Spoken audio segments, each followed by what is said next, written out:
Okay, we're live. First time in, 3 days. Um, Post a little tweet here. There we go. Just to announce it because that many days on hiatus, you've got to then make a new announcement. Like I had a little, audience, I guess, built up for a little bit there, and then it disappeared for 2 days. Because just had some regular.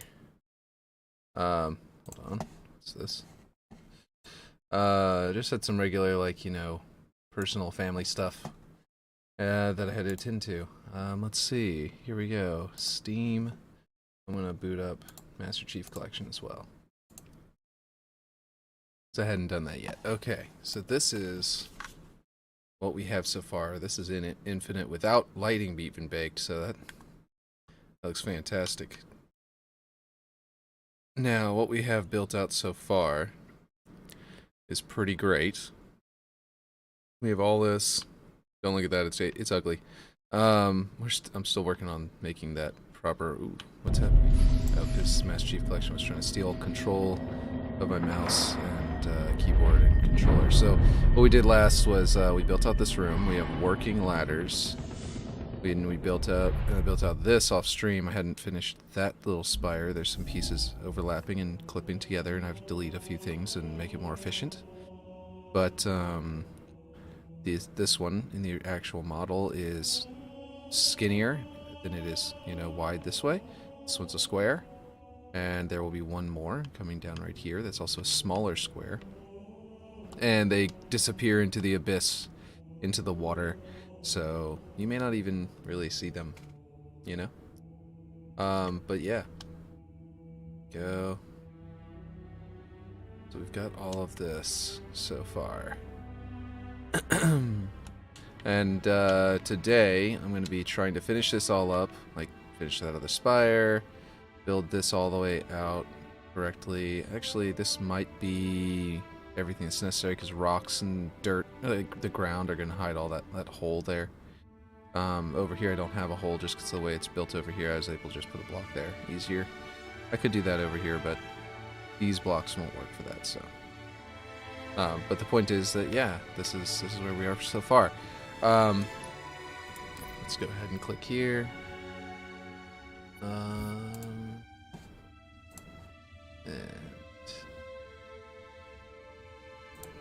there. And here we go. I'm gonna pull up custom Halo 2 Classic. Pull up Waterworks so we can use it as a reference.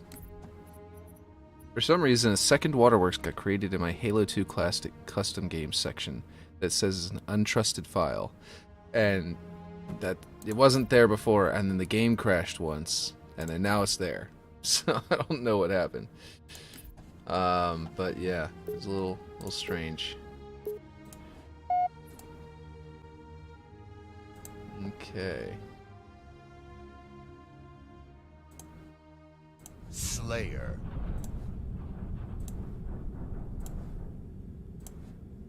Alright, so. Oh, cool. Start us off in the Spire. That's gonna be great for, finding where we need to be. Oh, nope. There we go. Now, here, I'm gonna go ahead and show it off a little bit. Wow, that's high. Okay, I have this teleporter set up to bring me up there. A little Master Chief here. We've got this area over here. Yes, these lights, by the way, will be terrible. Oh, pull over to this thing. The lights on here will be terrible, because they're just too bright. I need to switch them to, I think they're on point lights. I haven't really edited them, at all, except to make them all yellow. This is built out very nicely here.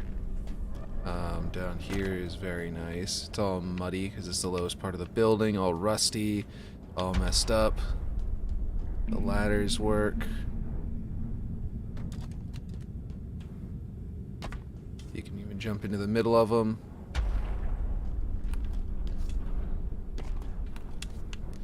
And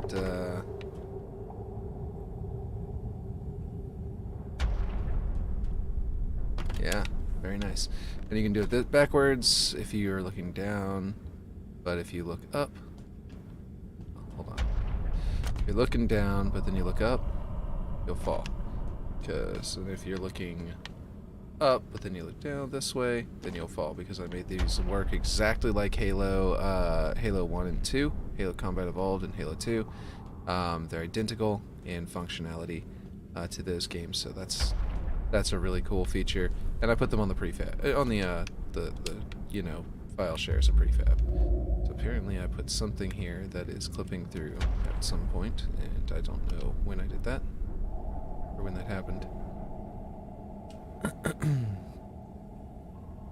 I think that the issue is that I went for a sort of style here that I don't really need to go for. The problem is that there's a no, just blue. There we go. That should allow me to adjust it. You know what? No. Let's see. Let's just bring it out and Control W. We will just grab it by Y. Drag it over. Let's see what that looks like. That looks fine. We just gotta move it up as well to make a touch there.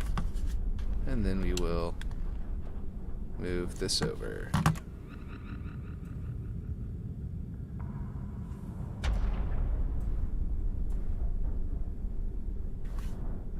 Boop.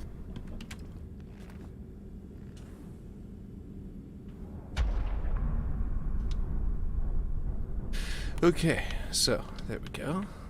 Now we're going to do the same thing here. Alright, same thing over here. Drag this. Oh, you know what? Was that I was able to see it. Okay. Drag that into the wall. Drag it up until it touches there.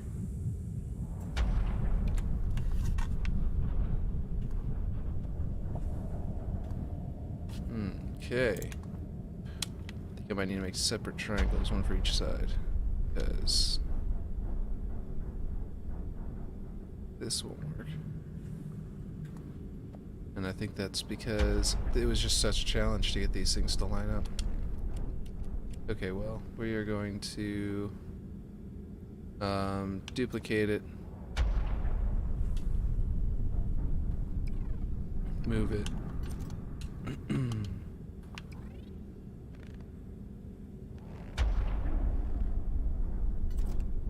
To there. Grab this one and go ahead and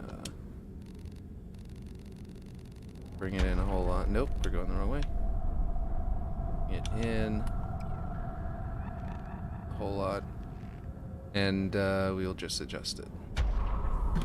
Control W, turn off magnets, bring it over, up. Control W.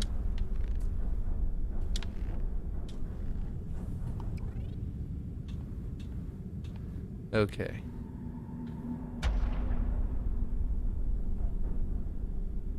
I want that to touch just there. Jeez. Is it not going to deselect? Deselect all. Now, bring. Oh no. I'm gonna flip this one around. Select that. Bring it in. All the way back in.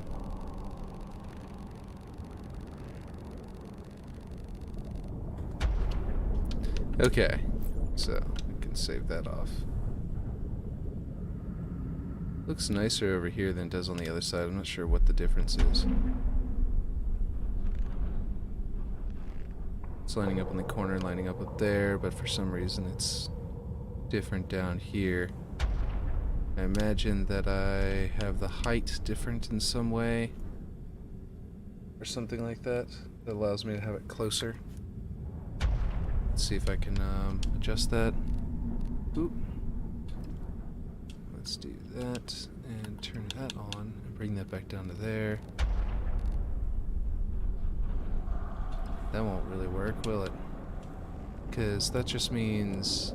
Yeah, okay, well, won't worry about that. Okay, so we have all of this built out so far.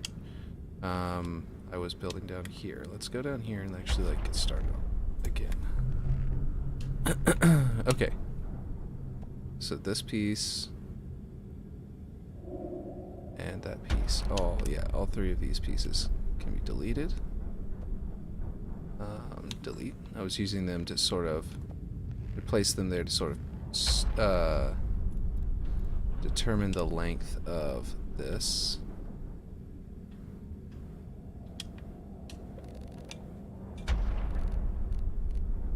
That just needs to go inside that object. It doesn't really have a specified length or specified depth either. As long as it's not protruding from the other side, it works. So these can actually all be very imprecise and just be stuck inside there. Same with these three, delete them.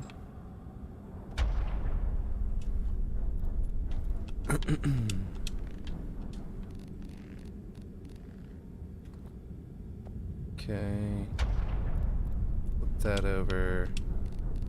Move it down into there.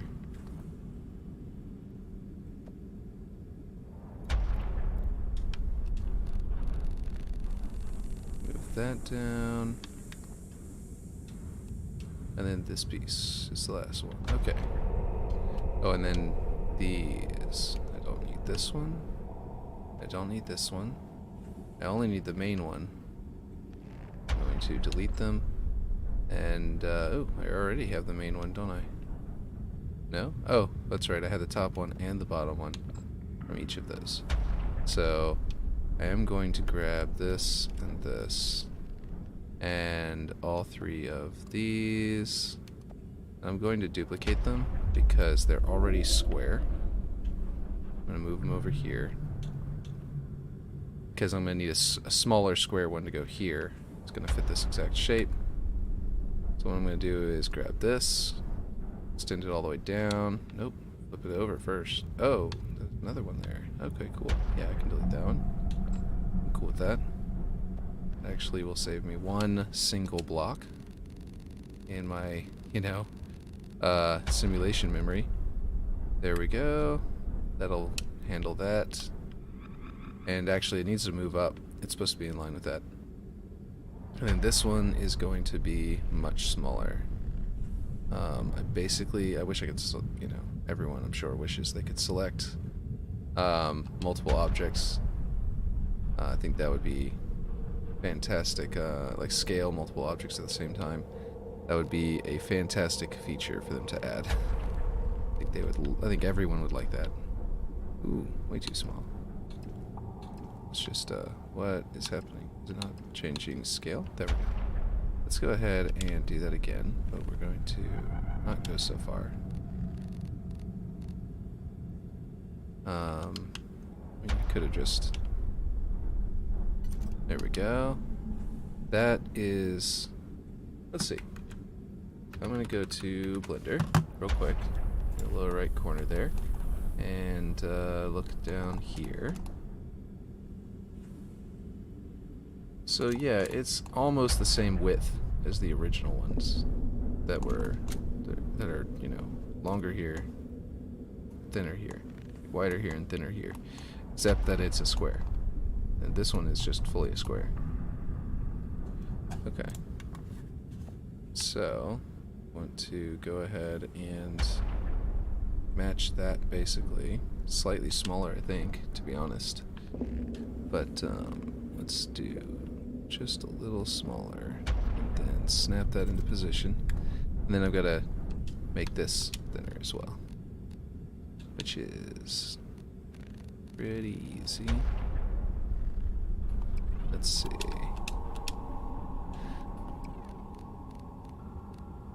Is that correct? There we go. Might be a little protruding. Yeah, it is.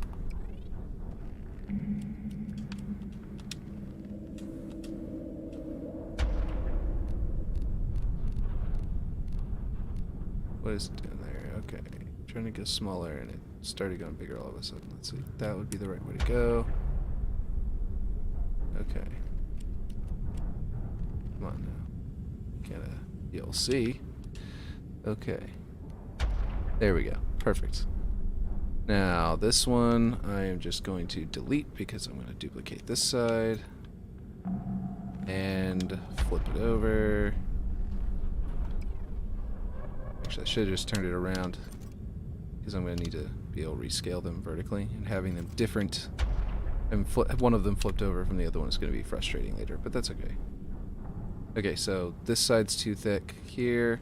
It's more like the original, so I've got to rotate it this way and then snap it to the...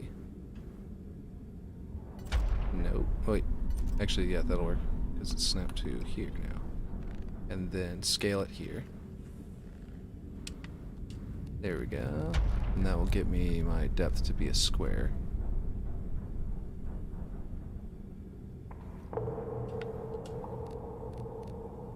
I have a map idea that I want other people to make because I don't got too many ideas and I would love to see someone else make it.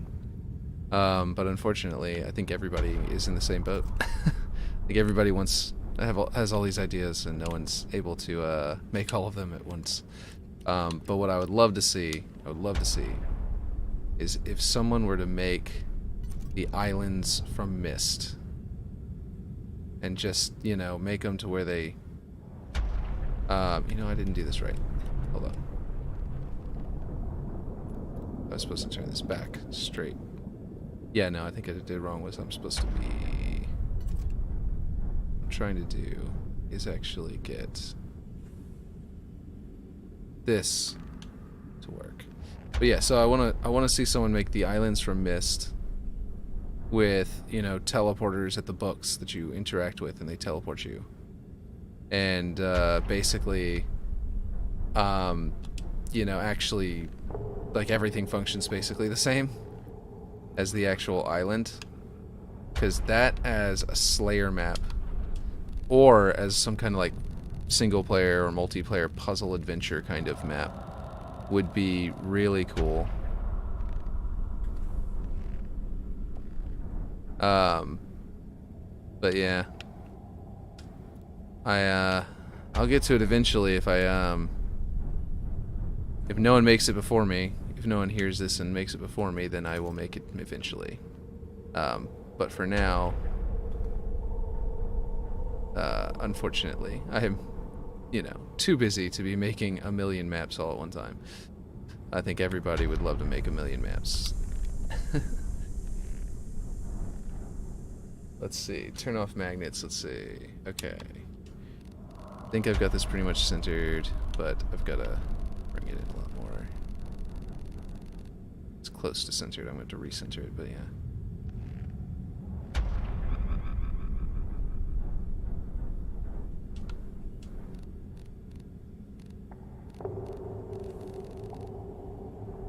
Okay. Going to that line, going to that line. And then I'll grab, ooh, I guess it's this one. I believe it's that one. And then this one. Confirm. And no, not center. There we go. It almost looks purple in this lighting. But lighting hasn't been finalized yet. That's why all my lights look garbage upstairs, up in the building. They're all just bright, bright, bright. And that is not the Waterworks dark broody experience. You know what I mean? Darky. That is not a word, nor should it be. Unless you're naming a Pokemon. Let's see.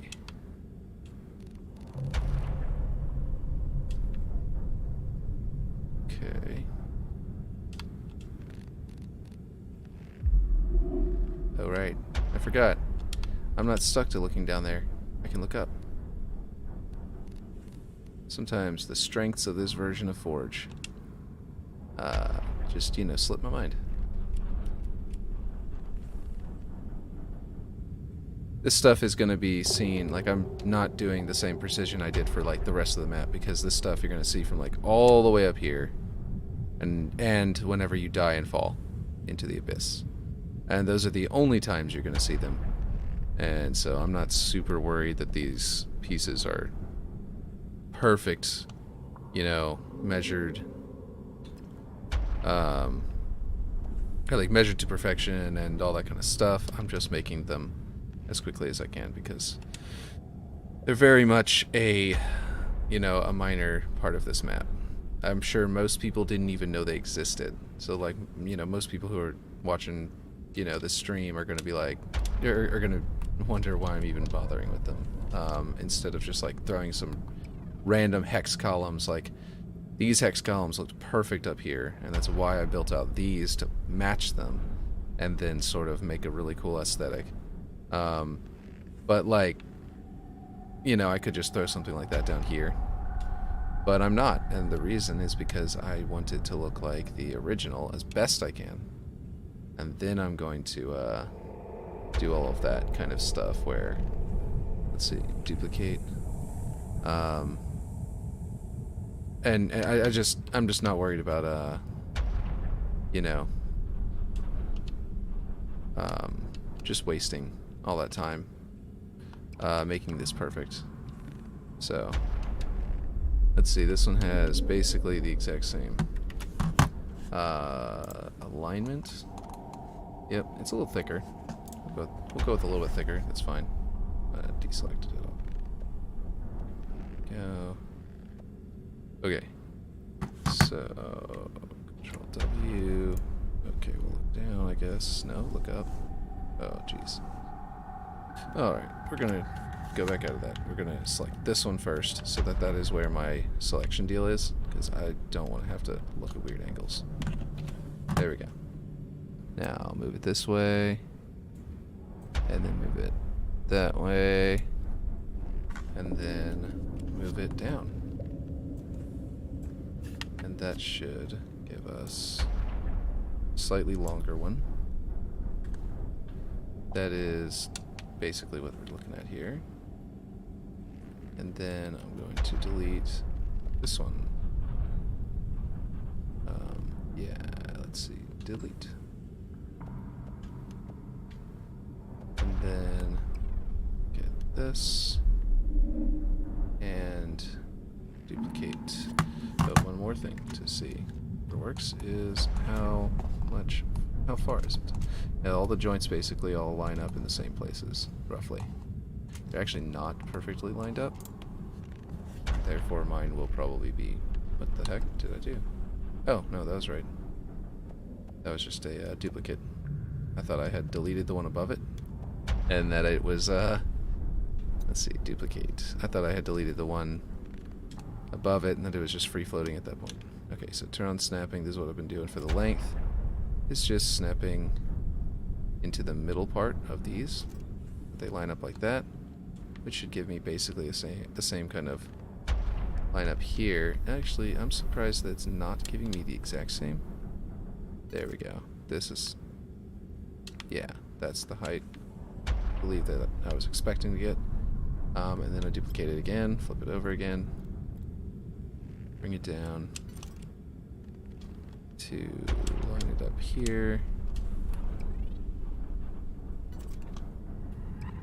Now this is not going to be snapped correctly. There we go. That's pretty good. And duplicate it. And like I said, you're not even going to be able to tell that these are not as perfectly lined up as everything else in the map. I am taking much pride in making this thing perfectly aligned. Jesus, all trying to lock on down there.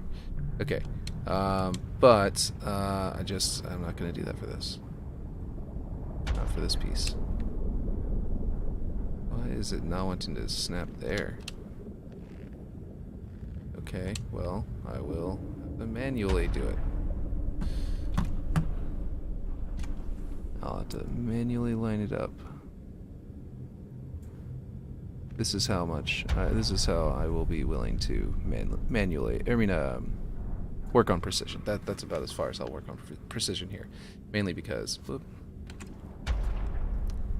Okay, I need to do it one more time. Into the ground.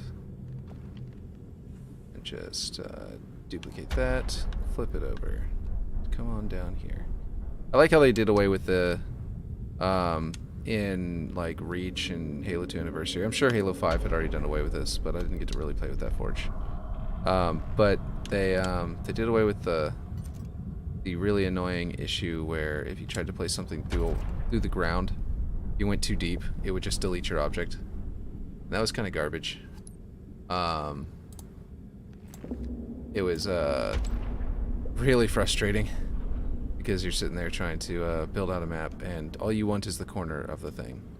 Like for example, you place a pelican into the ground, so that you can have just the wing poke out, and then you can't really do that. You've got to build out some rocks to hide everything else, and to hide most of the pelican and all that kind of stuff, because if you put it too far into the dirt itself, the pelican gets deleted. So then, essentially, the fact that you can just do that in this one is, geez, like a godsend compared to Halo Reach, for example. It's been provided to us by the Forge Lord. And more importantly, the team. I'm sure he's very vital to it. But yeah, no. Generally it comes from the workers and not the leader. Let's see.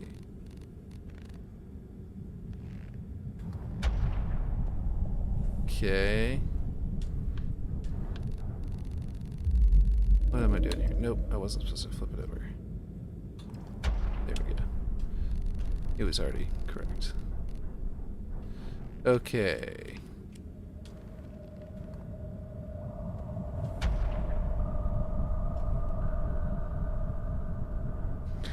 Alright, so delete that, and then we will flip this over. Grow it all the way to the ground. Ooh, wrong direction. Oh. Overdoing it. Let's see. Can't even tell what I'm doing here. How far did it go? Just out of interest of avoiding, what is going on? Oh, did I not delete all of them?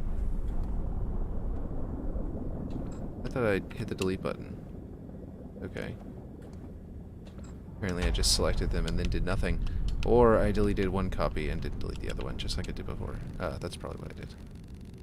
Okay, there we go. Out of interest of making sure that there are no unknown bugs, unknown to me anyway, where if you make an object large enough it causes some kind of issue, I am going to make sure that I do not do that. Okay, so I think what I might do is, okay, so I know that this needs to go up a little higher. Try and make the object as short as possible while still fulfilling what I need it to do. Essentially. Go. Hopefully I didn't select anything down there because I was just kind of going wild. Looks fine. Doesn't appear to have been selected. Okay, so then I'm going to come up here, Control W, and we're going to just slide this up. I'm using the mouse and keyboard for half of my work, and then I'm using the computer for the controller for the other half. So, and I would highly suggest that anyone else who wants to forge do the same. There are a lot of quirks and bugs from switching back and forth that can affect you, and so that's a forewarning. But after you get used to those, you know, after you account for them, it starts to get much easier. Now, I think I want to make all of these rusty because they are down in the pit. That's why those are kind of orangey. Or, well, more like purple looking, but, you know, whatever. I get inside of here so that I can find that piece I'm looking for. There we go. I might just delete that one because it looks like it's completely covered up. Okay. Alright, and these two. Oop. Oh, I'm not going to be able to do this because some of these are considered slopes. I'm going to have to select just the cubes first. And then just the rectangles, or, what do you call them? The, floor pieces? Oh, wall. Wall standard. Just the wall standards. And then go in here. Select that, and let's see. Now we're gonna go with a very grimy, rusty metal. We're going to increase the scratch amount to probably maximum. I would say, let's see what maximum scratch amount looks like. Yeah, looks good. Give it all some texture down here. Select these, make them all rusty and gnarly as well, as they're slopes, and you can't edit the properties of slopes and of two different types of object at the same time.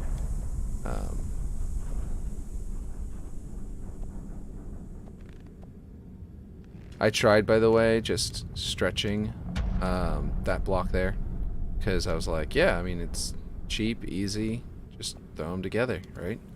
But they get really warped. Really, really badly. And I don't want that.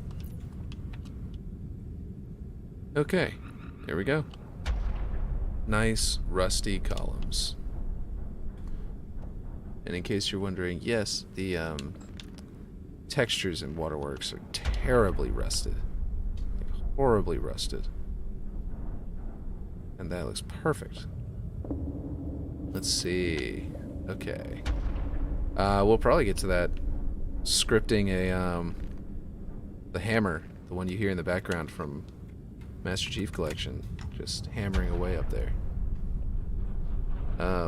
Which will be pretty interesting. It will be doing one thing that I've seen someone do, Red Nomster, but I have not done myself, which will be pretty interesting to do that. I think I need to build this, because I don't think I built this little thing. I know I built the ones down here. No, not here.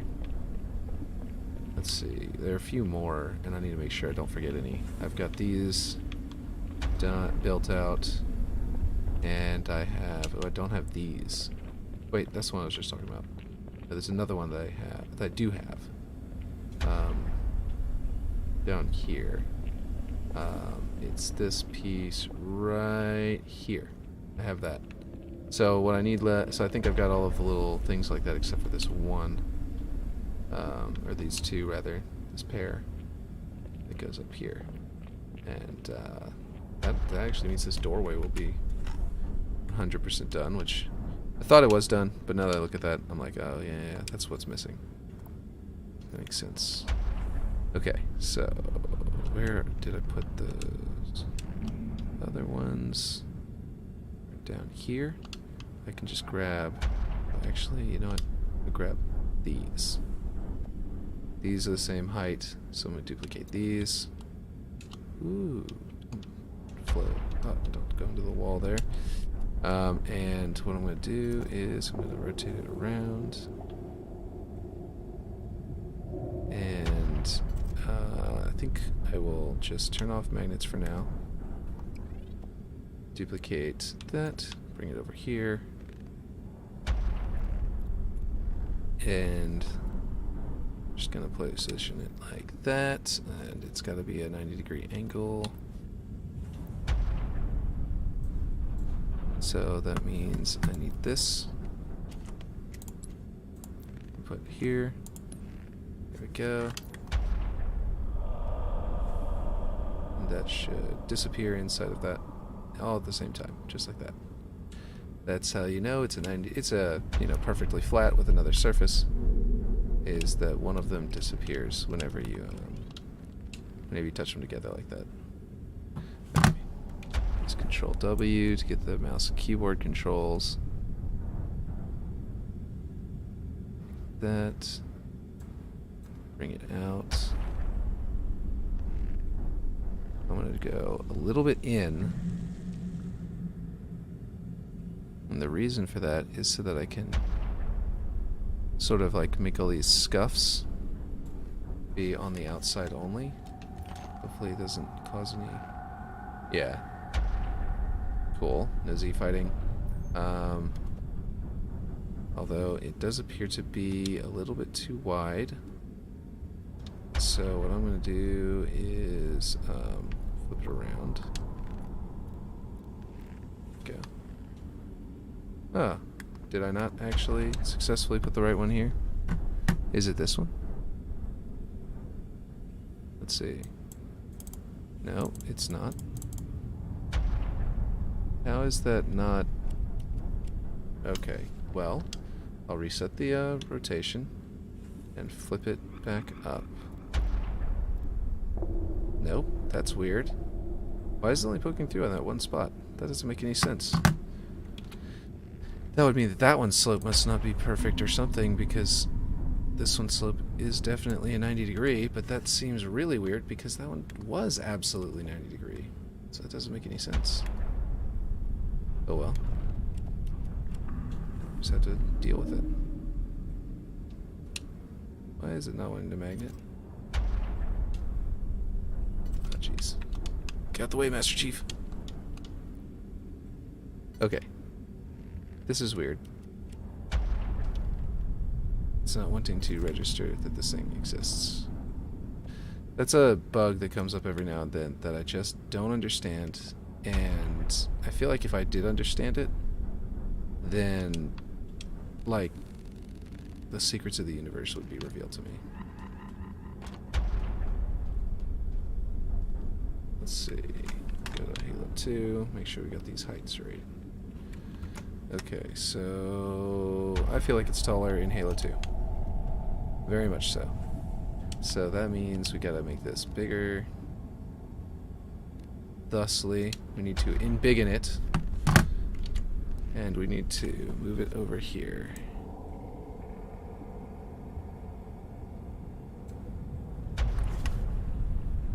Let's see.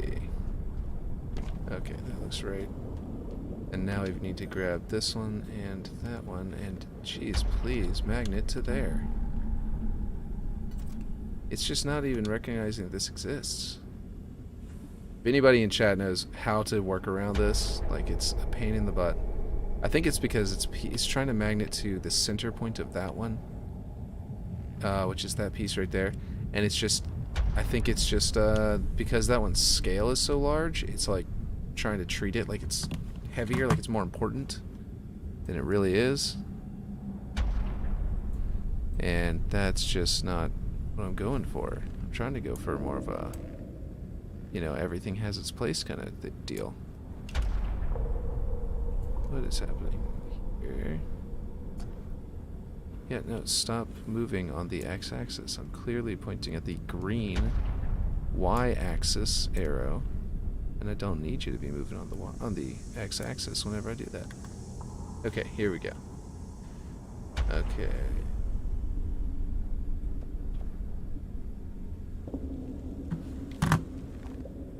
Here we go. So...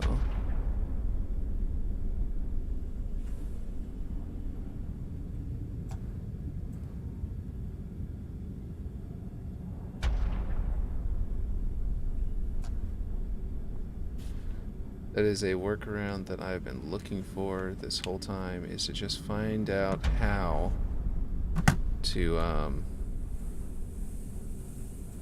you know what, I'm going to rotate, is just find out how to make it so that I can, you know, not have to deal with that. Not have to deal with the fact that the magnets stop working.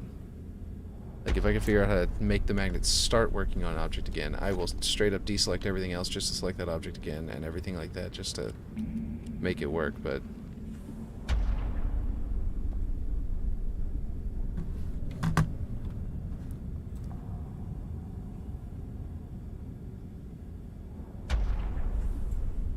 I imagine that's just going to be a thing we live with the beta, and that eventually it'll be sorted out for the final. But okay, so now we need to worry about the back end, which is going to be a lot easier because things will snap. I guess no, we don't. Well, oh, I guess, yeah, it goes over and it actually touches the edge of that just right. It seems like my doors are farther back than they need to be.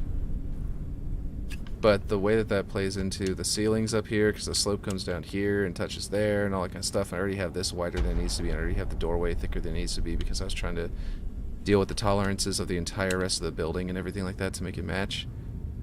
This is probably for the best to just leave it like this. Now, I don't know if I should extend it. Like, I can make these longer, which would be fine. I just need to flip this around, and this would be really simple. Even if I don't make it touch all the way, I can make it closer. Like there. And then turn on snapping, and let's make it work. And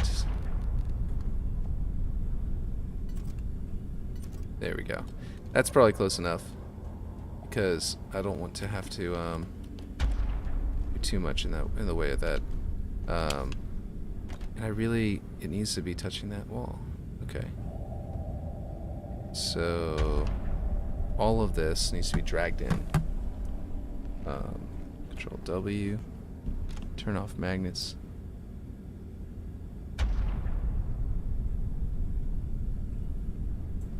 There we go. Okay. That, duplicate it. Bring it over here. Now this is probably going to magnet to there just fine. It's just that couldn't magnet to it. Because that's just how tools seem to be right now. Okay. We're going to have to line this up, turn off magnets, go in there, make it collide with the wall.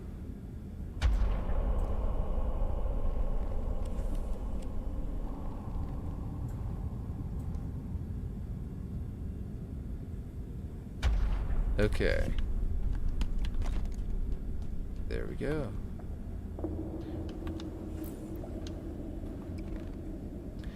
No one's really talking in chat. Had a couple viewers come and go.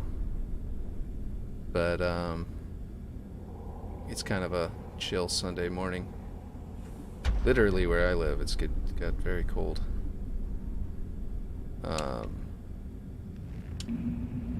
Well, I say very cold, but it's not really that cold. But still. Maybe very cold is a bit of an exaggeration. Oh, yeah, I think I was, let's see. These lights need to be built out, and this has to have a slope, like an angle to it. And it's got lights underneath it that light up the pathway there. Let's see. The rails up here need to be finished because I need to bring them down. But that would require me to bring down the rails everywhere, and I should, because apparently that's accurate. I might just bring these platforms back up to being thinner, because that would be a ton of extra work that wouldn't really pay off all that much. Oh, you know what? No, I have to keep it here, because that was partially how I fixed the ceiling here, was that I got them correct thickness, and that was, yeah, that's pretty vital. Okay, so that means I've got to basically come down here and make them all match up. So I'm going to go by 1/8. By going by 1/8, it will become very simple to just, what is happening here? Okay, I need to go to object rotation so that I can just flip it over. Okay. There. Everything will move down by the exact same amounts, so.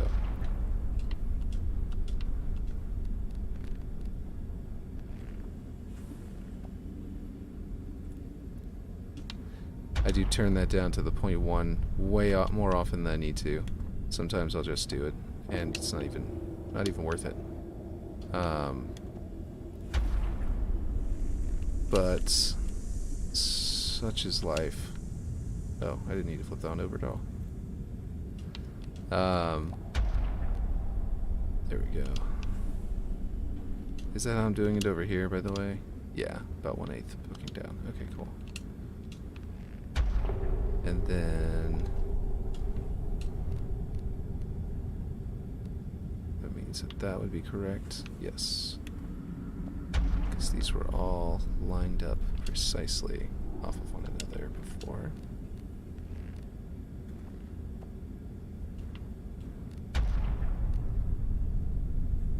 Okay, now this is a part where it gets complicated.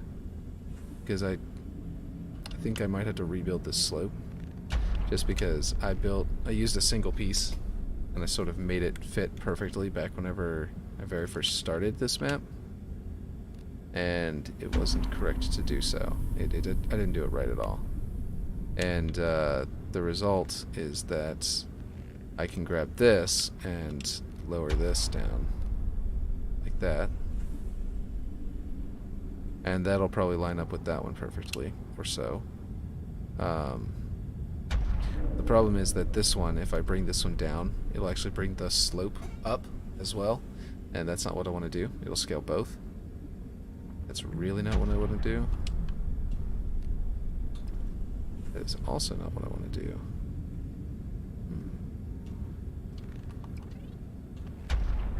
Snap there.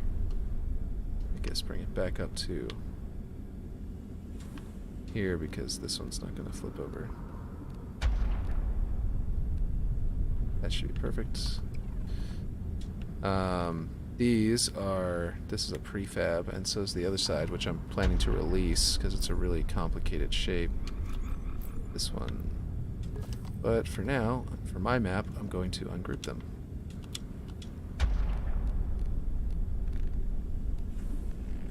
Because I just need it to look good.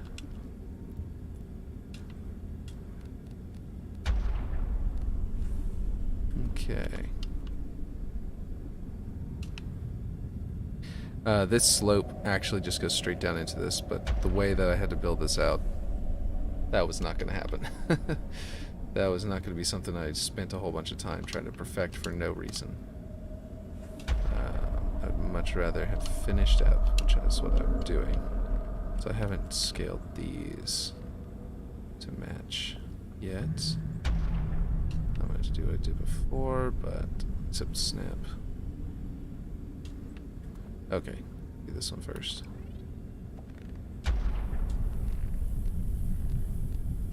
Can I just say that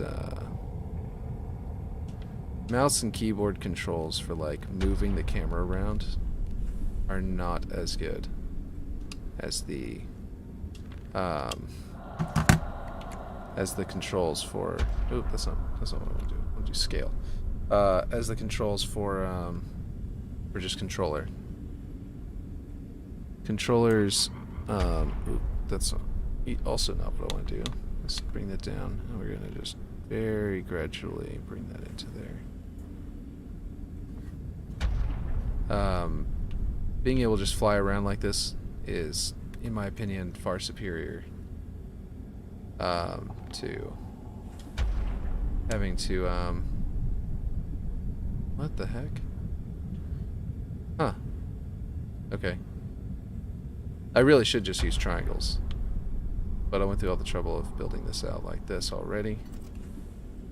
So I guess I'm keeping this. But boy, this is a situation where it's kind of annoying to do that. Because now I've got to like eyeball it instead of being able to be sure, be 100% certain that it's accurate. And then I got it perfect, so it doesn't really matter. Okay. Here we go. Oh, that's not what I want. I want to scale it by 1/8. Welcome to the chat, by the way. So we got some new viewers. Let's see.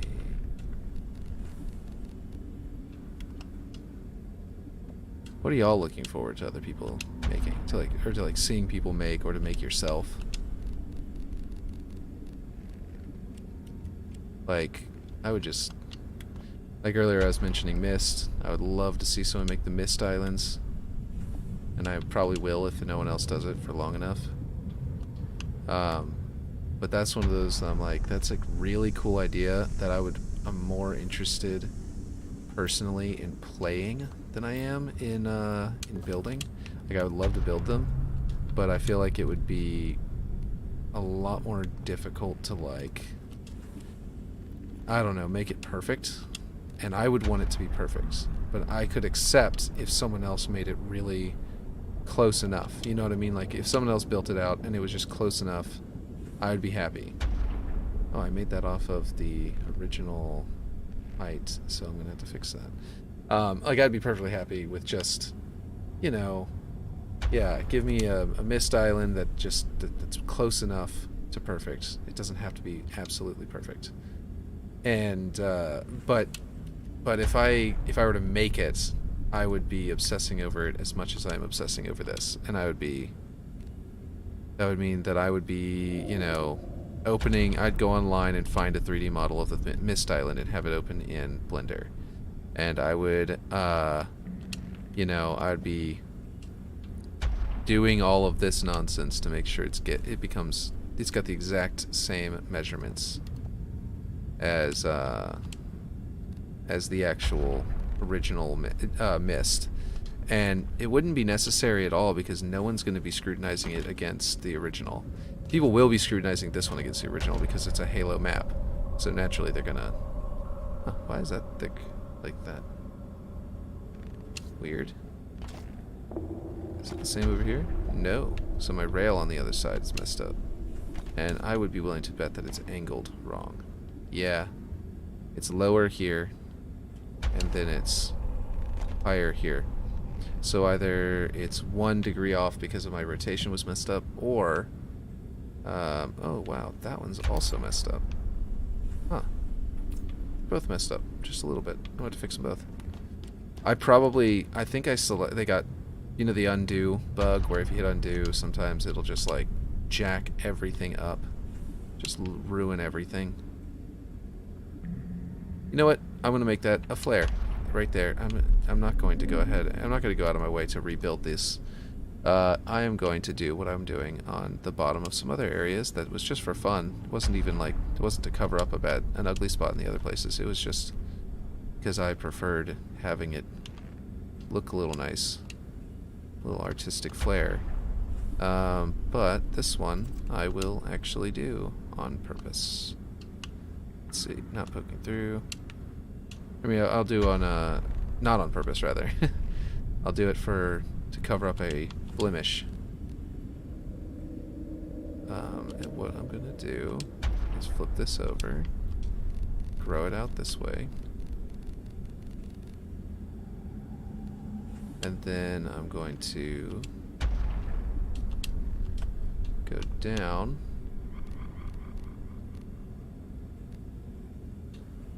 Just a hair more, and that make a cool little, like, sort of stripe of support there, which will, you know, be duplicated to the other side, and that might be pretty nifty. I'm probably going to add even more flare-like. I've got the idea to build out this version and then to make another version. Which is based off of I got to have a conversation with Max Hoberman, as I put in the description, of like every single one of these. And whenever I did, I talked to him about Waterworks, because I was talking to him about Forge stuff, about this coming Forge. And I was wondering if I rebuilt Waterworks, what would be the shortcomings that he would like to see addressed. And a lot of these things are, a lot of things about the bases. I haven't gotten to the actual corrections yet. And, well, that's not what I wanted. I wanted to duplicate. But whenever I do get to them, it's going to be really nice, because he's, you know, he was there. He was there when Waterworks was made. He was there when the dark, you know, magics were written. You know what I mean? It's pretty cool. So, that's pretty exciting, and I can't wait to get to that. That's going to be, like, the basis. Why is this protruding through like that? What is happening here, and why? Okay, so let's fix the angle. Oh, I'm at 60 degrees. No. Let's fix the angle again at 45 degrees. Okay. Okay, so it was the slope that was wrong, and not the platform. Does that mean this slope is wrong? That would be not ideal. Can't really tell, to be honest. But yeah. Okay, so now it should... I wanted to snap to the rail, not to the platform. Like... Okay. Right here. This one. This is the one I want to snap. I wish that you could just like look at one, and while you're looking at it, it would prioritize that magnet point over all others. Because it's really infuriating that that doesn't happen. It seems like that would be the obvious way to design it. But that would probably be a lot of extra code that they didn't have time to add. I'm going to make it go into the wall, because that'll keep the scuffs from appearing in a place I don't really want them. You know, for the texture. Do it for the texture.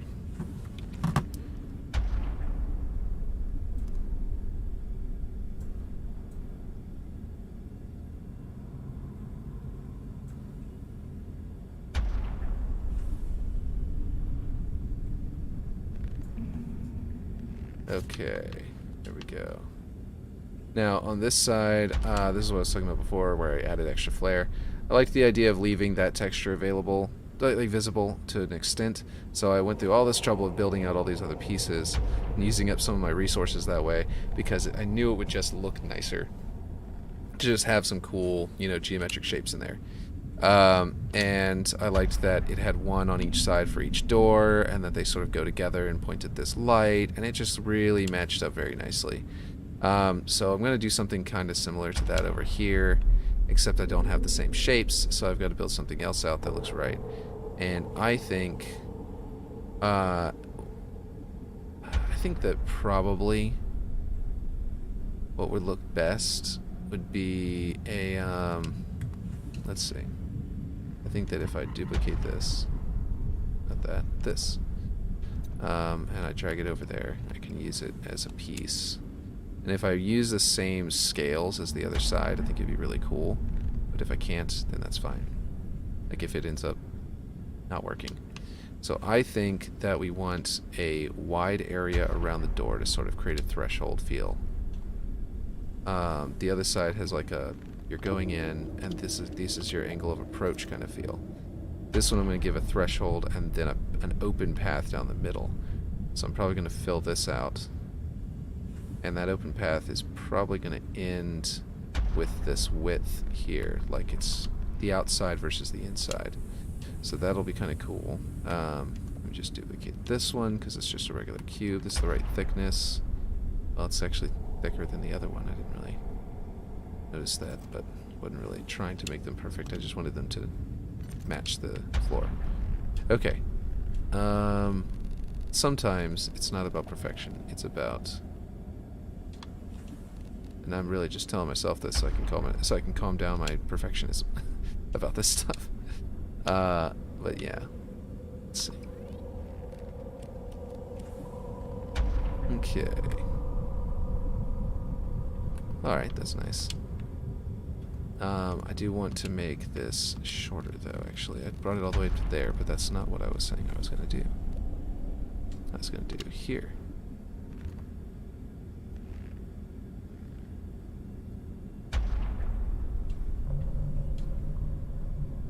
Let's see, is this correct, or should I go a little bit farther? A little bit farther indeed, and a little bit farther still.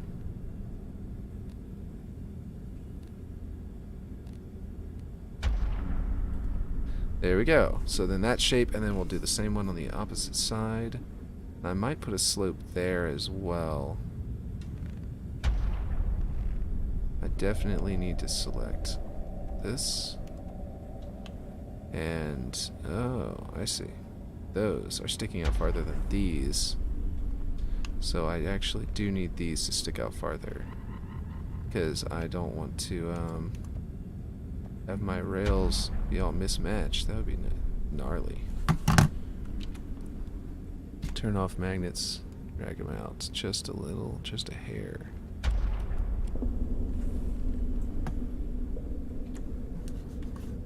So that this one, let's see, where's my magnet? Okay, it's all the way over there. Ooh, okay. Slow down there, puppy. Okay, here we go. Okay.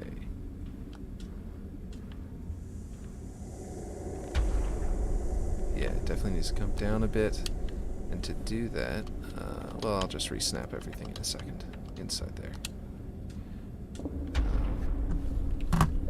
And we'll go down just enough. But we need to keep it high enough for the texture.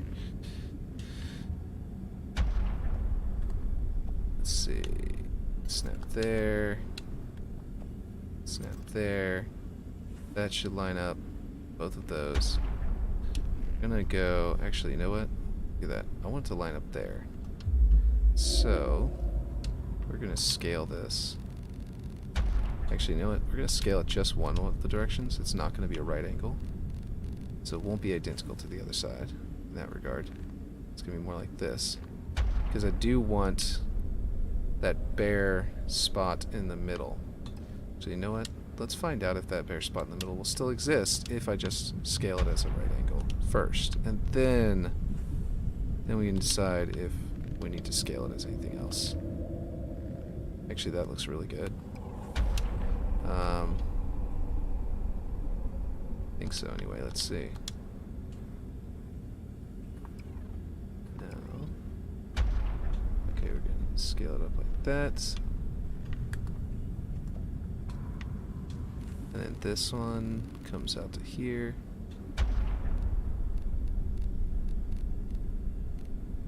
To there. Let's see what that looks like. Yeah, I think that'll be interesting. I think that'll be good. Let's see. Now, I need to get the height here so that this will hide that texture there. I could have used one of those blocks that, you know, each side has a different texture, or every two sides has a different texture and all that stuff for this platform, and I could have just done that. But I did not like that block. Having to deal with it at all felt really terrible, to be honest. It scales differently.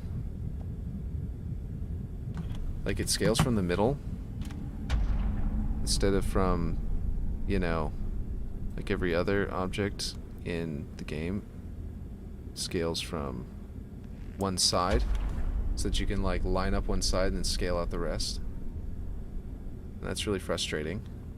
But that's just one of it. Like, there was also like just dealing with with all of those, you know, annoying with all of the sides, all the swatches just to change color was really frustrating.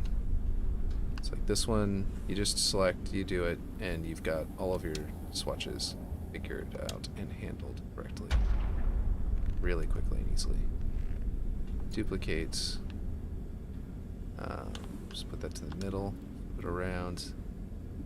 So I much prefer this one. Like, as cool as having the ability to change multiple swatches is, having to, like, being forced to do so over the course of an entire structure like this, doing it once or twice or doing a smaller structure, I can imagine that being extremely helpful and extremely cool.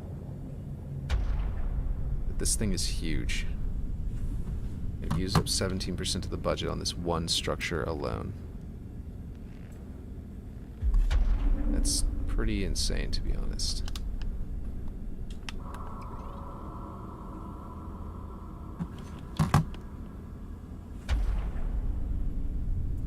And I'm going to get my money's worth out of it, because I'm going to build some maps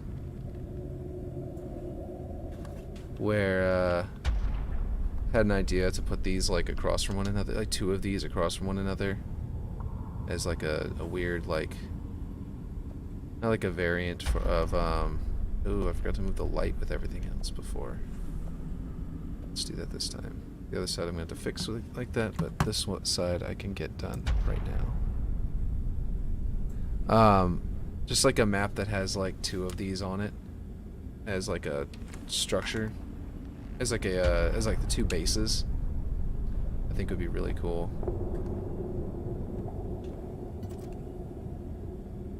What's it doing now? No. That's not where I want you to magnet. Why you gotta do that?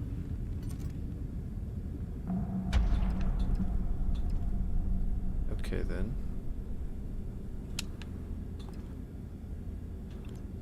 Oh Jesus. Of course you did. Of course you messed everything up. Thanks. Okay, here we go.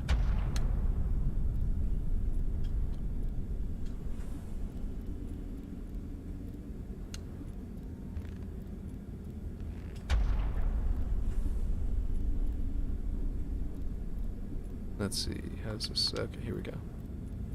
That's where that's supposed to be. Oh, man.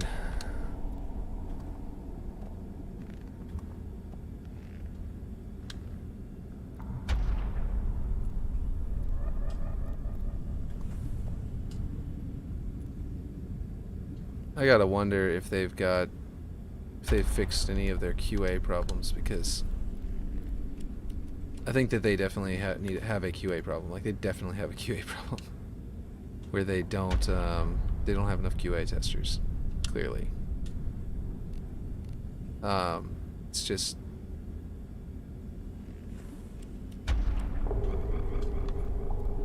there's just so many things where I think they're relying on us to use Halo Waypoint to notify them of bugs we find, like, way too much. They're hoping that that will, you know, be the new wave of how to do QA, is get the players to do it. Which is a terrible mentality, in my opinion.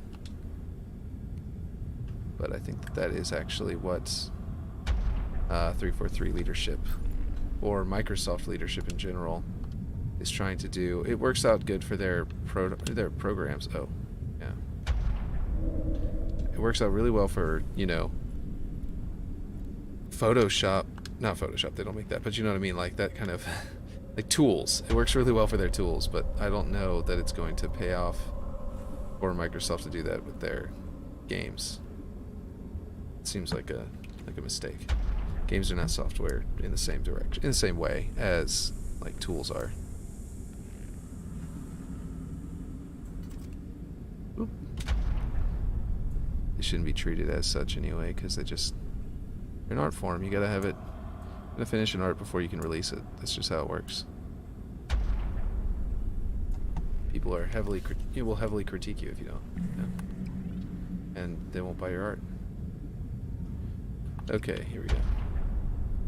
So we have all that built out, and now I can do.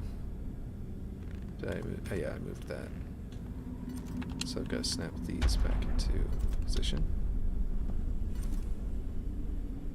And then duplicate them, and then flip them over. No. Yes, but wrong. There we go. Okay, move it over here.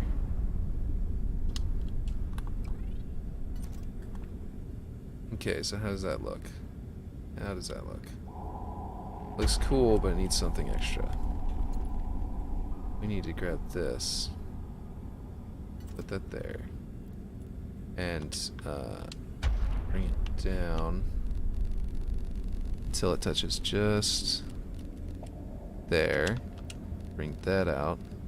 Actually, I kind of like that flat area. Yeah, so the 2 triangles don't match.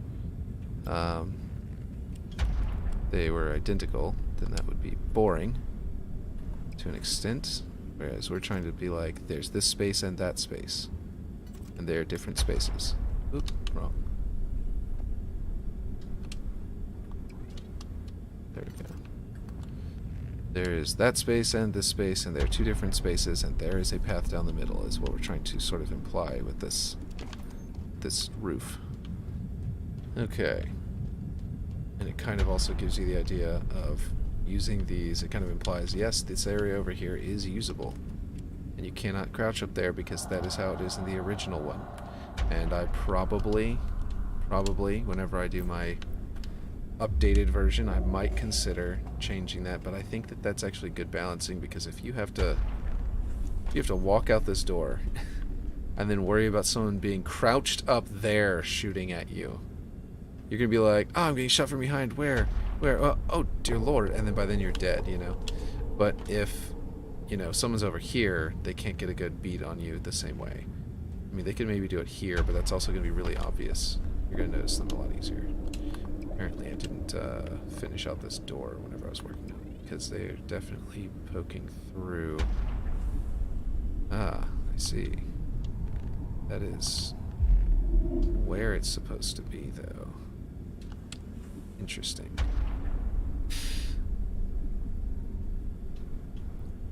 I need to find a way to fix that. Probably with a slope. I still need to build out the little slopes in here. I had done that, but that was before one of the times that the entire save file got, or the entire map. I went for like 10 hours working and then getting up and then working and then getting up. And I'd been saving it the whole time, and then by the end of it, I realized my simulation memory said 0% with all of this structure here, and I was like, now that doesn't make any sense. Something's going wrong here. And so I was like, all right, well, I guess I will save it one last time and close out and see if I can just fix that little bug. It won't be a big deal, right? So I saved it and closed out and went back in, and the map had not been updated. Yeah, so that's no good. It needs to go. What is happening? Why is it not undoing? It's really weird. I need to find another way to do it, and it's probably going to be little tiny slopes. So basically I was just like, okay, I've got to redo all of this stuff that I had already done, and it was very frustrating. But that's because it's in beta. That's why they call it a beta, because they know that it's not 100% finished. So, okay, where is this snapping to? Because it's definitely not the right spot. Okay, since this is just a patch basically for this little tiny hole, I am going to. That would be a good place to snap it to. Yeah. Yeah, I'll do that. And it shouldn't poke out too far to do that. But if I have to, I will adjust it. No, it won't be a good place to snap it to, because apparently that will clip. Okay, well, I'm gonna have to eyeball it.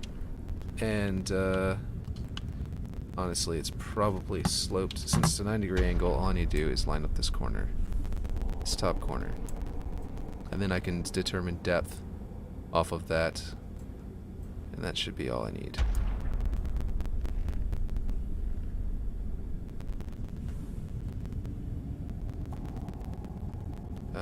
It will be kind of annoying, though, in that it's gonna be... Okay, we're gonna do this, and then we're gonna turn off... Oh, right, I gotta control that. Okay, so this is messed up my selection. That's one of those things where if you switch between mouse and keyboard, it's gonna break it a bit, like I am doing. Turn off all of these scratches because they're gonna get in the way, and gonna have to. Ooh, don't do that. Do this,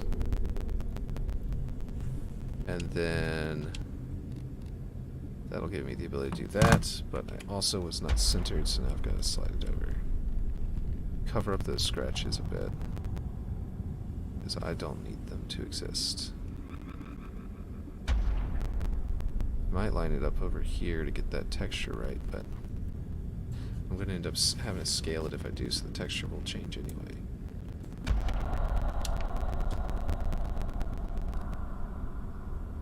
Let's see.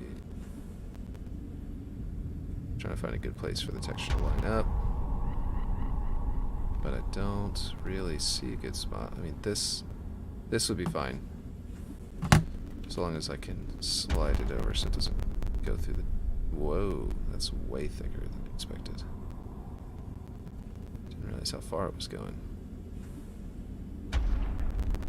Problem is that the hexes don't line up, but... Oop, that's not what I want to do.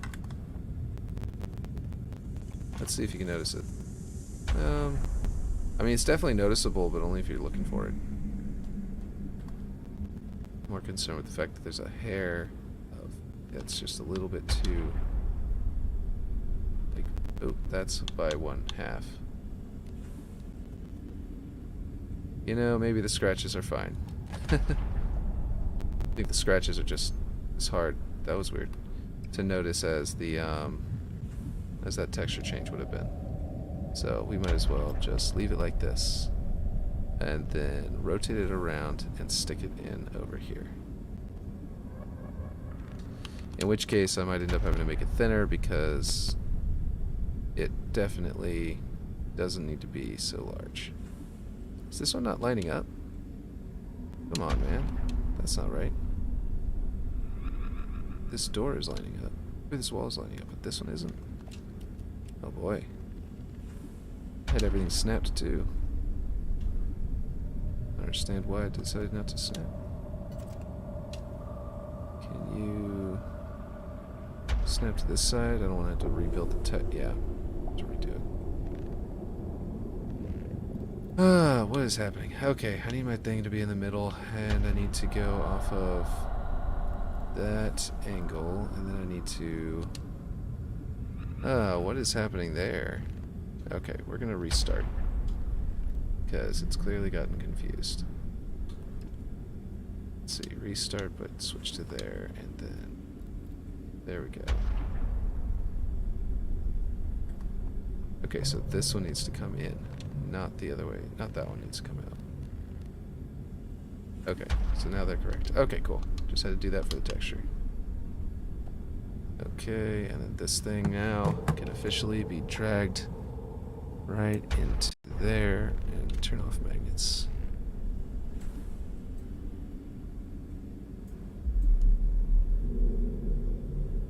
Okay, going just below that top part. There's that little tiny line there. Just don't want it to poke through. Then line up right here. Make sure it's not poking through there. And there. Now our hole is patched. And also, it's bugging out. Okay. There we go. Save that. I probably fixed that several times. I know I fixed it at least once. And I know I built out this stuff in here like I was saying before. Let's see. What is happening there? Like, what happened to all of this stuff? This is all lined up before. Why is this not... okay. Alright, so... Guess I've got to bring this out. By a little tiny bit.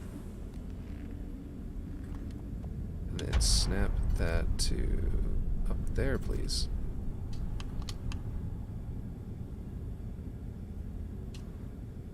Okay, there we go. That wasn't enough.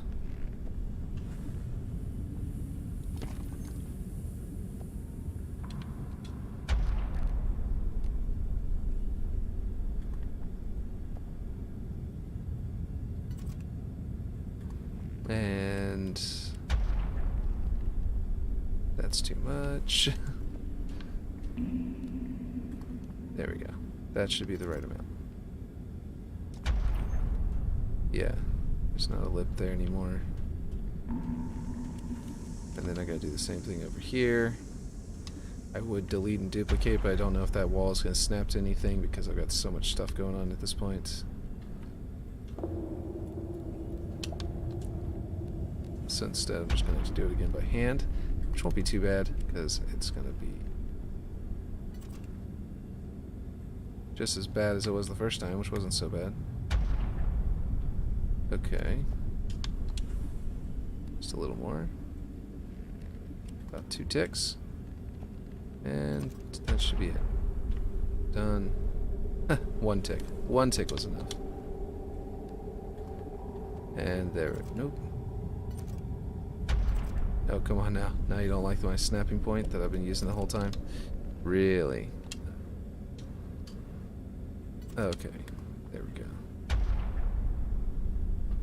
Okay. Perfect. That's rebuilt. Okay.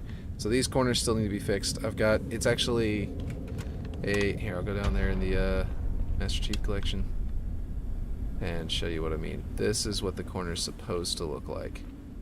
But it requires me to put 2 triangles there and put them at the right angle, at the correct angles, and slope them, like rotate them to create some of those angles. And it was a pain in the butt the first time, so whenever I saw that it had been undone due to the save file being corrupted, I was not going to do it again at that point, at that moment in time. I was like, yeah, I'm going to go build out something else in the map for now. And now I'm finally here, able to do it again, I think. I think this should be a good idea at this point. But it's really not that hard once you know how. At the time, it had taken a long time to do. But basically, you just go to world and you rotate. Well, no, that's right. It was a lot more challenging than I remembered. Oh, right. Duh, I'm dumb. This is not a triangle. I just selected that. This is a triangle, though. We can... Isn't that funny? That looks like a triangle, and that looks like a square. But that's just because of where we're looking at. Okay. So... basically... the way this works is... First off, you need to have the correct size. We'll do that for now. It should be right. Okay, what was it? Okay, you grab it like this. I think you rotate this way. And then... No. Maybe it will take me a lot longer to remember how this is done.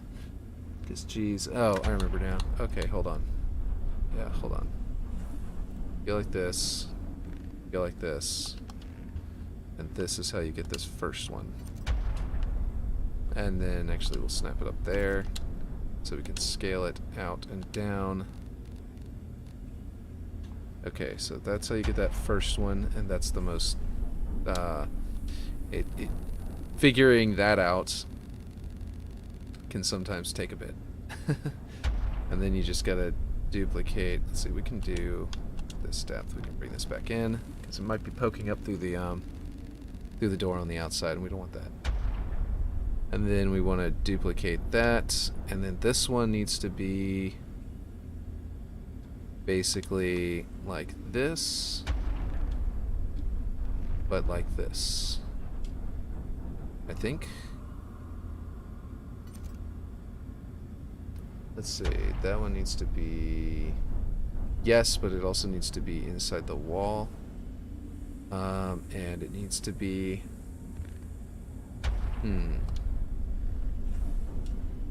Probably needs a snap here. Same place that this other one snapped. Nope, that's not what I want to do. Wish there's an even more precise movement option, but... Okay, so that means that its slope needs to actually be rotated based on... unlike the other one, this one needs to be off of this line here. So we can't do a 45-degree angle. Now I could just look at the numbers and figure out rise over run and get my angle and everything like that. But I think I'm just going to eyeball it instead. Come on now. Let's snap there though. There we go. It's at the right spot. No, it's still not the right spot. Jeez. Okay, well. I wanted to do that because it would be a better rotation point. But I suppose that's not going to happen. Because that's where I need it to touch. So if I can rotate it to the right angle from there, then that would be the best spot. No, yeah, I definitely still need to do that. Oh, cool, it's going to snap there. Now that scaled it. Okay, cool. So now we're going to rotate this way. We'll go by 5 degrees until we get close. That's pretty close. Go by 1 degree. Whoop. and see how well that works out. Okay, that looks about right. Bring it in. Make sure it's actually right.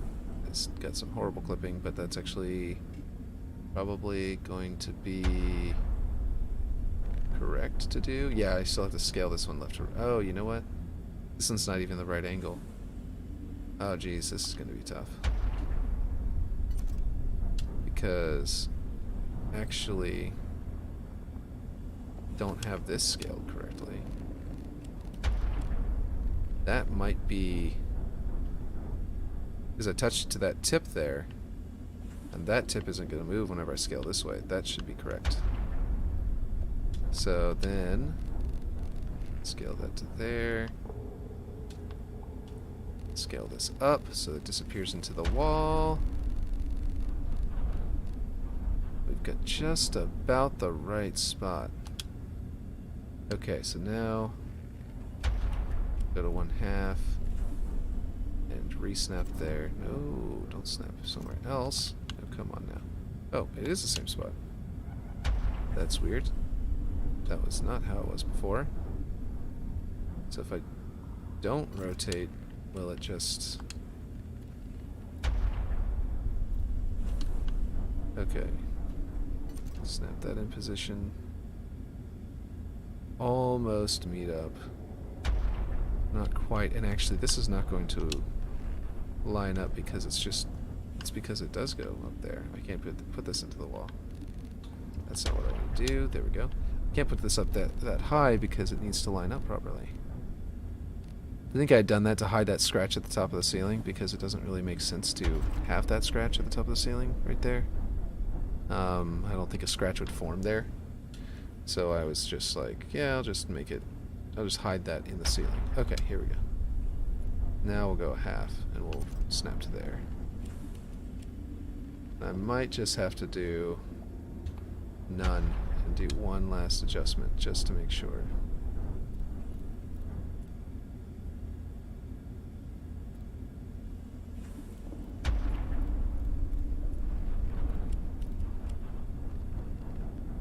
Okay. And then this one can come in.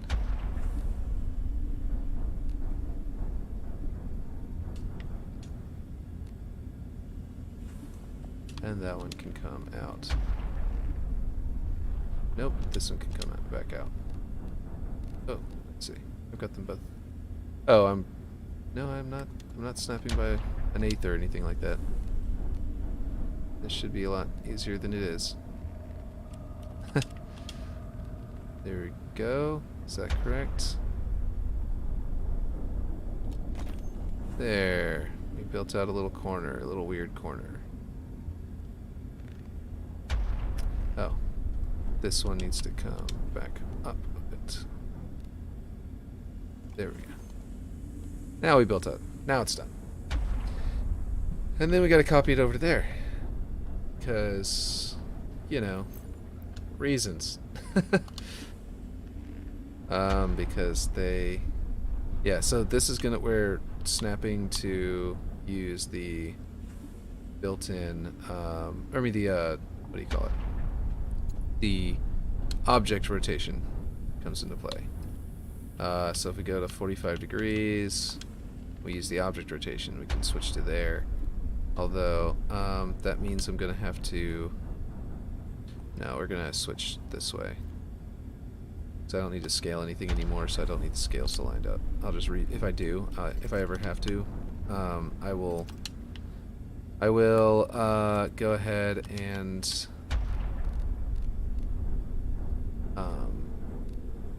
I'll rebuild it on the other side, and then I'll copy it again. So, it doesn't need to line up perfectly. It doesn't need to be something I have to adjust on this side. So I'll duplicate that, and then, no. Let's see. Come on now. You know you wanna... There we go. Wait, is that... Is this what I'm looking for? Okay, come on. Okay, let's see. Oh, you know what? It's just... Is it this? Is that what I'm looking for? Yeah, that's what I'm looking for. Okay. and then we can no, don't do that. Okay, here we go. Oh, it's because I'm moving by object. I need to world. There we go. That's why my movement was all over the place.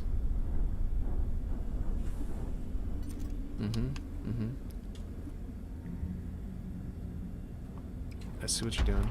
I see what you're trying to get done. Oh, Jesus. I want to just go a little bit. Oh, jeez. Oh, there we go, finally. Yes, okay. Now, last thing is, these don't look scuffed enough.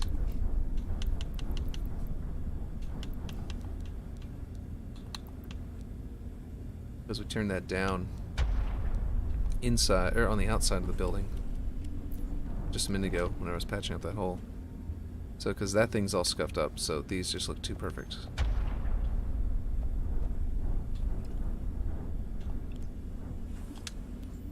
Let's see. Not grime, scratches. There we go. Maybe I should bring down the scuffs.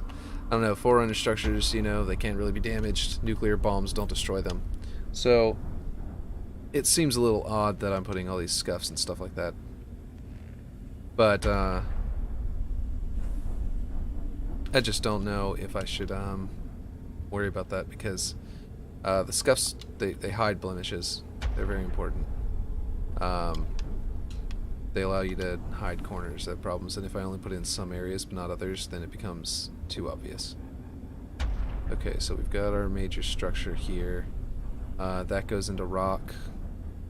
There's a piece missing down here that I'm aware of already and was intending to add. It's basically down here and snaps, yep, to the middle. Perfect. And then let's make that shorter so we know it won't mess with the ground up top. I think, let me see if that actually lines up that way there. Look in Blender, so that's easier than the actual Waterworks for now, for this. Oh, it's a way higher. It's way higher than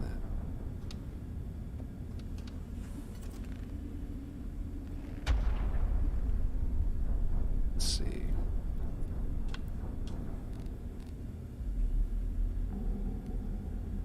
It's also way thinner.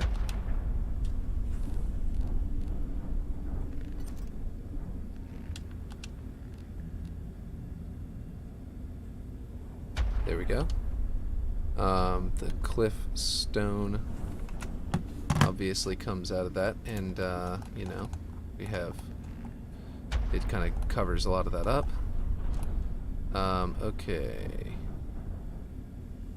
Do I have anything? What else do I need to add to this thing? I know I've got to do that lights on that sloped part I was saying before. I need to copy over my sides. Let's see. So I have to copy over this, which actually might need adjustments anyway. I think it might be too wide, like left to right, by like, I don't know, about the thickness of this piece here, roughly. Maybe that thick, but probably more like that. So it's not too horribly off, but if I, you know, so I might not worry about it. But yeah, I'm trying to get it 1-to-1. So I might do that. So this piece right here, I need my slope, I need my lights in it. I need rocks over here, I need rocks over here. So that's what I need to do probably next is I'll be moving on the terrain. Oh, that's right, and I need to make my slide. Now, that might be the hammer, I mean, the pump. Let's do that really quick because I want to see, that's going to involve scripting, which is fun.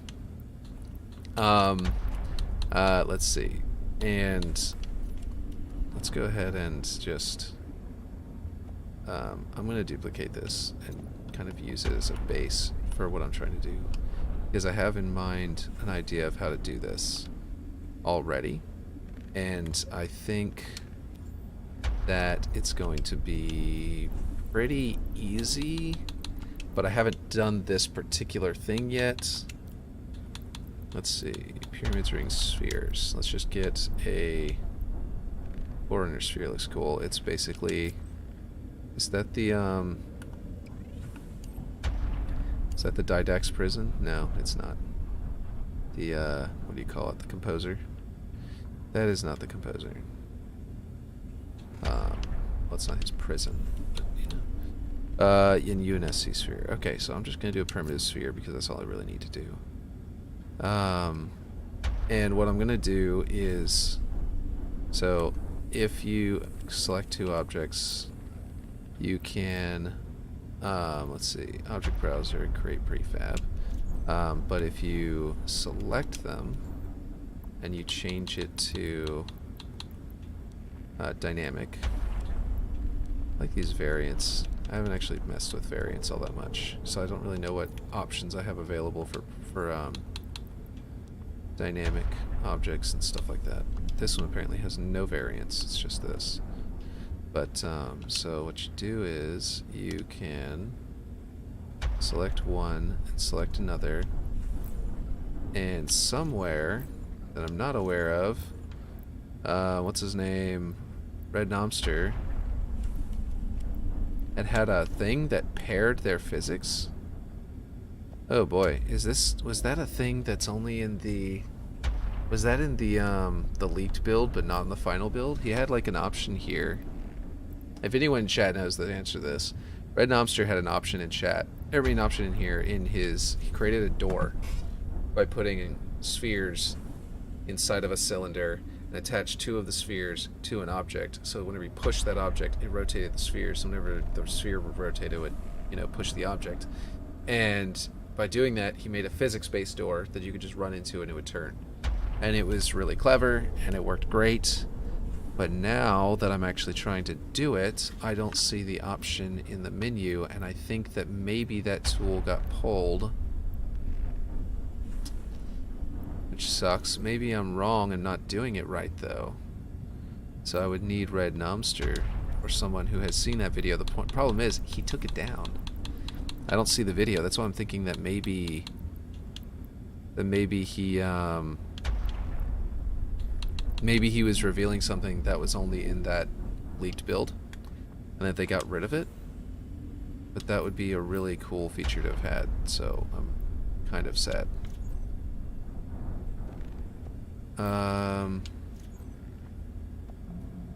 Let's see. Just on the off chance that you had to select a static and dynamic object at the same time. Object properties, create prefab, and object browser. No, I guess they removed that. Man, that sucks. That means I'm gonna have to build it, and then in scripting make a list of those objects and move that list as a whole, as if it's a single object, up and down. This piece came out really weird, in that the scratches are all dark gray, like black, like non-existent, and it's kind of been bothering me. Oh, no, they're not. It's just about the lighting in this one particular spot. Everything else is nice and bright. Even over here, which is also away from the sunlight, but for some reason this one spot having a weird little lighting issue. Okay, so basically I need to build out the actual slide that goes up and down. Unfortunately, in Blender, I don't have that. That wasn't part of the 3D model, which means I'm gonna have to look at the thing in, you know, in Master Chief Collection. Let me get a Banshee. That should probably help. Get all the way up there and take a look, take a closer look. Hopefully I won't get myself destroyed, because that would definitely put a hamper on things.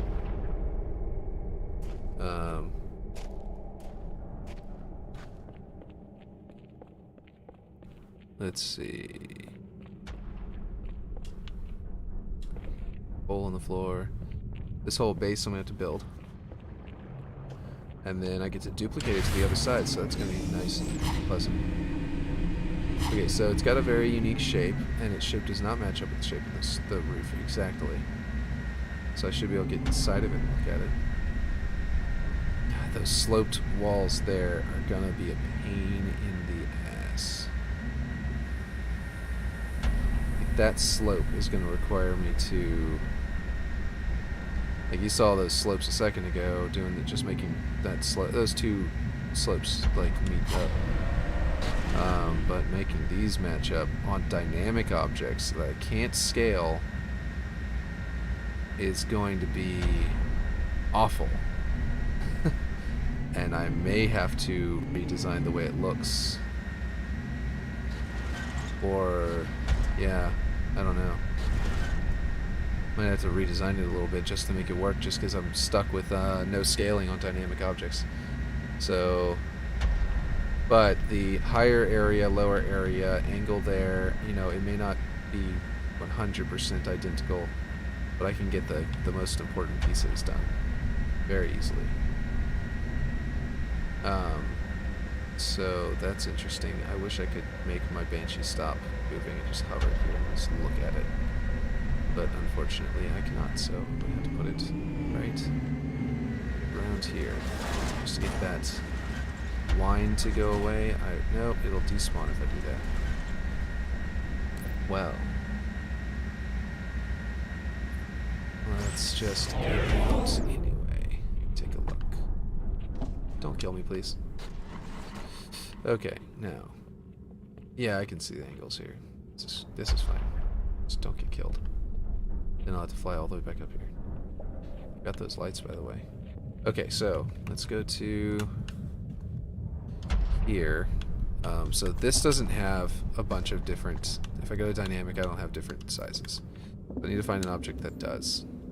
And that's probably where if the primitive sphere does, and the primitive block does too. Forerunner block. This is the one that scales. I don't have a scale though. I'm gonna be doing dynamic. That might be a cool texture to put on there to have those like little lines on it. Since I'm not gonna be able to add a bunch of other, detail. Kind of need something that's flatter though. Like that's really thick. Okay. Needs to be much more flat. I hope the primitive block is not stuck with the same ones. 1 by 1, 20 by 20 by 20. 2 by 18 by 2. Okay, is that a wall? No, that's just a column. Right. 2 by 2, 2 by 4 by 2. 4 by 18 by 4. That might be right, to be honest. I'd have to build it out of those. Like, I need to find something that either I have to put a whole bunch of them next to each other. Here we go. Now we're getting into it. Yes. Yes, I like that one. Like, this might be perfect right here. This might be perfect for what I need. Let's see. It's gonna go into that groove, right? It slams all the way down into the groove, or does it not? Maybe it doesn't. Oh. Nope, that's not what I wanted. Okay. There we go. I don't know why I couldn't move the first time, but I think I actually had already gone into the right thing. Okay, so when it closes, does it go all the way down into that groove? Slam? No. By no means. Okay, so that's cool. Now I know. I feel like it should have. I wonder if that was like the original design intention whenever they like chose the shape. Boom.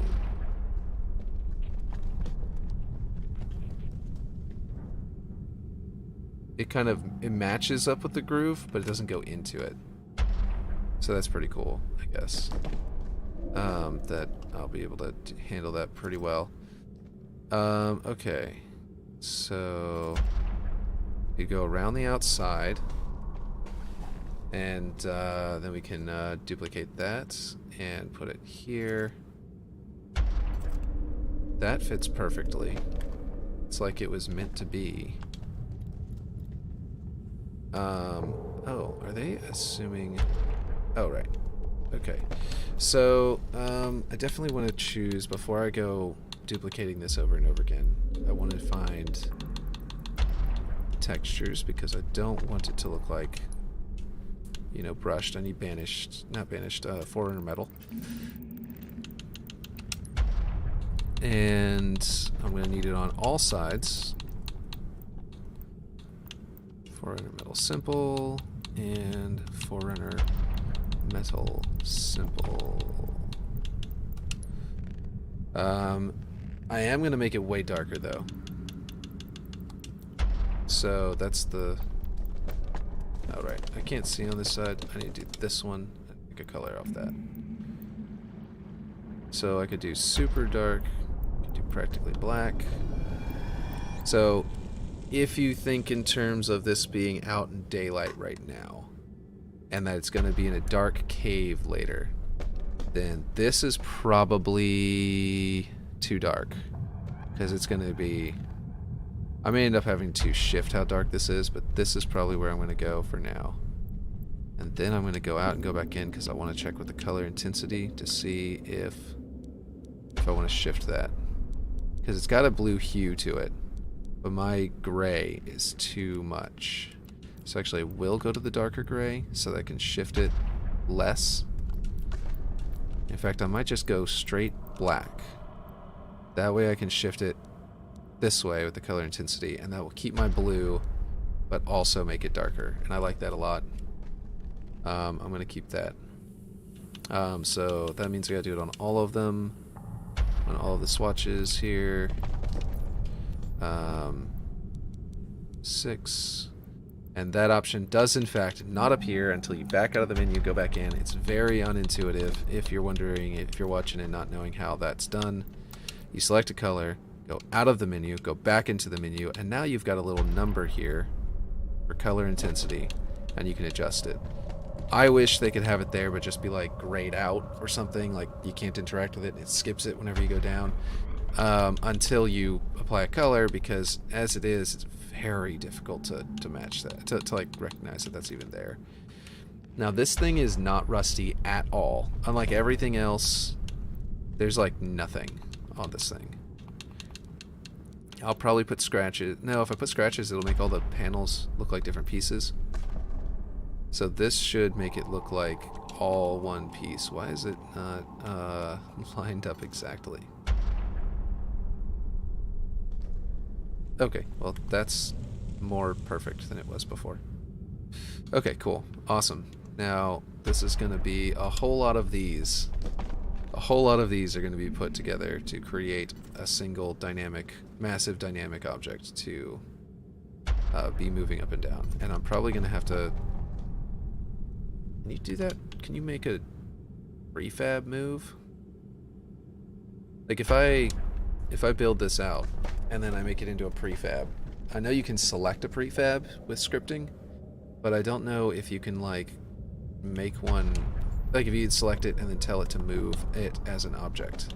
Like, can you feed a prefab in as an object? Wait, this is not what I want to do. I want to do this, duplicate, and then what I want to do is go in here and try out some other sizes of this thing. I went the wrong way because I thought it'd be faster, but it didn't. It was not faster. I want to see if there's an even bigger one that I can that can make this quicker. Yes. Yes, there is. This one is definitely quicker. That one's bigger. Yeah, I'm gonna go with this one. Didn't realize that this existed, so I must have gone right past it. So I don't need 2 of these. Let me duplicate this and then line it up at the middle there. And then delete them. That way I don't have to reposition them properly, because they were in a good spot. They just were more than I needed. And if you can't select something... Oh, there we go. Yeah, you get real close, or you just straight up go inside of it. Okay, so I'm going to keep one of them around and just drag it off to the side, because you because I might want to use, I might need it to get the correct, like, I might need to use one of those to make a little piece and then go to the next one. Okay, so, okay, where am I here? Okay, this way. My lights.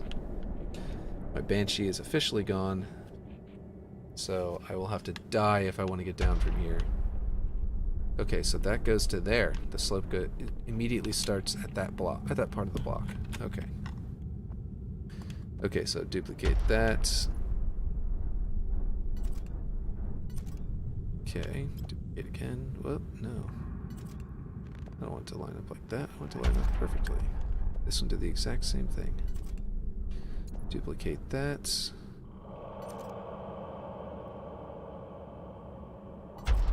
And this is where it would be going up. Well, it would go up at this part. But I'm going to just immediately start going up. And I'm going to duplicate that. Now I'm going to try to place a triangle first.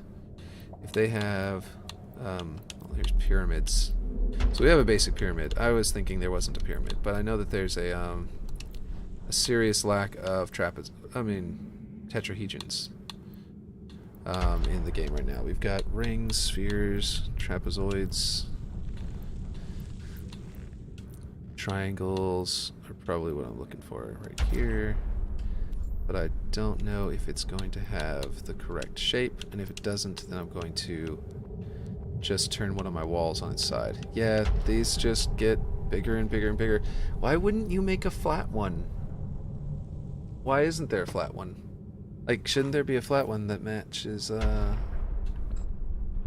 this depth? Like, you've chosen this depth for other objects, the 2. But you didn't make a flat one that matches it. Okay. So I'm gonna try, just to see, this piece is a triangle that I can duplicate just to find out if whenever it becomes dynamic, it has no other options. Nope, just the basic triangle. Is it... What's the measurements of it, though? It doesn't tell me. I'm gonna have to try it. I'm gonna have to bring it up here and see how it's the right thickness. Oof. No, it's not. Well, let's see in Master Chief Collection how thick it needs to be. Does it need to be actually a little thicker? Maybe.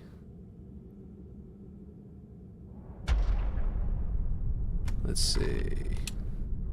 Might be that I need to double up these walls, which would mean I'd have even more game objects to deal with in the scripting. But if I have to, then I have to. Let's see. No, this inner wall would probably be the right thickness for this. It's just that the outer wall would be thicker. Yeah, I don't think this piece is gonna work. I'll try it in a minute. If this doesn't look any good, then I will try that. But I am going to just do this, because that will give me an exact 45-degree angle and everything, and it'll work out pretty well. Now, does it clip? There's Z-fighting. There's some Z-fighting. I'll have to adjust it slightly. But it's not too bad. So I might go ahead and do that for this area, and then have that go up into one of these. It would be really nice if dynamic objects weren't limited in this way, but they are. So nothing to do about it. Let's go ahead and grab one of these. Put it there. Actually, I don't know that this is... Yeah, that'll at least let me get this to be lining up correctly, so that I can do that. There we go. And we'll go over here. By the way, welcome everyone. There keeps on being new people, and haven't been greeting them. So yeah, welcome. Let's see what we got over here. This is just goes to, okay, so it turns at right at this. Okay. Right at that hex. So really I need to drag this out. come over here. And then I can duplicate the, or I can put this into this position and rotate it 45 degrees. And that should, in theory, be perfect for this spot. Yeah, that's just gonna perfectly clear that. I don't know, I might be able to, in actual Master Chief Collection, get behind it. Oh, right, because it's above it anyway. It's not gonna smash me. Yeah, and that gives me enough space there. Let's see how high above it is in here. That definitely won't smash you. It's a little lower than it is in the actual Master Chief Collection, but I can raise the whole thing up once it's once I have it, you know, the whole ring done. I can grab it all and raise it up and just not snap it, and that should work out great. And so I need to basically duplicate this to the other side. This is where a mirror tool, like everybody wants, would come in handy. I think everybody knows that. Everybody's very fully aware of how nice it would be to have a mirror tool, I think. Let's see.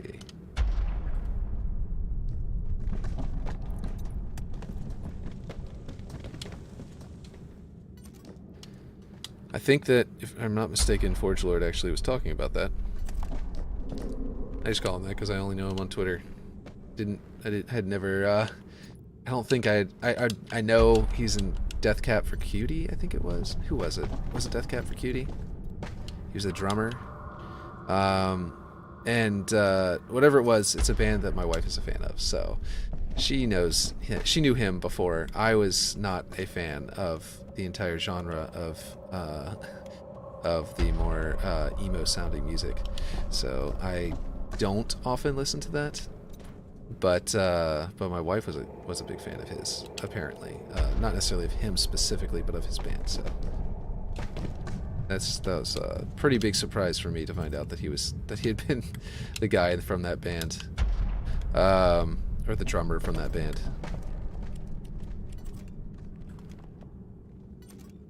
What's going on here? What happened to my...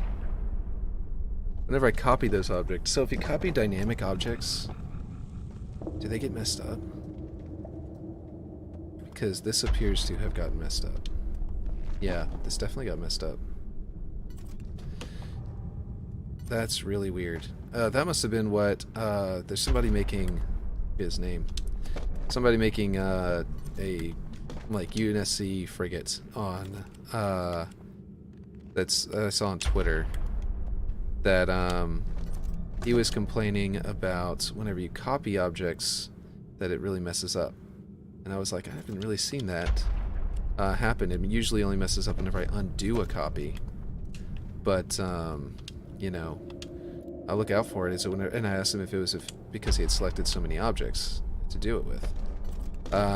But now I'm seeing he probably built the frigates out of dynamic objects, which would be pretty insane. That was weird. Reset the rotation and it went up there. I must have flipped it over at some point. Oh wait, that's right. It's this way. It would be pretty crazy to do, but he might have done it. And in which case, if he did, that means his map is going to be really cool, because it's going to be frigates that can actually fly through space, which is insane. I mean, the obvious, more logical solution to that would be to make space fly around your frigates. But if you want more than one frigate, no, that's not what I want to do. If you wanted more than one frigate that were like doing battle with one another in a match, then that's obviously, you're going to want to have the ability to have them move to relative to one another. Otherwise, they're not practically moving at all. But basically, yeah, it just seemed like a really cool map that he's making. And apparently, I just copied over dynamic objects, and it did break. Okay, I'm going to need to delete that. Just need to copy this one and have them fight over the Z's. And something's not matching up. Oh, it's because of here. And also I didn't fix this. What's happened? Oh, grab that. That's not what I want to grab. Okay. This one. So, and this one? What? What happened to my pieces? I don't understand. I truly do not understand. Have all of them been being messed up every single time I copied them? These are all lined up, right? I don't seem to have any clipping issues or bugs or anything. It's just whenever I copied across there. But like, some of these I copied differently, individually, and I don't understand why they were breaking like that. But yeah. I guess I will snap to there and then carry it out until... Oh wait, no, I'm going to snap to... Here? What happened to my magnets? Oh, that's interesting. Weird. So you only get magnets on the last few objects you select whenever you're dealing with dynamic objects? Yeah. Really weird. Okay. Good to know. Ahead of time. Of any future plans. Thanks, I'm working on a new Alexandria map. Oh, are you the one who's... Oh, well, yeah, okay, so that's really cool. For a second I thought you were going to say that you're the one who was also working on the frigate. And that you just happened to be in chat. That would have been, like, crazy. But yeah. Yeah, new Alexandria map would be amazing, actually. I think that just in general, Reach is going to be, like, the planet Reach is going to be a gold mine of great maps to pull from. Not just, like, remaking them, but, like, just making places on Reach. Maybe even based on areas described in the books or something, but, like, yeah, that's a great idea. Okay, so I'm going to save it, because I haven't in a while, and I'm going to duplicate this up, and hopefully... Are the angles wrong? Are they wrong? Yes. All of them. Beautiful. Also, the textures are wrong. Okay. Don't mass duplicate dynamic objects. That's the lesson. How many can we select? I'm going to guess 3. And the reason is because when you... Oh, wait, 4? Maybe it's 4. Okay, so whenever you select multiple objects, multiple dynamic objects, see, when you drag more than one object, hold it for a couple seconds before letting go to stop block shift. It helped me out a ton. Okay. So if I go and go to move this... No, snapping... All the magnets are still there. Why did some of my magnets turn off earlier? That doesn't make any sense. But yeah, okay. Man, copying dynamic objects is definitely the worst so far. Yeah, look at that. They're all wrong too. Or, well, not all of them. Maybe all of them. I'm going to assume all of them, yes. Yeah, I'm going to assume that every single one of them got messed up. But yeah, okay. Okay.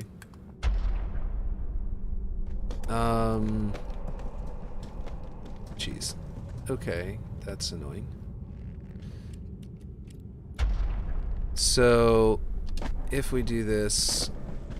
Yeah, it just messed up everything. Okay, so... Yeah, I'm thinking about just doing them individually, because this is going to be absurd.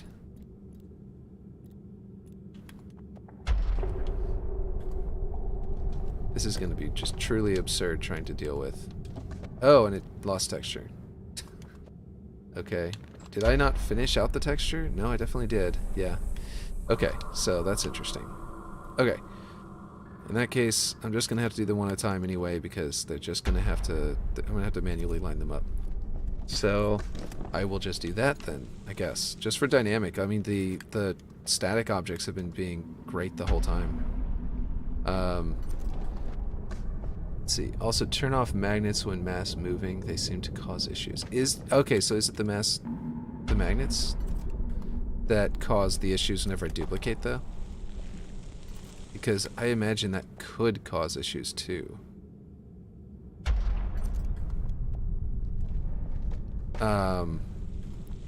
Just because it has to find a location, and if the magnets are still turned on, I'm not using the move, so it shouldn't, but there's a chance it is too. Okay, here we go. So we're gonna duplicate that and turn it. Man, this is gonna be... The special effects you can do in Infinite is going to be are so cool. So I can't wait to have this thing actually driving up and down and, you know, making the sound effect across the map or something similar.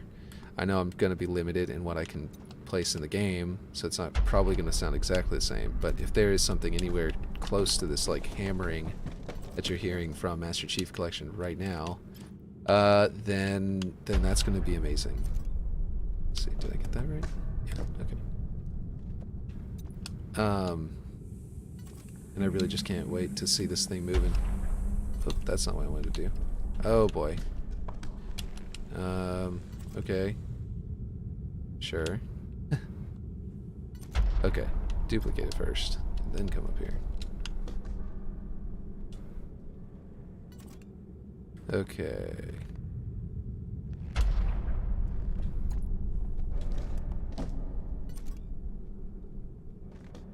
Here we go. Okay, so duplicate this. We have a lot more people in the stream than I'm fully used to right now, and that's great. I was gonna say, once I got more people in, if anybody wants to make a map, wants an idea for a map that I would like to see, but don't want to be the one who does it because I'd spent way too long trying to get it perfect, and I want it just done well. It doesn't have to be like super perfect. I would love to see the Mist Islands, and also Riven Islands. And I said this earlier, so anyone who's been in chat for a while will have already heard me say this, but like I would love to see that, and like have the books in their proper places of protection, have the you know, have them teleport you whenever you interact with them to the different islands, and then you could also have like a version of the map that's like puzzle solving, you know, like an actual like Myst, but like 4-player if you feel like it, you know, like if your players feel like playing 4-player, they can. Why is this not lined up? That's weird. Okay, got it. And I think that would just be amazing. I would love to play through that, but a Slayer map on there would be really cool. I think Riven would be especially cool as a Slayer map because you'd have all these different, all the different islands, and they'd have all the different railings that travel between them, and then like you could do like an underwater pathway and stuff like that you'd have to add to the lore if you wanted to make it. But you could also add teleporters and stuff like that. Apparently this one is... No, something is going wrong up here. Okay, did I mess anything up here? I did. No, I didn't. That's not part of it. I thought that I moved... Oh, shoot.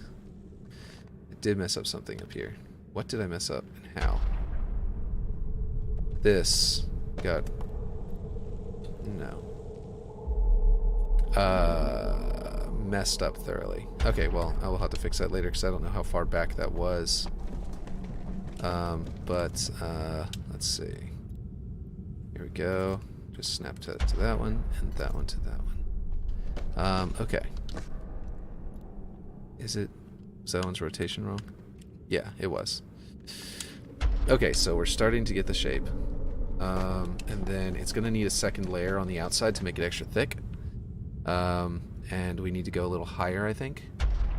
Let me check in Master Chief Collection how high it goes. Because I can go up this slope and look at it from up here. And really get a good boom. So it still goes into the ceiling, even at its lowest point. Oh, wow. That's going to be a lot to build. There's going to be a lot of dynamic objects. Can you even move that many dynamic objects at once? In the scripting? Like, that's going to be insane. Makes me wonder if there's not a thicker, bigger version of this that I can feed that into. Like lead this thinner one up into a thicker one. And so I'm going to try and find out. Let's see about different scale objects here. No, nothing is as big as what I already have. Except for this, of course, which is too big. Yeah, well there's 16 by 16 by 2, but that's not tall enough. So I'll delete that. Maybe if I find another object. I've got these triangles. Let's see. Gameplay. No, definitely not in there. Blockers, biomes, decals, FX, primitives. I know primitives is where we just were.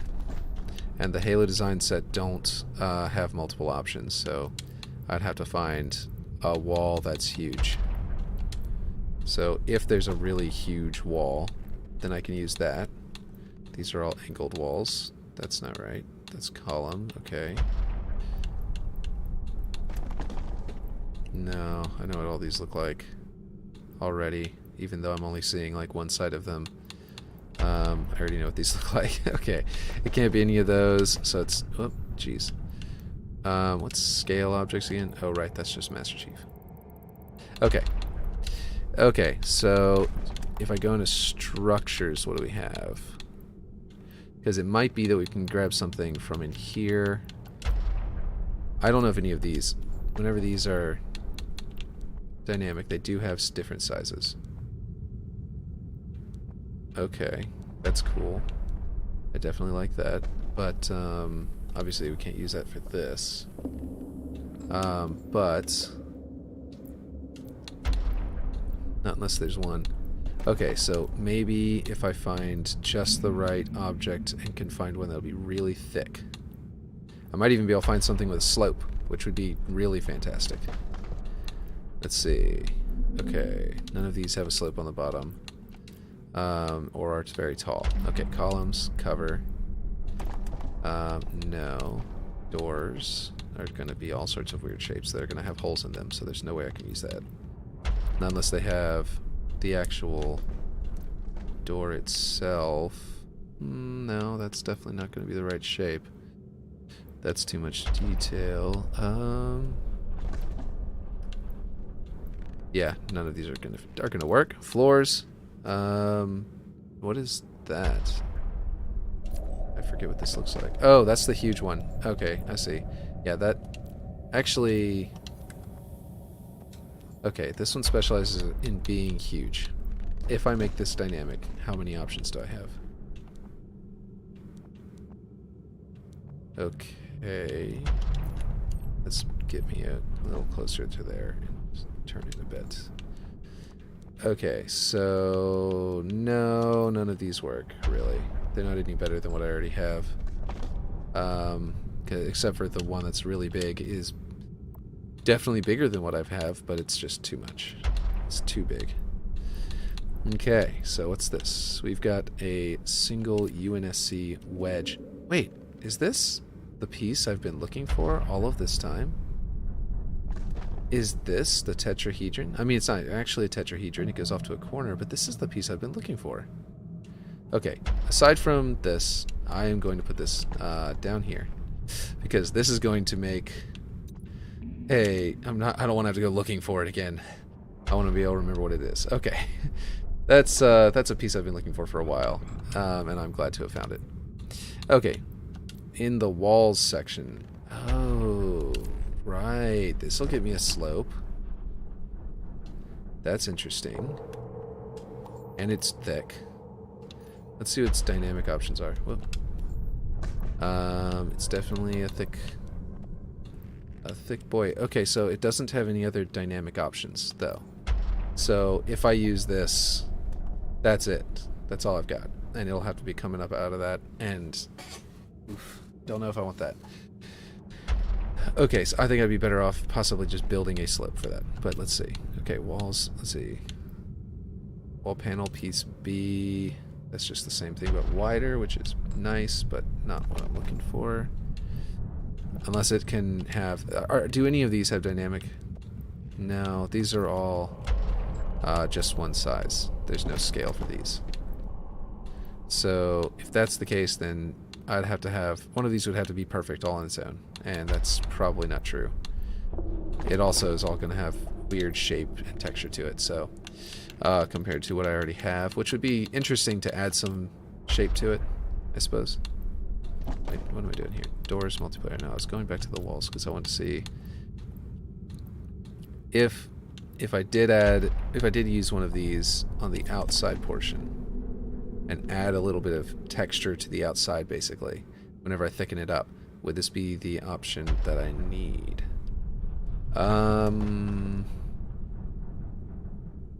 No, I don't know. It definitely wouldn't be any better than what I already have as far as scale is concerned. But it could add some cool texture, so I'll consider it for later. This one's taller. The point is that they're not going to measure out the same, and that's gonna kill it. Okay, here we go. Let's go up here, get rid of structures. In that case, let's look at some stuff in here. We'll go straight to Forerunner first and find out what kind of stuff is in here that we can use to fill out this shape, because that would definitely add to it if we can find something in here. I don't know that anything in here is not going to have crazy angles, and that could actually be built, used to build this. So maybe this is a futile search right now. Let's see. I mean, these hexes maybe could be put next to each other, but I don't think that they would work any better than what I have right now. This machinery piece is actually a really cool piece, by the way. I think it's gonna be everywhere in people's builds. Forerunner piston. This would be really cool to somehow implement in some way. Mainly as like wall decoration, because it just looks so nice. But it doesn't seem to be that I can... Okay, this could get me an angle at the base. Like if I do... Well, if I do this and this and make it dynamic, it theoretically could give me a good angle. Not really, though. Okay. I think that I really just have to go back to building it back out, because I don't think that any of these are going to work. I think I've just got to do the work. Like I did with all the rest of the structure. I just have to do it. So that's what I'm going to do. I'm going to duplicate this. You know what I'm going to do, though? I think these are, if I'm not mistaken, exactly as wide as two of them are. They're exactly as tall as two of them are wide. So I can actually go ahead and level this out a bit real quick. Up here, because this is going to be kind of hidden a little bit. I might raise that up a bit to be up there. But yeah, okay, so basically, yeah, I'm going to go ahead and do this, but I'm going to do it up here and do one more layer of these. Oop.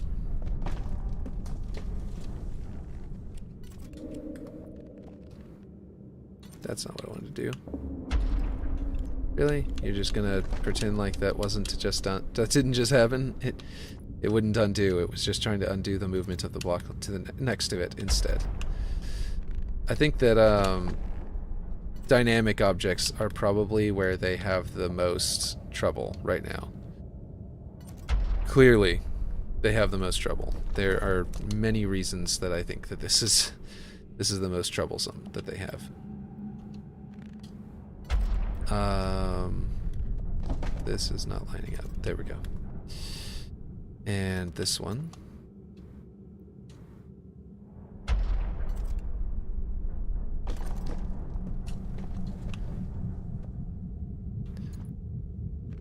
Did that one just...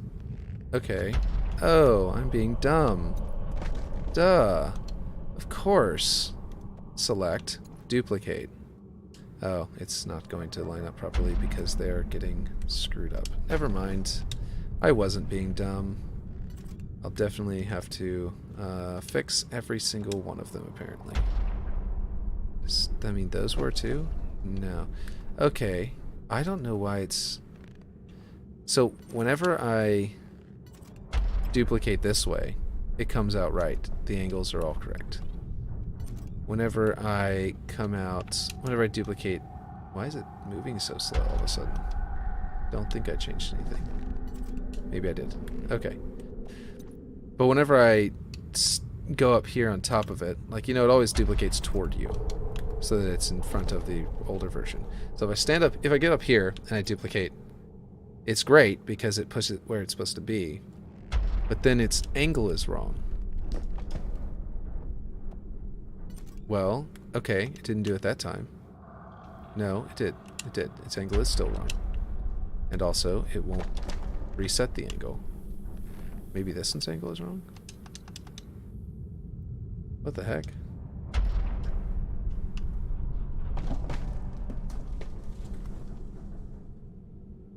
Why does that look so wrong? Because this one's wrong. I see. Okay, this is all very frustrating. Okay. So then, we'll duplicate this.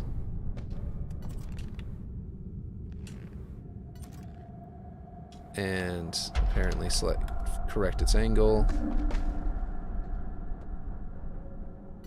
Because they're apparently all broken angles whenever you copy them.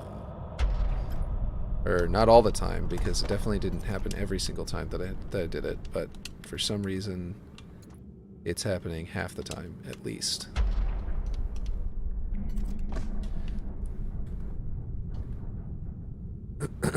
Okay. The simulation memory is not too high, fortunately. I think that I'm going to end up with probably, I'm guessing, like 60% used by the time I'm done. Maybe less. I don't even know. The central structure is so complex that I didn't expect it to take up as many blocks as I already have. And yet it's only 16%. Or 18% rather. It was 16% before I started building this. I think all these dynamic objects are a lot harder on the simulation. Let's see.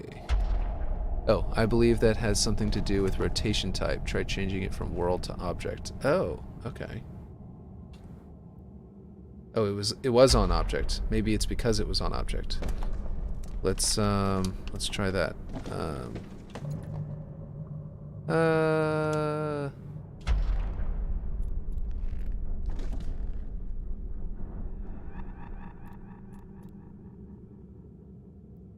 I'm to 60 degrees. What am I doing? I was like, why is it doing that? Okay, so now I'm on world and it appeared to do it again. Let's try it again. Duplicate. And here, we'll just check the actual measurements. Yep, rotation is incorrect. Y is at negative 83.23. Let me make sure that it didn't inherit that from its parent. It did. Apparently I didn't fix this one already. So that's why that one is. But you're right, actually. If it inherited it exactly, then now that it's at world, then it should be correct. So is this one broken? Yes. I'm just gonna drag this one down. I don't want it to flip them over anymore whenever I reset them. Okay, so that's good. That's good to know. Good to learn. Let's see. Alright. So, what about this one? Definitely messed up. That was rotation, right? I'm not looking at location and thinking I'm... Yeah, I was looking at position. I don't know what I'm talking about. I was looking at the wrong spot and then just assuming I was looking at the right spot. Okay. So this one's rotation is correct. And if we duplicate it, it is incorrect. Okay, so that's at world. we'll switch to object now. Select this one. This one has a correct rotation. Duplicate it. Off. Yeah, I think it just happens. If I had to guess, it just happens. It might happen because of something. I don't think it was happening at the beginning when I very first was starting the wall. I mean, unless these pieces down here are all off. Yeah, so whenever I was duplicating them originally, it was going great. So it's almost like the duplication tool is what's broken, and that it like starts duplicating it wrong over time, as if it's like, jeez. Okay, so rotation, nope. There we go. I was snapping it to that one, and it was not right already. So now they're gonna be wrong.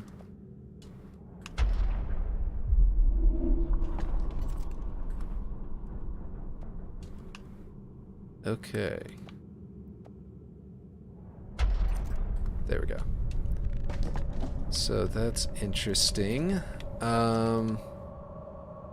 When you dupe above, turn off the magnets too. They're already going to click into the right position. Yes, let's try that. That might make it to where the rotation doesn't mess up. Okay. For now, I'll reset that one. Okay.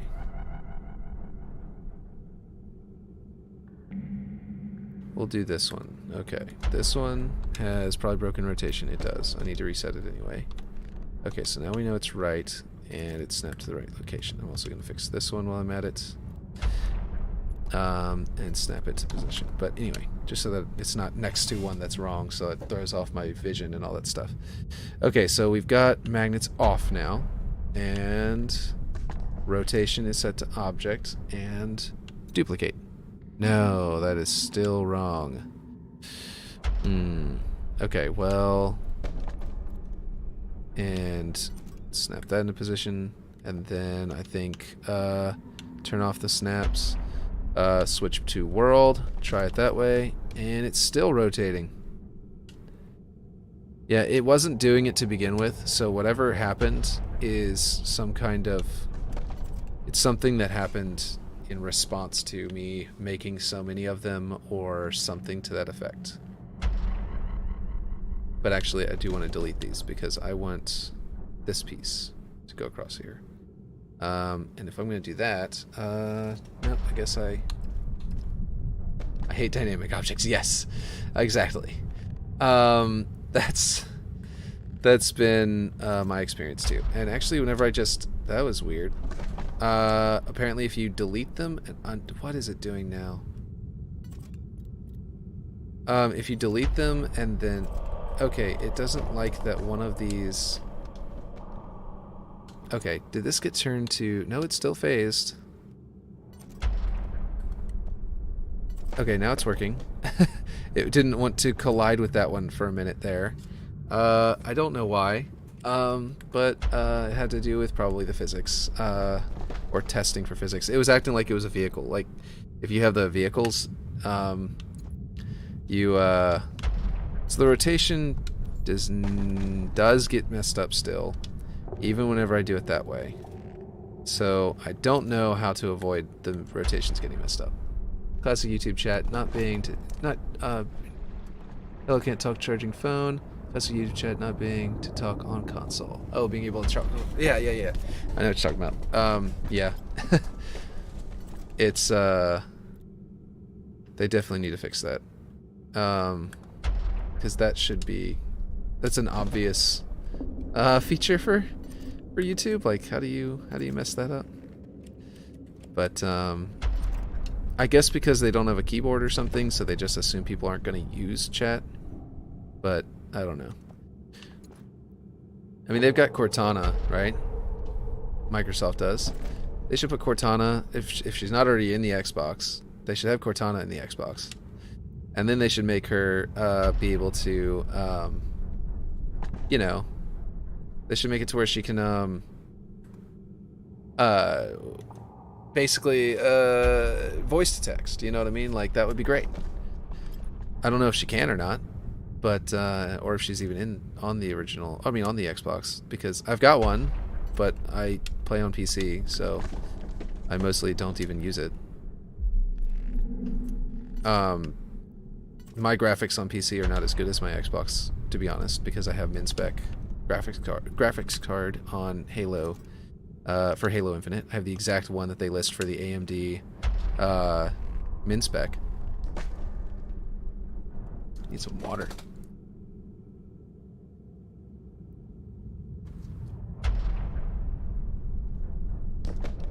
There we go. I was starting to lose my voice the other day, just from streaming. Didn't expect that. Let's see. But yeah, so if they just, you know, if they should have Cortana if they don't have it. I don't know. Do they have that? I know that the Xbox One was attempting to be the Xbox Connect all the time, and that was a mistake, and they quickly learned that no one wanted that. But and I skipped the Xbox One completely and missed out on Halo 5 until it came out until I got the Series S, or and which is what I have, not an X, which is kind of sucks, but you know, whatever. And not the console, just not having an X. But yeah, basically, if they it seems like they should. They were probably trying to put Cortana on there. If it's not on there, does anyone know? Because that probably should allow voice to text, assuming that YouTube wants to put the ability to chat into the app. Anyway, the point is, back to what we were talking about snapping. This seems to be working. I just have to do a whole bunch of extra steps. It's like really dumb. I have to rotate. I have to fix the rotation every single time, and then snap it back into position and everything. But it's working. It's doing the job. It's just frustrating. And I'm gonna save it again. So this is probably getting high enough because actually the rocks are going to kind of collide here. So as long, right around this height, that might be tall enough there, because I'm going to raise it up a little bit. It's not quite the right height. I'm supposed to put it to about here.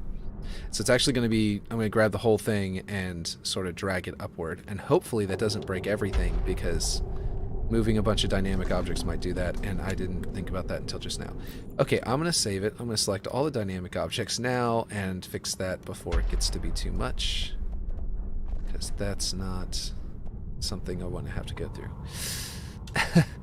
Because like I was saying at the beginning of all this, I saw someone on Twitter talking about their ship and how it got messed up whenever they copied, or they duplicated, and I was like, that seems odd to me because I've never had a problem unless they're dynamic objects, in which case that would be a problem. And I'm just worried that selecting multiple dynamic objects at all might cause a problem now. So yeah, let's get this done before I end up with a million of them. Putting all of these into a list. You know what? I'm going to move these into their own folder. In the objects list, you know? Because then I can select them a lot easier. Assuming it works. Wow. Selecting a bunch of dynamic objects is lagging out my computer, too. I'm not even moving them, and it's like starting to move slower. That is weird. Hopefully, this gigantic RAM going up and down above everyone's head all the time won't be so many dynamic objects moving at once that the whole game, that lags out any maps, anything done on this map. Hopefully. Fingers crossed. Okay, in the meantime, let's go here. We have all of them selected. We can go, let's see, close that one, and the future plans was just an empty folder anyway. Okay, I forgot to select my folder before building today, so now I've got... What are these primitive blocks that I've missed? Oh, they're probably these ones off on the side. If not, I'll find out and just move them to the folder later anyway. Okay, so add, let's see, create empty subfolder. I'm going to call it pump RAM. And that probably won't move them to it. What is happening? I'm not touching anything, and they're just floating away. Let's not do that. Let's, Control Z.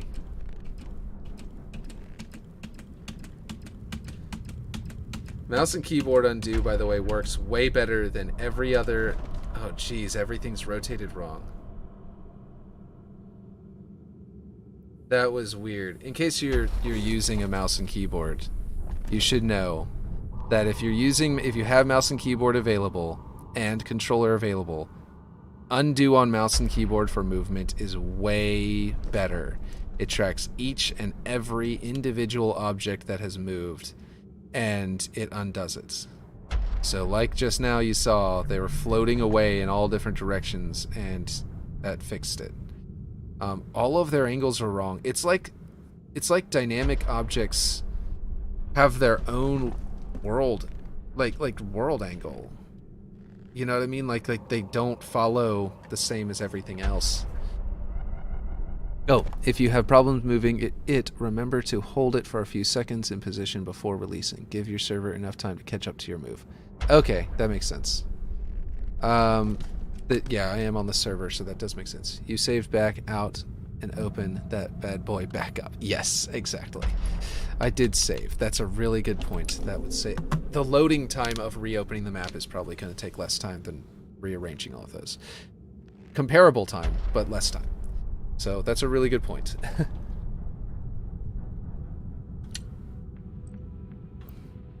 Latest version.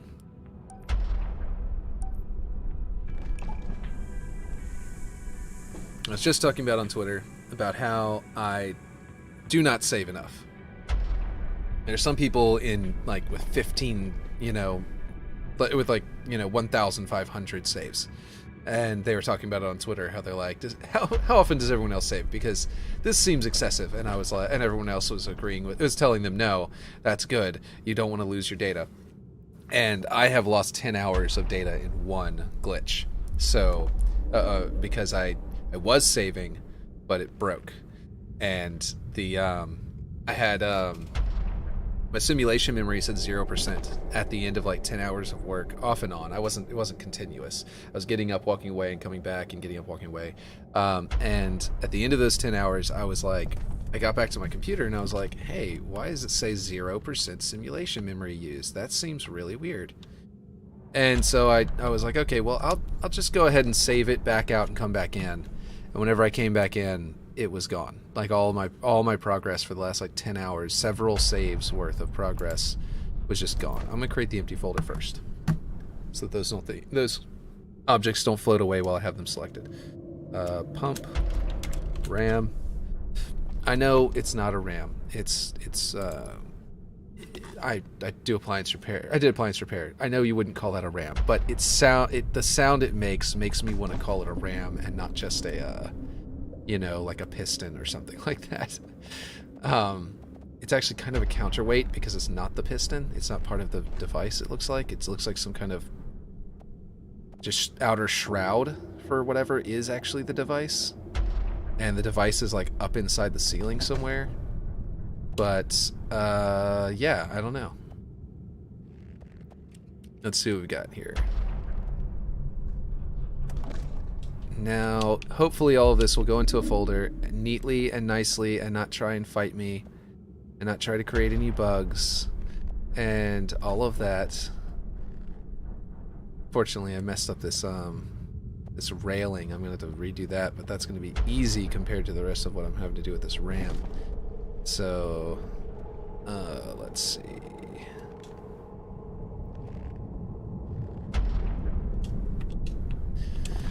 Okay. those last 3 up there, and then around this corner here. Okay, so... Oh, there's more people in chat. Does anybody know how to do... Red Nomster had done a tutorial where he attached the physics of some objects onto another object. And so that... And he made it like a door, where this door would just like hinge on these ball objects. And he has removed that tutorial. And I have no idea why he removed that tutorial. And maybe I could just go tweet at him. But if I could actually make all of these behave by copying the... like actually using the physics of a different object, then I could use a sphere, put it inside the central column, like this column right here. Make this hollow, put a sphere inside of it, and make that sphere move up and down, and everything else would just follow it. And theoretically, that would make all of the movement simpler to code for sure, to like script. But it might also reduce the processing power, like the server, what do you call it? Load. The load on the server is what I'm trying to say. And it would be extremely useful, I think, to have, but I just don't know how to do it. So if anybody in chat knows how to do that, or if it has been removed, because as far as I can tell, it appears to be a tool that was in... the... hey, that didn't mess them up. That's actually surprising. Why is that so surprising? I don't know, but I guess I was expecting that to break all of them. So now I can select them all easily. I'll be able to just drop that right into a, thing. And I'm going to right click, set as working folder. Now everything else I add to this will actually add to the folder without having to do anything. Let's save that as a new version before I break everything. Okay, so if anybody is aware of how to do what Red Nomster used to be able to do, please let me know. I think I want to make this like in line with this one, but I guess it doesn't really matter. Right, I was gonna move everything. That's what I was gonna do. I almost forgot because of all that other stuff. I need to... No, that is not what I wanted to do. Thank you very much. I think I'm going to have to load my save again. Yes, I did not mean to move, and it's not even letting me deselect... Oh, game crash? Yes. Game crash. Wow. Okay, that was a lot of objects moved at one time. I'm just going to have to go with that. Just going to have to fix that. Okay, we're going to have to open that up. Again. Whew. That's crazy. I need to upgrade my graphics card, and I need to double my RAM. With the streaming, the RAM was never a problem before. I used to have all sorts of stuff up at one time. Right now, I've got Blender, Master Chief Collection, Halo Infinite, OBS streaming, and Chrome with a bunch of tabs. Like, way too many tabs. And all that adds up, and I still am able to run the game, as you can see, just fine. Obviously, this crash was something to do with those physics objects. Are you talking about moving the prefab in a single object? No, I was talking about, he literally, I'll sort of simulate what I remember him doing in the video, but the video is obviously gone, so I can't just show you. He selected, I can just describe it first, but basically he selected everything. He selected a door. He put a door object, like a gate, and then, or the big wooden door from Bazaar. Put that down. He put 3 spheres on top of each other, and then above he put 3 more spheres on top of each other.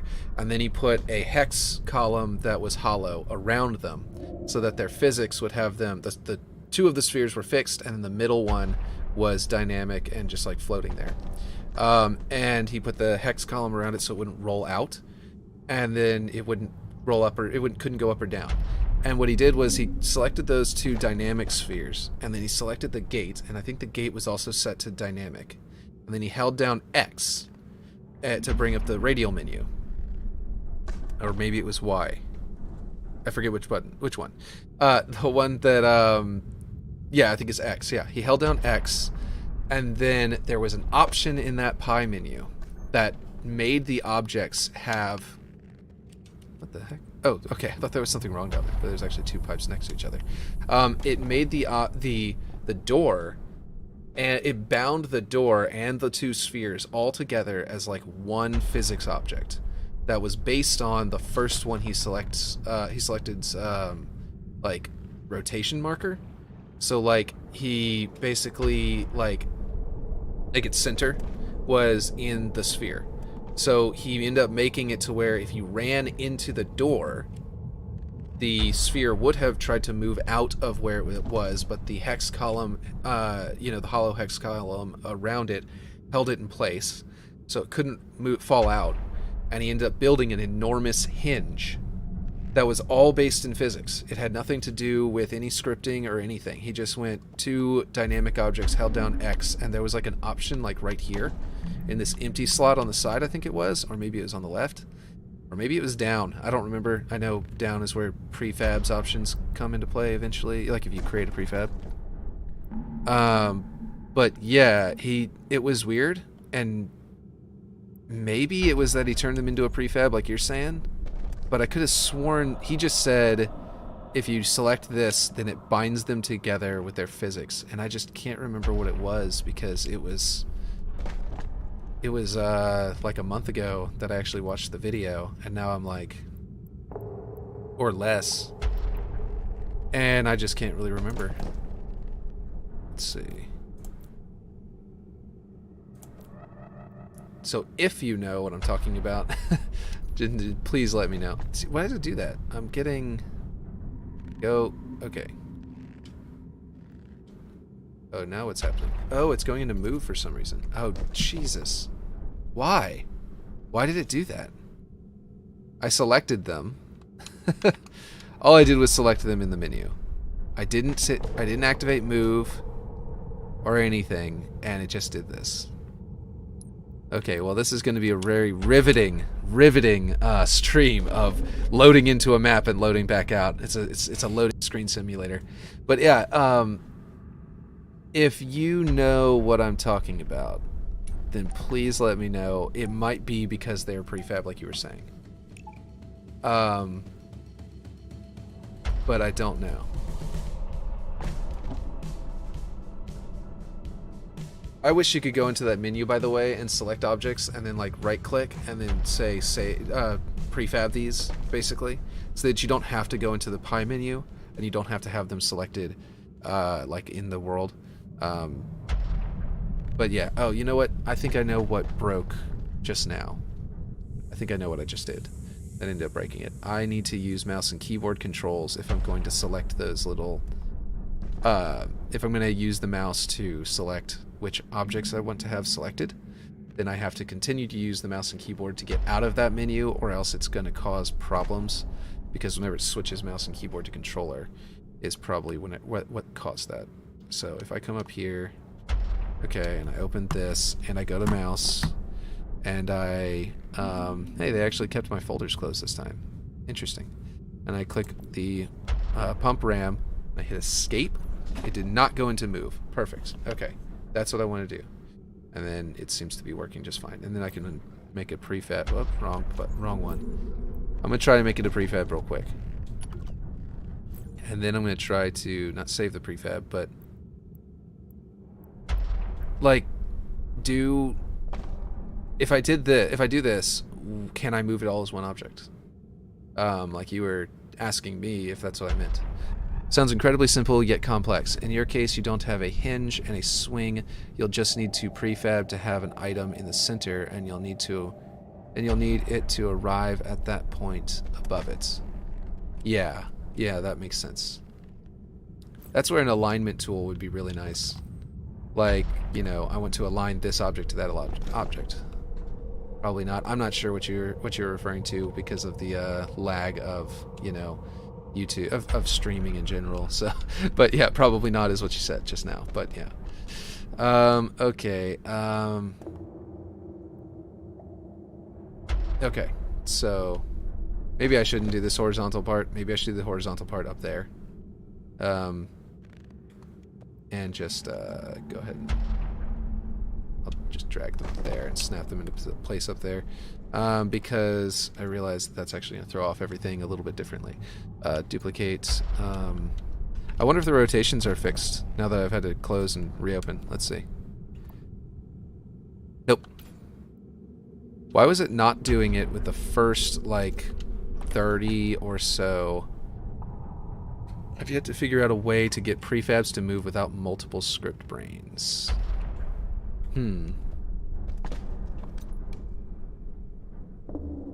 Actually, is this one's rotation right? Hey! That means this one's rotation is wrong, isn't it? No, it doesn't. Why did that one go? Okay.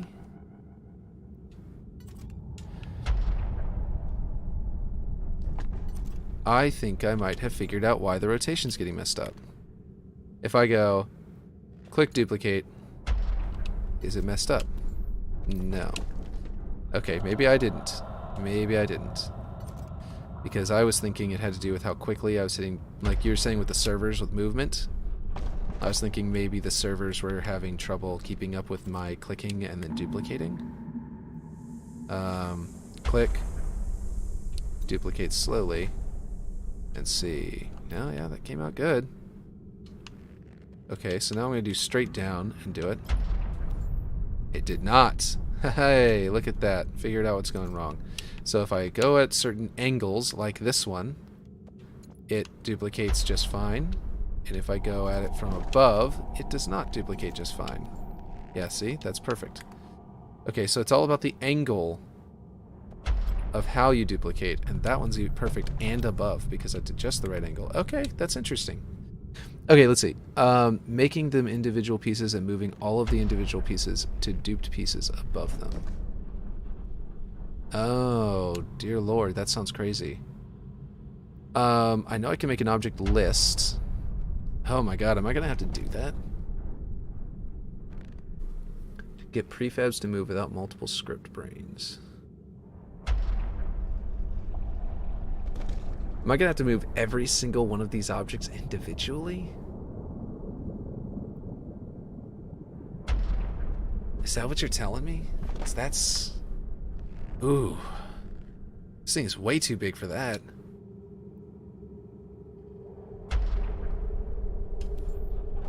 Did I just realized, before I go any farther... Yes, I messed up.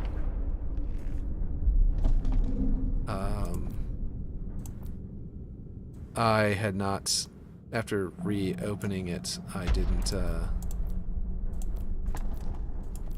Here we go. These are all in the wrong folder.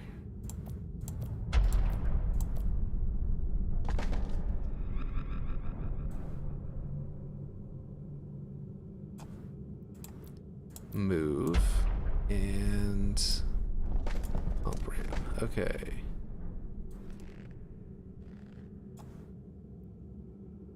Okay, so escape here, not with the mouse and keyboard. Deselect all. Okay, you may. That's why I shed a tear for every piece you added. Yeah. This is gonna be crazy. I may not, if I have to do that, I may not have it slope out and get thicker. I might just leave it this thickness and have it going up and down because I don't think anyone's even gonna really notice. As long as it's there and there's dust falling and all of that stuff, most people are gonna look at it and go, "That's really cool. I can't believe that's in the map." You know what I mean? Can't believe you got it working. Oh. But other than that, that sounds like a pain. I think I just have to keep going up straight. I think this horizontal idea to try and save on pieces is not actually going to work all that well. Unfortunately.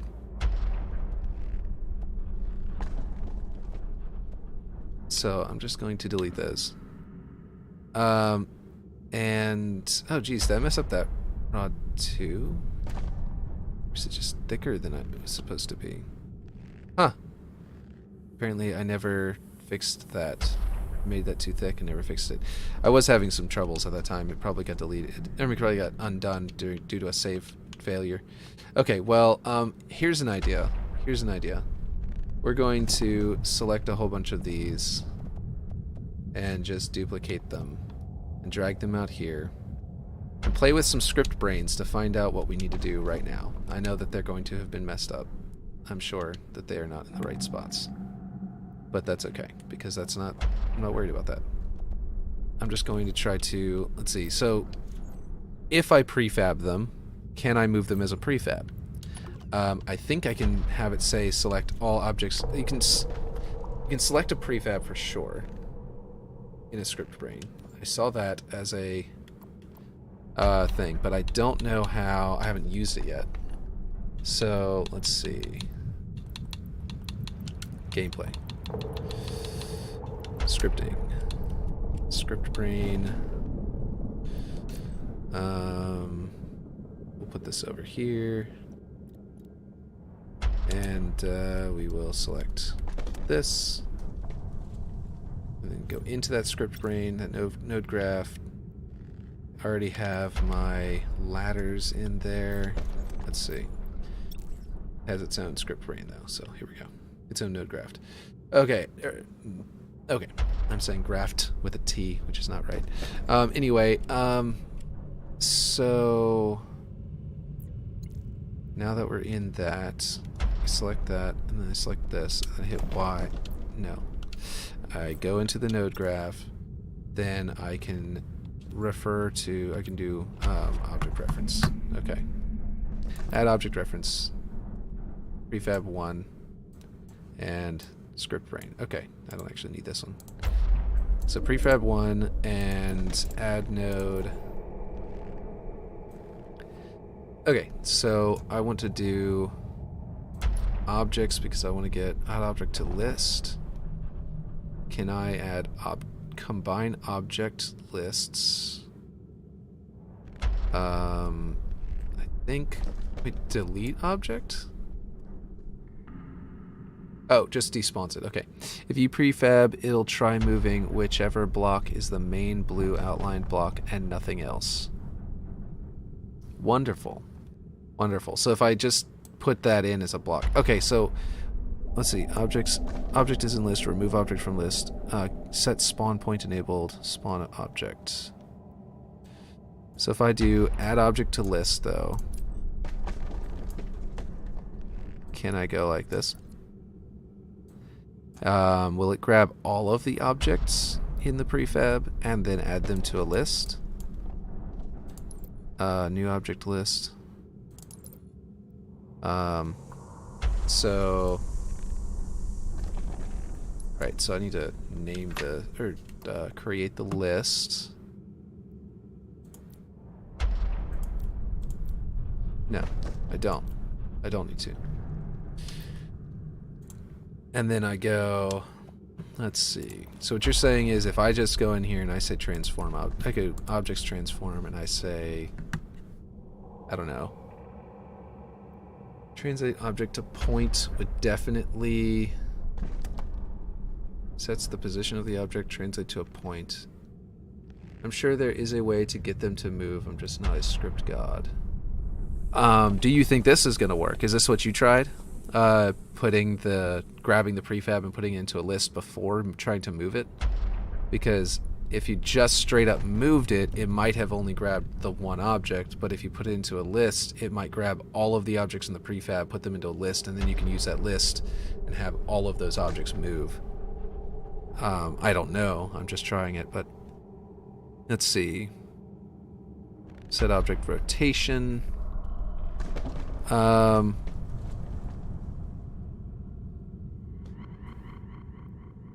Get object up.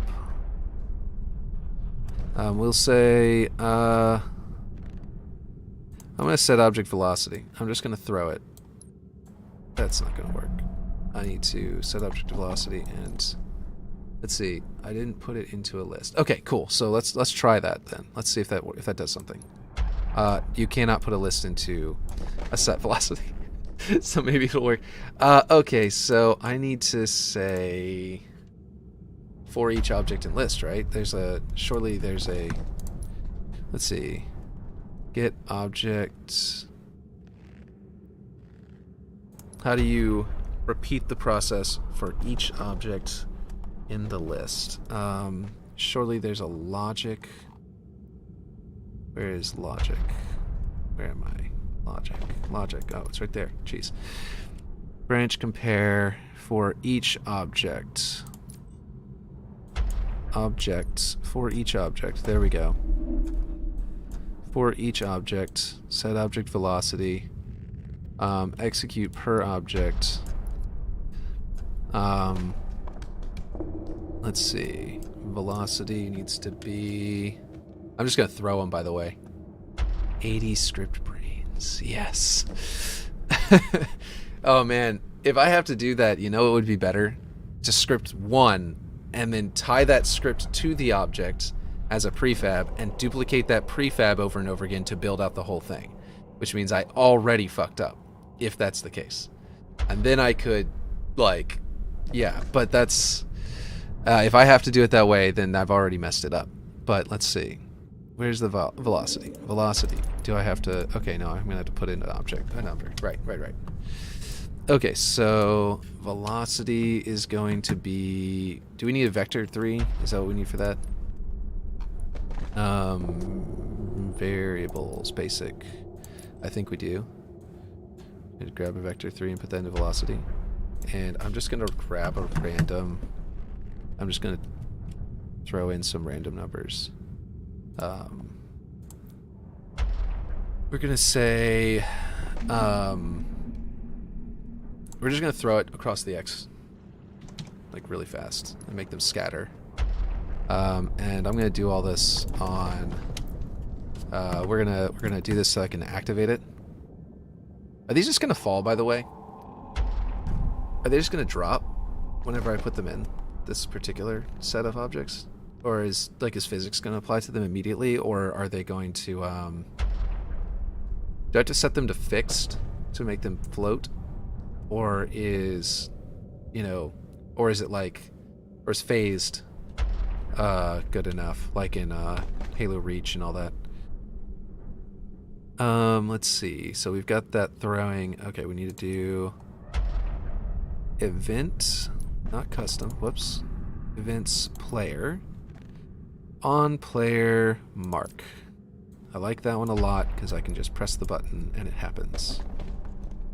On player mark. Let's see. The only thing you would have to change is the brains if you did it that way, or the destination coordinates. Exactly. And if I actually put a destination coordinate and put that into the prefab as well and duplicate that, then I wouldn't even need to do that. I could just, figure out the height, the distance it needs to move, and just be like, yeah, move up to here, and then move back down where you're supposed to be. I would need to put one at both locations, and then I could duplicate that prefab over and over and over again. Just make a prefab of a panel that goes like this. And, but the problem is that I'd have to get the timing right and all of that before I duplicate it. Like, I'd have to have it to where it goes up at the right time and comes down at the right time. No, I wouldn't. No, I can make it a custom event. I can make a custom event, global event, that says, when I am told to move, do this, right? And then make one brain that tells all of them to trigger that event. And that should work. Yeah. I can make a custom... I wonder if I can make a custom event with all of them that's the same triggering, script. Probably. And then just call out one triggering script, and then everything moves up and moves back down like it's supposed to. That would work. But first, I want to see if I can just do the whole thing as... It's a right here there's a prefab. So, when a player marks object preference... Actually, you know what would be great? Instead of set velocity, let's move it to the point. Add node. Let's see. Let's go to objects transform. We will say set object. Wait, what is it? Move object to transform, right? And we're going to say target. Let's see. Call out position is going to be our destination object. Can I do that? Wait. How do you do that? I know you can get that location, the call out position, and turn it into something. But I have to do a destination object. Okay, never mind. We're not going to worry about that because I'm just trying to test this anyway. So set object velocity, it's going to throw it across the x-axis. So if it's falling on the z-axis already, it won't matter because I'll be throwing it across the x-axis. So I'll still be able to tell that it's doing it wrong, or I mean that's doing the right thing.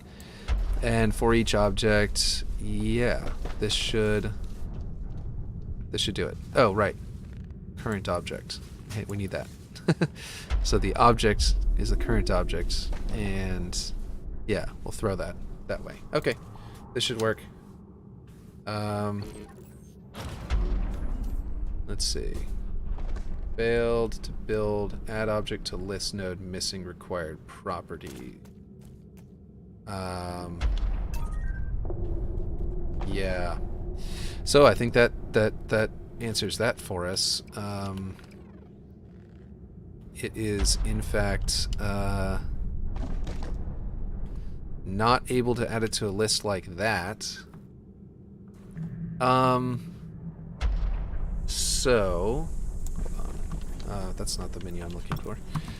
Can we just, okay, what if we clear this connection and we just do, and we clear this connection, and we go prefab straight into this for each object? No? That's weird. Okay, I was really hoping that would be a big brain moment and it would work out. Let's see. In that case, there's something else we can do to grab each of the objects in the prefab. Is apparently... Well, I will do this. Let's try this. No, yeah. So the object reference for the prefab, it is being treated as one object.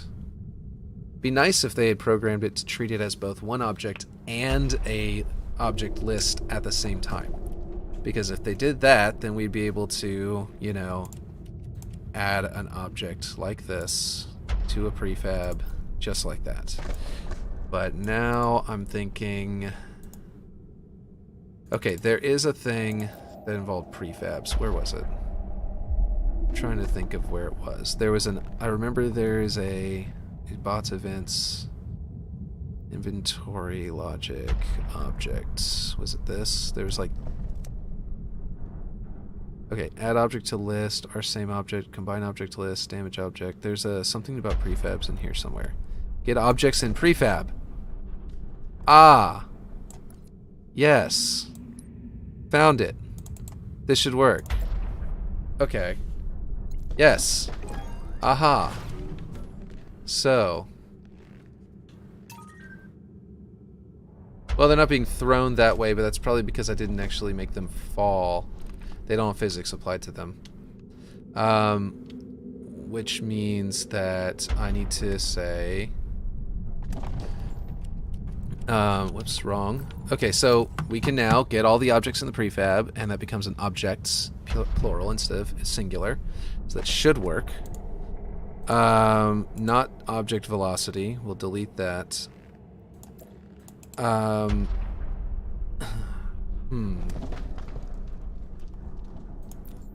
still means that they're going up. They're all going to go to the same point if I tell it to go to a point. And the spawn point up in your base. Yeah, I know, right? I have a teleporter to go up there. But yeah, I didn't have the building yet, so I never moved it. But you're right, I do have enough of the building at this point that I should be able to. Everything's finalized. Like for a long time, I'd have like a lot of the areas are like, I don't know if the scale's perfect yet. I need to get to build the area beneath it to be able to know that the scale above it is actually all correct. So I hadn't done that yet, but you're right, that I should do that. I'll do that before I build this, before I try to, actually build this. What does the magnetic settings do? I turned it on and off and I see no difference. Okay, so if you turn on magnets, there should be little squares that appear at like the corners of objects, but if you're dealing with rocks and terrain, they don't have magnets applied to them at all, because I guess they're natural objects, so it would just be really weird if they all snapped to exactly the same position anyway, so you don't really want them to. And having to turn it off for them would just be frustrating, because you'd be switching back and forth between blocks and natural objects. The point is, to have to do that manually would be annoying. The point is that if you have like blocks and things like that have magnet points, then if you turn on magnets, these little tiny squares will appear at each of the magnet points. And if you make those magnet points get close to another object with another magnet point, it should snap and make it to where those two magnet points line up. And everything else, obviously, is just wherever it would be according to where those magnets right there snap. And then, but they'd break a lot. And that usually has to do with the scale of the objects. There's something wrong with the code that makes it to where if you make the object really big and then try to snap a really small object to it, very frequently will just like not work. There are some objects that are naturally large and their scale is still set to 0. That's just a regular scale. It's not negative, it's not positive, it's just at 0. It's at its normal size, and it will snap to those even though they're huge. But if you take a small object and make it huge, and then another object and then the same object and make it really small, sometimes it won't snap at all to it, and that's just a bug that happens. And the only way to avoid that is to make them the same size or close enough that they will snap, and then scale one of them down or up while it's snapped to the other one. So like you scale from that edge or from that point, and make sure that it's Okay, so anyway, we were talking about put a spawn point in your base. Yes, I definitely need to do that. Random in objects, get shared objects, get unique objects. Object is in list, remove objects from list. Okay, so I need to, this is just objects. I want to do objects transform. I want to move objects to transform. Translates and rotates the objects to match the position and rotation of the destination object over the duration. What just happened to my mouse? It moved to another part of my computer. Object over the duration in seconds. Optionally, yeah, no problem. Optionally provide a movement curve to make the animation non-linear. Yeah. Okay. Rotate object to point, get object velocity. So, I'm going to get some breakfast. Good luck with the script. Hopefully it doesn't break the game. Yeah, hopefully not. Get object velocity is going to be something that can make me move. But then, like, I don't want it to break, like you're saying. Like, if I throw these objects, they might hit each other. I can't really apply physics to them, because if I turn on the physics for them, they're going to be bouncing off each other because they're snaps to one another. They're, like, touching one another. So if they're each moving with velocity, some of them are going to slow down faster and some of them are going to slow down slower, and the whole thing is just going to just destroy itself and fall from the sky at the very beginning of the match, and that'll be hilarious and terrible. Get object up. So get object position. Can I do... If there's move object to translate, to transform, translate object to point. Set object angular velocity, set object position. Can I... Let's see. Sets the angular rotation velocity of the object. Rotate object to point. Okay, I don't know. Move object to transform seems to be the main way to do it. What if, I just want to be able to put in a number of world units as a number and say move in a direction in this, you know what I mean? Like move this way, this amount. And I don't understand why that isn't a node. Like that seems easy to program.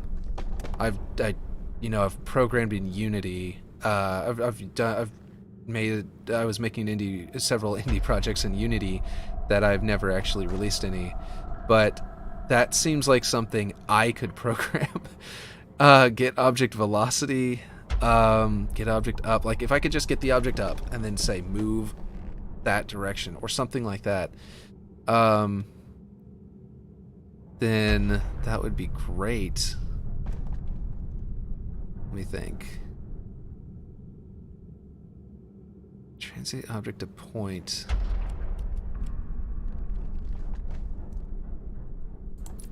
So, wait, position empty? Wait, is this how? Okay. Okay, I know how to do it. I think I just found it. Okay. I need to know the 3D location. Okay, okay. Yeah, I think I got it. I think. Execute per object here. Current object is the object. Duration section in seconds, movement curve, okay. So the position needs to be this object's position plus a bunch of Z. Okay? That's all we gotta do. So we add a node, we get object's position, current object, get the object's position. Now we have its position. Now its position is gonna be in 3-dimensional space. Add node. So we need to go, players, traits, variables, it's probably in here. Area monitor, boolean. Would it be the vector 3? Team, string. No, it wouldn't be, that's its movement. Identifier, grenade type, equipment type, boolean. Okay, there's gotta be something in here for this. Vehicle type is definitely not it. Is it vector 3? Can be used to represent positions, rotations, and more. Yes, okay, that's what I'm looking for.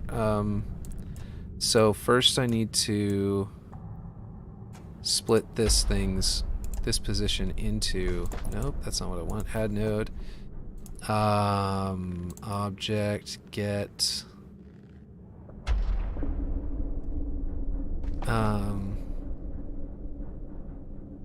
right? I don't think that's right. Let's see. So I've got the object's position, but I need to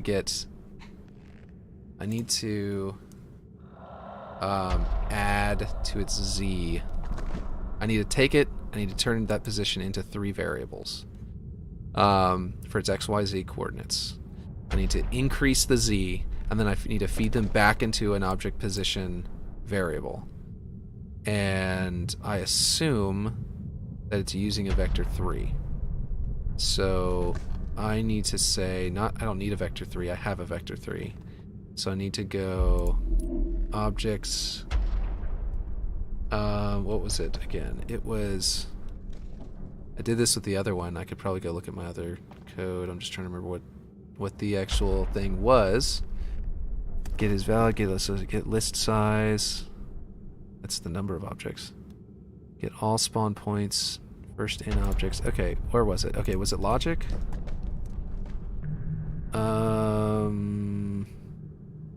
No. I don't think. Okay, I'm gonna go find it. I'm gonna get out of this. I'm gonna go to my ladder script that lets you climb this ladder like Combat Evolved.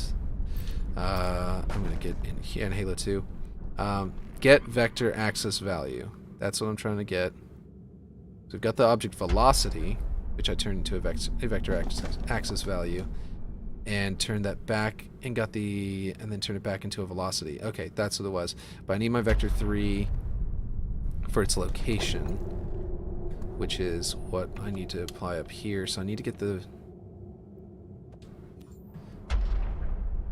I can't believe I just looked at that and then immediately forgot what it was that it had told me it was. Okay, sorry. Here we go.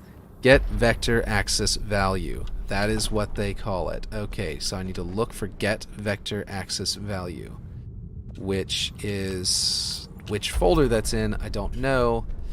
I forget where that is. If Clem was in here, he'd be like, it's in this folder. It's this one. Let's see. And I would know exactly where to go because he's great about the coding. Let's see. Game mode. Okay. Inventory. Okay. No. I don't even know why I clicked on that. Objects. Get vector axis volume. Get. No. Not there. Get vector axis value.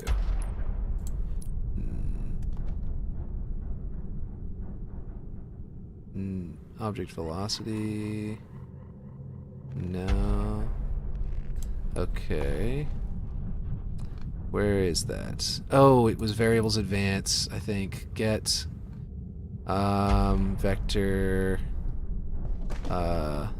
3 variable. Wait, get vector 3 variable. Is that what we're looking for? Get object position? Maybe? I don't know. Okay, get... I forget where it is. Is it in just variables basic? No, that's the actual variables. Get... vector 3 variable. I don't remember where I got that from. Let's see. So get vector axis values. I don't need the vector axis, do I? The axis is the rotation. So getting vector 3 variable. I don't know. If that's what I want, actually, might be what it is. Get vector... This is the object position. And that may not... Like, that can feed into position. But it can't feed... It may not feed into anything I can read. Where I can do math with it. Let's see. Let's see. Get object list, object variable, number variable. No. So I've got a vector 3 out of this object, which might work for what I'm looking at, for what I'm trying to find out. Logic. No, that's not what I'm looking for. I'm looking for math. Convert degrees to radians. Okay. Here's get vector axis value. Gets individual axis values from the vector. I think that is what I'm looking for, to be honest. I think that if I do this... Can I do this? Yeah, okay. I think that's what I'm looking for. I think I'm going to delete this one and go with this and see what I can do here. So now we're going to get... X is going to go here, and Y is going to go here. And then we're going to say add node, and we're going to say math, add, take this Z, we're going to add a node, we're going to say variable basic, we're going to say number, take this empty, go here, change the empty, we want to put this to, we'll say minus 200. Well, that's not minus 200. Confirm. That should make it move down, and since we're going to be down on the ground looking up at it, unless I go through the teleporter, or unless I change my spawn location. Okay, vector position, duration in seconds. Let's not make it instant. Let's go ahead and make it over the course of 5 seconds. So it'll be nice and easy to spot. And it's going to happen whenever we tag something. So this should, if I'm right. Jeez. Phone call, that's loud. Okay. So put this in a different pocket so it's not so hard to get out of. You get out next time. Okay. So this should work. I should move that spawn point, but I'm just going to look up at it. Okay, ping. Is it working? It does not appear to be working. Oh, node graph failed to build. Node graph failed to build. Warning, it just failed to build. There is no explanation. It just says it failed to build. Okay. That's not good. Node graph failed to build. No warning, just failed. Okay. So we have the current object, we get its position. We take that into a vector 3, we split it apart. Oh, I'm dumb. That's why. This is why it's not doing anything. Didn't feed that back into the Z. Of course. Okay. Did it work this time? No, it still failed to build, and I don't know why. Wonderful. I wonder if there's something broken about one of these nodes and that they actually have a hard-coded, like, blocker for that. And if that's the case, what is it and how can I work around it? Okay, current iteration, current object.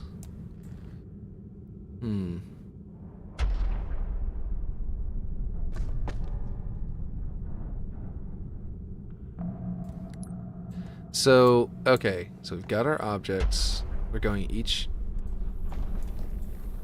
on player mark for each object in our prefab.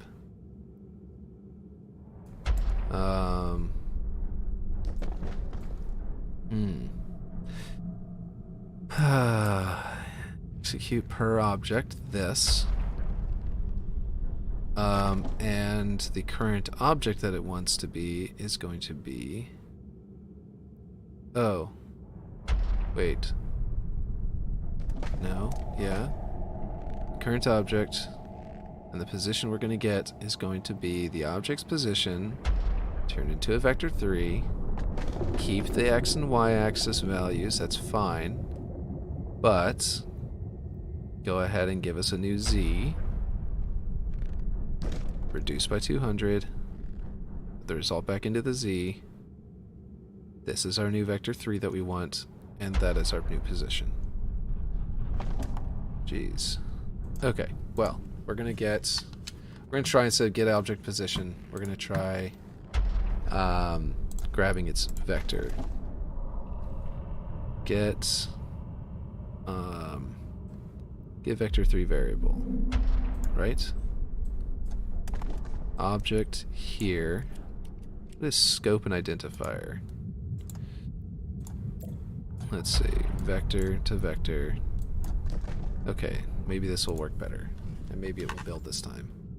Okay, it says variable stored with the matching identifier and the matching scope. The object pin is only used when accessing the object scope. So, does that mean that, whoop, so if I go, you should be able to double click that to open this menu, in my opinion. Okay, we're gonna do global. Get vector 3 variable. And we're going to move it down on the z-axis for the global object.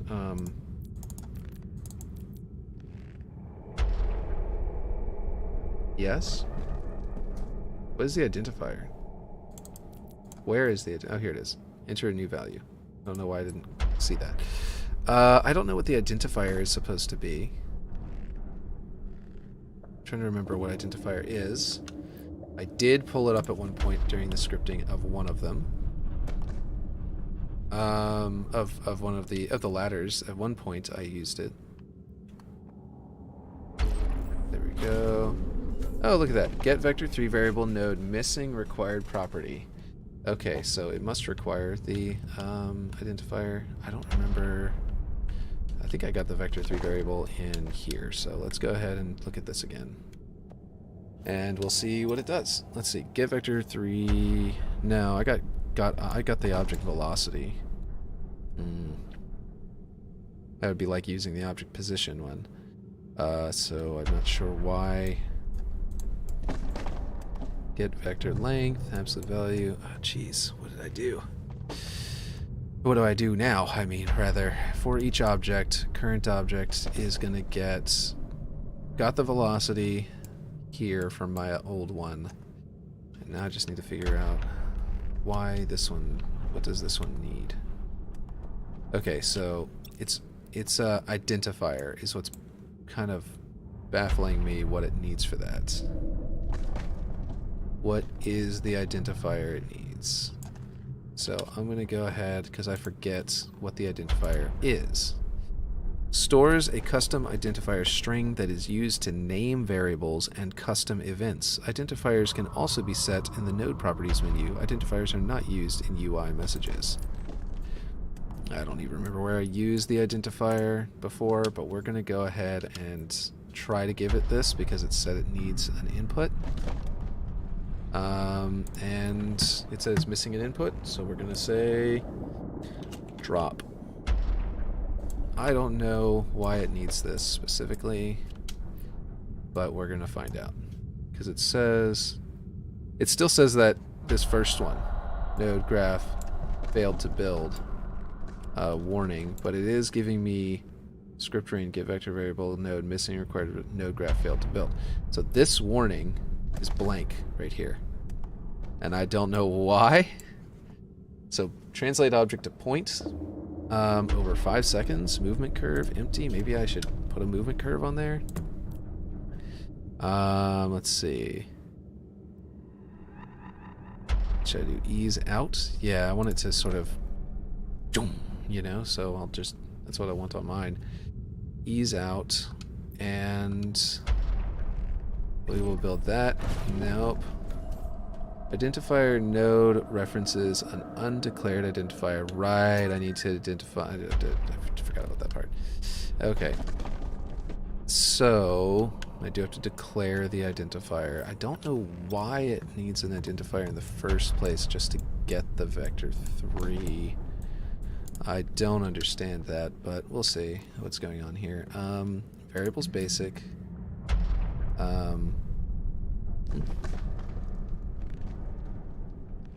I need to declare the variable? The declare identifier.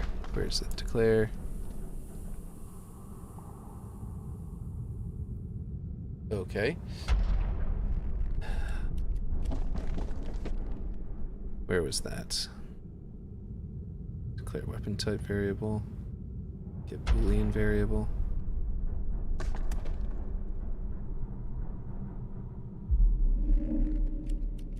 Okay, I don't remember.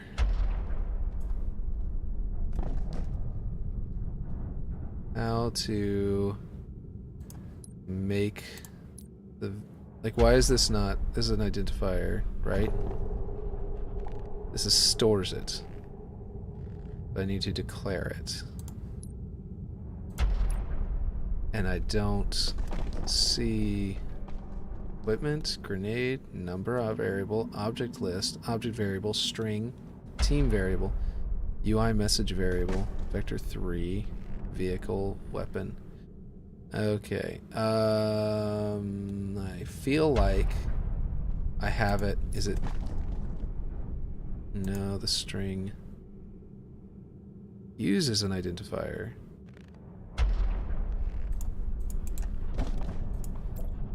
Okay. I don't understand. Let's see. Let's go check down here. I forget. I know I did something involving identifiers in here. I just need to find out. I don't remember if I deleted that, though. That might have been before. Whoops. It might have been somewhere. Okay. Get player number vector 3, number vector 3, number. Area monitor, object reference. Dang. No, I didn't end up using the identifier in the end. Well, that's depressing, because that would have solved my question really fast. Okay, here we go. Where am I? Okay. Here we go. Let's go back into it and see if we can't figure it out. So the identifier's here. If I can't figure it out, I'll go back to my previous stream because I streamed while I was doing it and talked to Clem about it. Let's see. Declare number variable object string. Okay. Is there literally anything in here that uses the word identifier?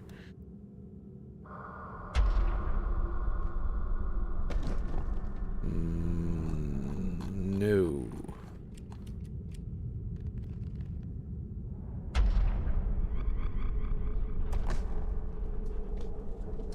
Anybody in chat know what the answer to this is? Declare vector 3, boolean. Let's see if it says anything in the description, like you can use it for that. Let's see.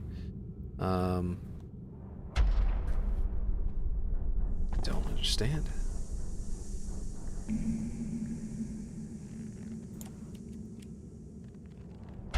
Okay.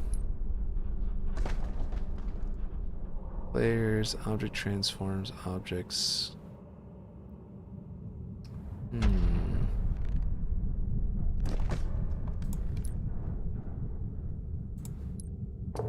Jeez.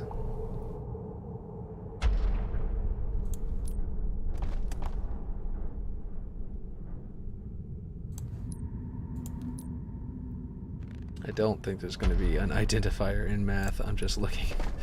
Okay. Is there like a get identifier or something in here? Is that what you're supposed to do? I don't think so.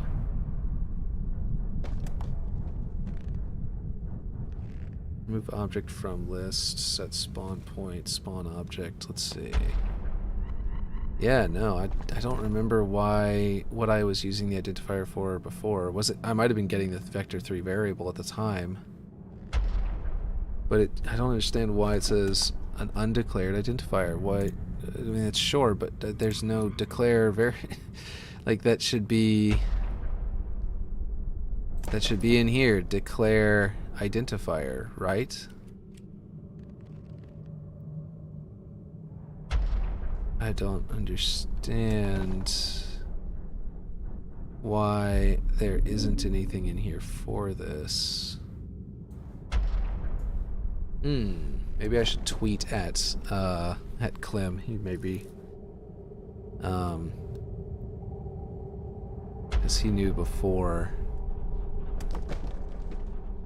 Even know. Identifier.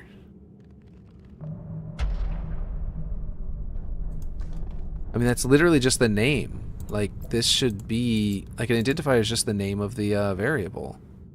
So this should just work. Is drop not an acceptable... Identifier node references an undeclared identifier. Okay, I don't have the ability to declare an identifier.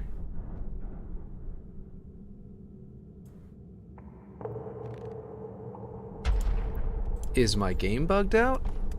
Is it broken? Do they used to have a declare identifier and then it's just gone?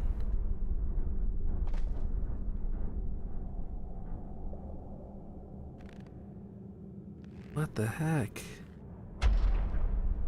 String variable. Declare a string variable with a custom identifier. Like, yeah.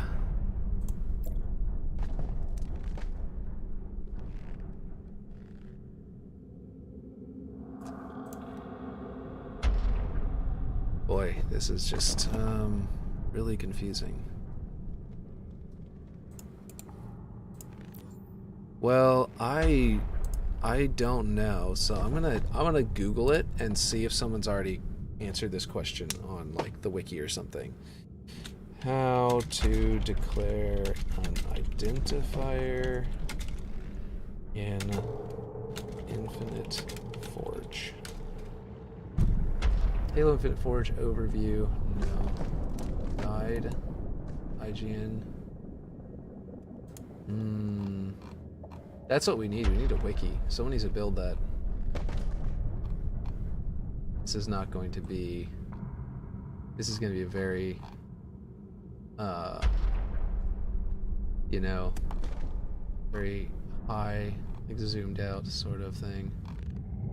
How to place someone else's. Okay, let's see. Halo Infinite Forge overview, Halo support, Forge fundamentals, Forge scripting feature. This is a YouTube video about how to combine scripts. Okay, Halo Infinite Forge beta release date. How do you properly scale objects? Blah blah blah. Okay, how to declare an identifier in Infinite Forge script. Maybe. Nope. Anybody who knows how to do this would do very well to, you know, to put it on a wiki. And actually, that's what. Let me see. Let me check with. Let me try and tweet at. GB Clem. Clan, I mean. Have I been saying the M instead of an N? Clen. GB Clen.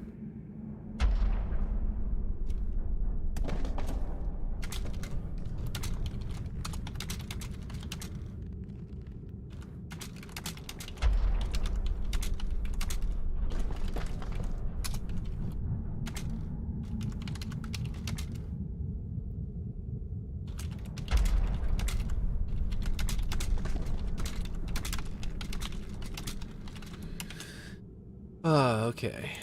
I can't seem to find any way to declare my identifier variable. Would you happen to know what I'm doing wrong?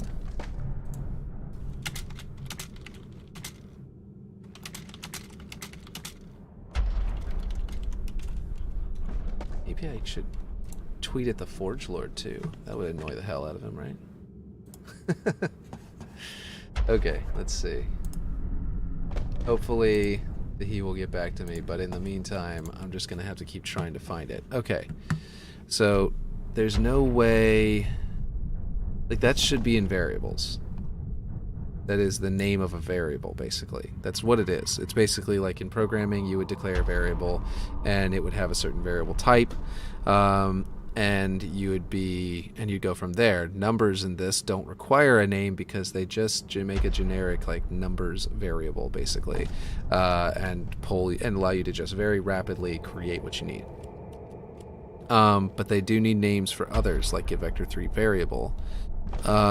So for this vector3, they want me to be able to name it. That way I can also, like, you know, use it. But apparently, let me see what color declare object list. Yeah, this is also pink. It's all about variables. The variables are all pink. Okay, let's see.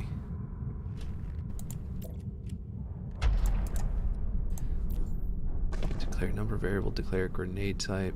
I just don't understand. It's not going to be a boolean, but I'm just going to try everything. Let's see.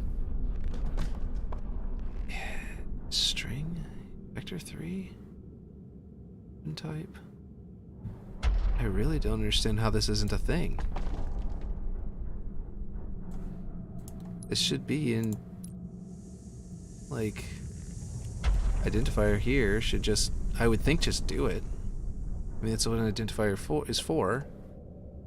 But it says it stores it to name variables and custom events. What the hell? This doesn't make any sense. Something must be broken, because this doesn't make any sense. It really doesn't. I'm going to change the value to drop objects, and I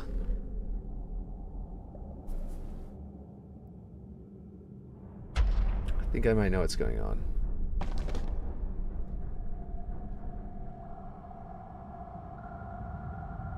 Is it?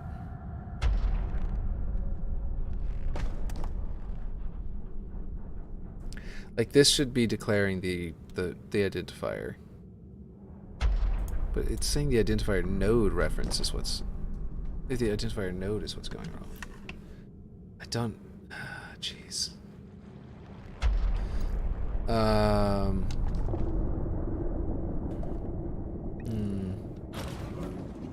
Wait, no errors?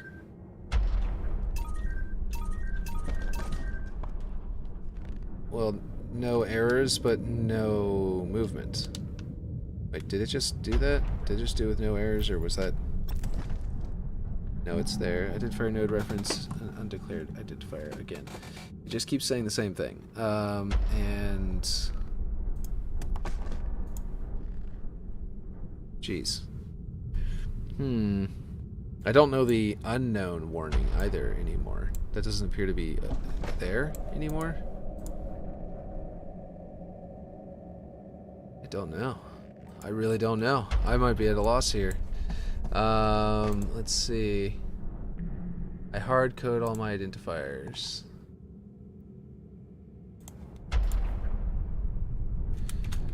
Yeah, how do you declare them? Let me get a screenshot of this. He actually replied pretty quickly. I need to finish. Okay, let's see. I'll put this here so that I can get a screenshot with my thing there. Okay. New. Okay. Boom. And let's see. Copy. Can I just paste that in here? Yes. Okay.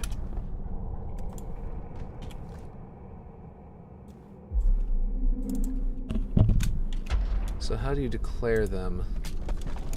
I did this and it keeps giving me this error. Okay. Alright, there we go. So we'll see what he says about that. That might be very helpful.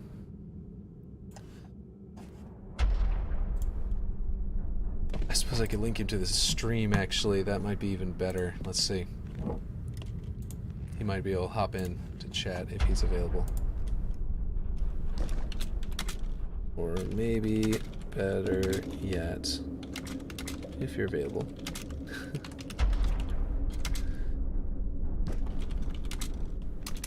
If you're available, could you hop in chat?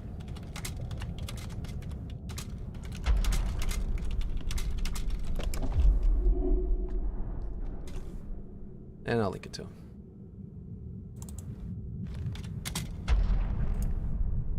There we go. Okay. So we're going to see if he's going to hop in the chat. If he is, that'll be cool. That'll be grand. But otherwise, I'll just have to wait for him to reply or just keep messing with stuff. I'm pretty sure this is how you declare an identifier. That it's the only variable you don't have to declare. Identifier node references an undeclared identifier. It does not make any sense because I'm fairly certain that the identifier node does declare the identifier. I'm going to delete it and rebuild and make it again and see if that just mysteriously fixes it. Identifier value Bob. It doesn't matter what the value actually is as long as it, you know, works. Okay, here we go. Here we go. Let's see how that builds. Still not doing it.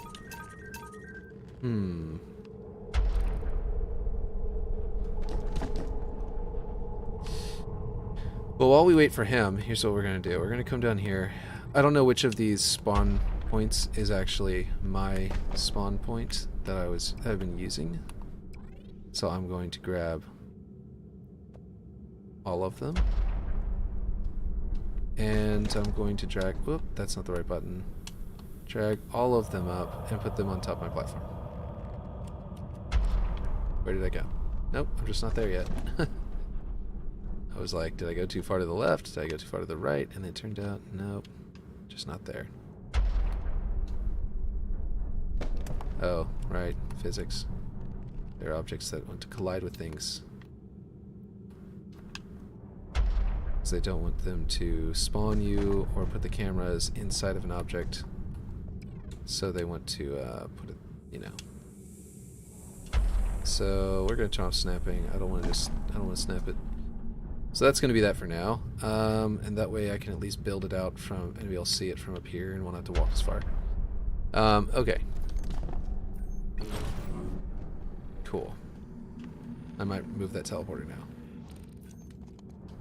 Since, I mean, I'll still want to be able to get down.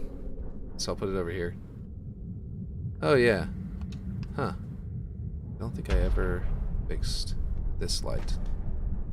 Whenever I moved everything way earlier in the stream, it just occurred to me that I did not adjust this over with the rest, which is just that. That's it. That's all it is. Done. Okay, we're going to save this for now, and I'm going to check him on Twitter, see if he has replied. Let's see. We're going to go into pause menu first so it doesn't select anything weird. Okay, he has not replied. So I need to declare them. I did this, and it keeps giving me... Oh, I left out the H in this. TIS error. Yeah, see, I got... sorry about that. Don't mean to pop my fingers right in your ASMR, pop my fingers right into your ears, but yeah, here we go.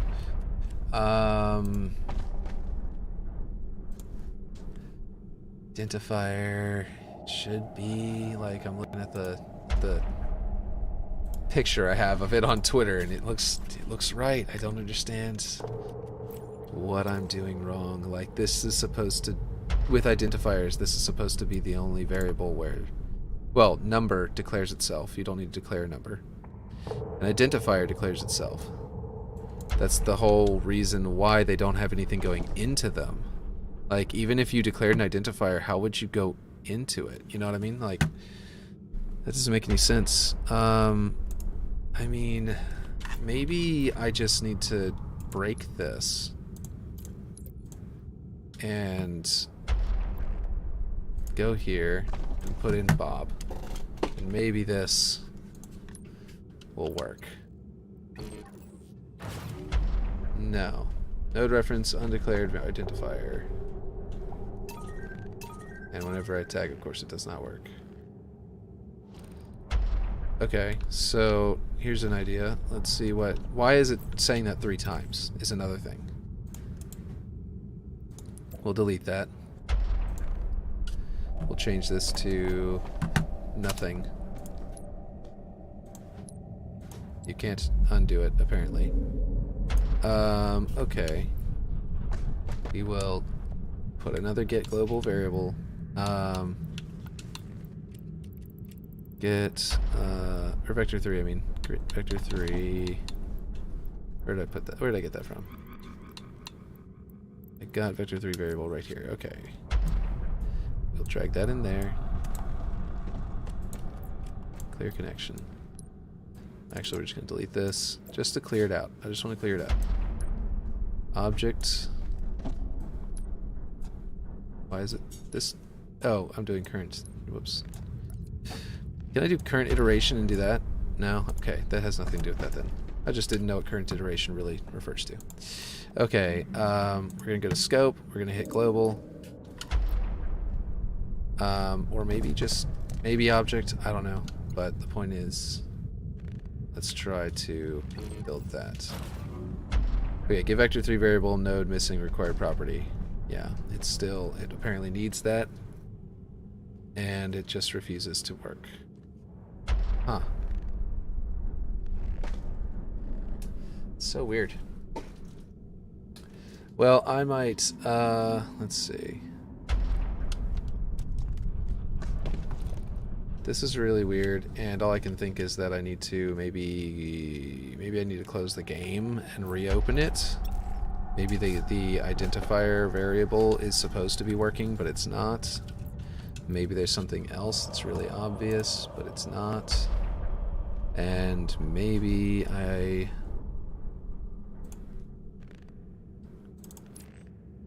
it should, I mean, it doesn't say it declares it. So, in theory, it doesn't, but... Oh, here's an idea. I keep on uppercasing this. drop down. Case sensitivity is a thing in programming. And there's a chance... Nope. Why does it say it 3 times? That's what I don't understand. I only have one identifier node, and it's only referring to that supposed undeclared identifier 1 time. So why is it occurring 3 times, according to my thing? Okay, we just got a new viewer, and that might be Clint. So, we might have help here. Well, in the meantime, I can do some building. And just, you know, because I can figure this stuff out off stream if I need to. And right now, just build. These are all different objects, so it's not going to let me do it. I want to get rid of some of these, like the wear on there. It looks really weird next to the other one. So the roughness value... Whoops, that's not what I wanted. The, grime. And actually maybe the scratches as well. There we go. Let's see. I could probably leave this one scratches up higher at 100. But then the grime should stay. And I can actually raise the grime up a bit too, because this one's going to act like a transition between the two. Bring the scratch value down. There we go. So hopefully... Yeah. Alright, that looks much better. And we'll do the same thing over there. What was it, the values I set it to? We've got 80 and 50, 80 and 4, and 105.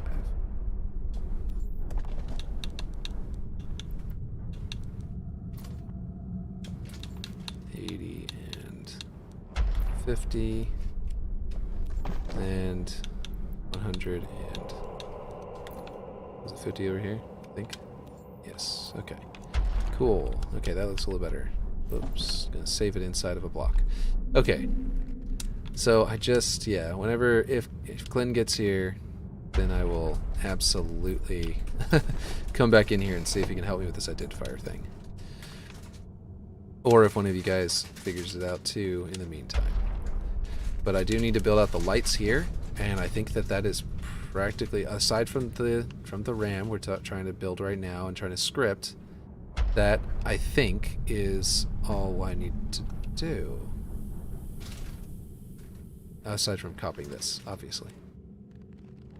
Yeah, so that is what we'll do right now. I'm going to go to Blender, where I have it set up to be able to hide that piece.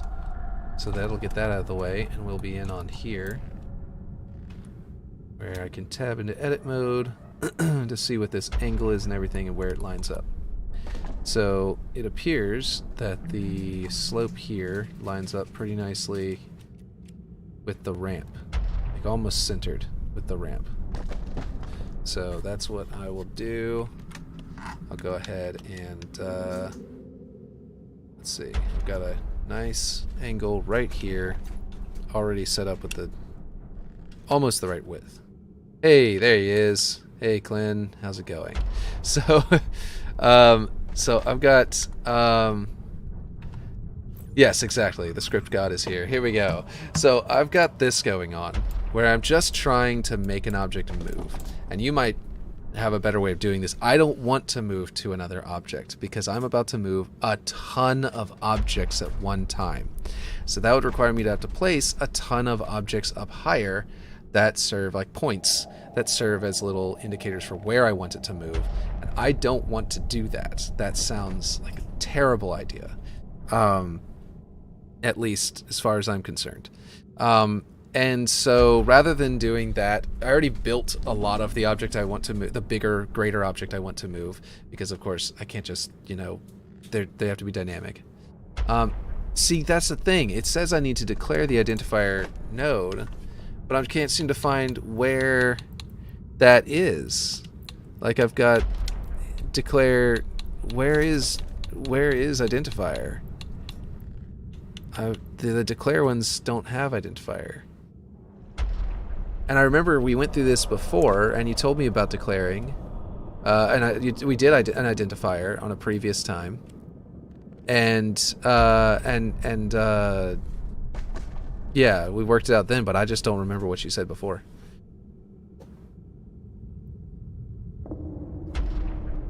So like I just don't see it. It's in variable advanced. Yeah, I'm in variable advanced. But declare boolean, declare equipment, declare grenade, declare number, declare object, list variable, declare object variable, declare string variable, team variable, declare UI, declare vector3. Declare vector3.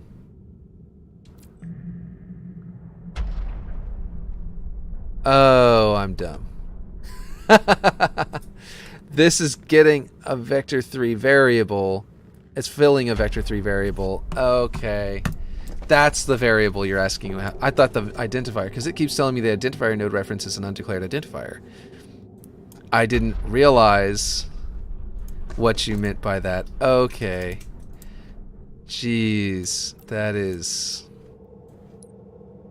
really obvious now. I mean, oh man, that was so dumb. And your get vector3 has a scope problem. Yeah, I didn't really. I was messing with that a lot while we were trying to figure that out. I'm not sure. You have to set its scope to object. Yeah, that was going to be an experiment that I was going to try between the two. And I had what about local? Basically, yeah, I just, man. Okay, well that's good. Identifier vector3 initial value is going to be empty. Scope, I guess, is going to be, yeah. So this might work. You have to set scope to object. Okay, so I know that. Let's see how if this works at all. I'm just trying to make it move down. Put both scopes to objects. Oh, yeah, that's true. The original one is going to be off. Okay. Declare vector3 variable node missing required property. That's what you're talking about right there. Let's see. Nope, that's not what I wanted. Scope. Objects. Okay. See, I've got that warning. Look at that.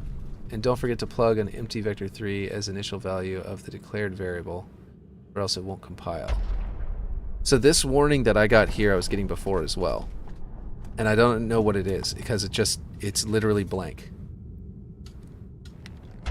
And I have no idea why it's doing that. It doesn't make any sense to me.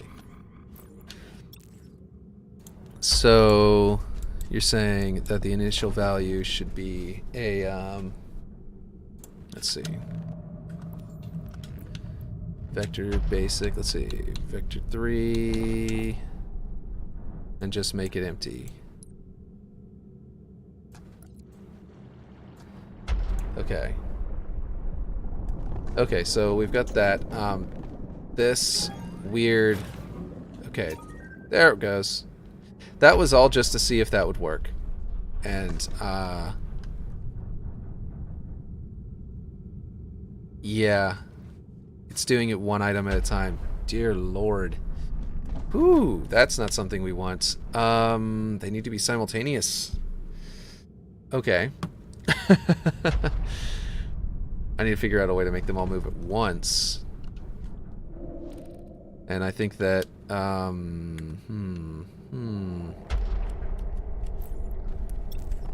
is there a... Okay, so transform object to point. The idea was that we could... First off, I'd put negative 200 in there, which is way too high. We'll do minus, you know, 30 or something. You translate object node, stop the execution.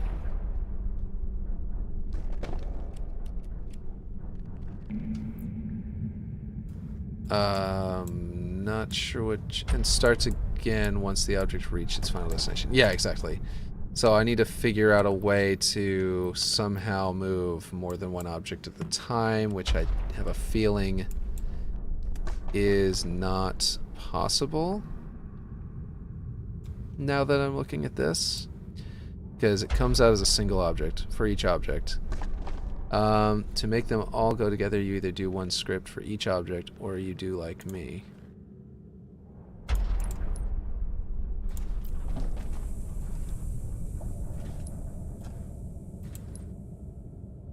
Make a super complex manager to be able to move them all at once. Yeah, this is what I would love to do right here. That is what I would love to make, a super advanced manager to move them all at once. Did you want to make one of those as a prefab and upload it, and I can copy and paste it, and then everyone in the world will be able to get access to a move all of your objects at one time situation? Because that's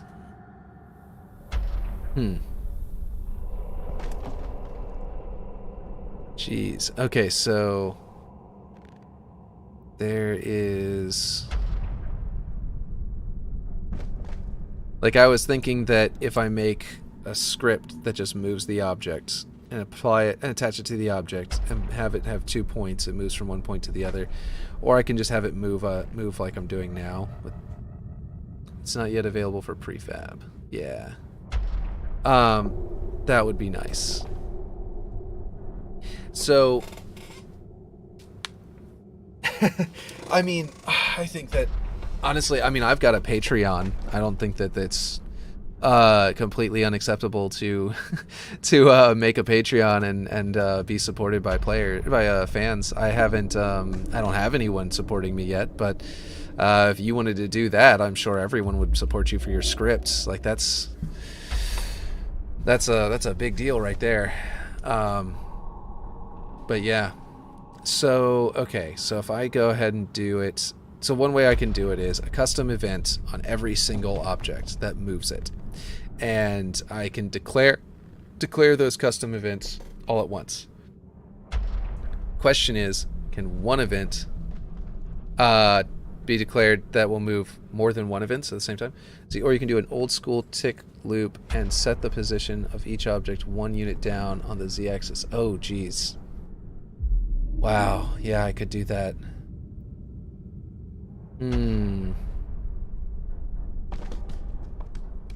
Since the set object position doesn't stop the script. Yeah, that's true. Okay. That would make it just constantly move and never stop, though, right? It would just loop and loop and loop until it reaches. It wouldn't have a. It wouldn't stop when it reaches destination. It would just keep going.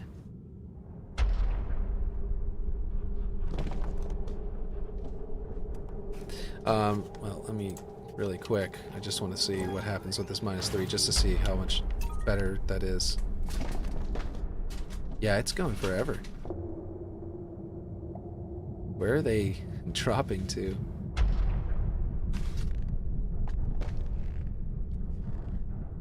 Huh. You can put a check before. Position doesn't stop the script.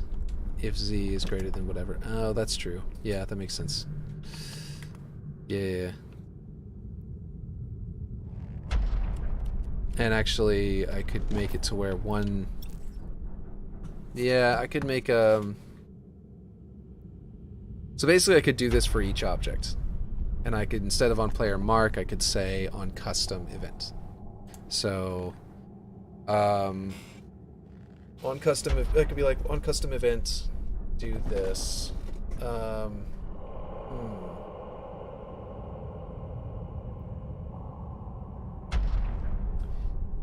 Okay.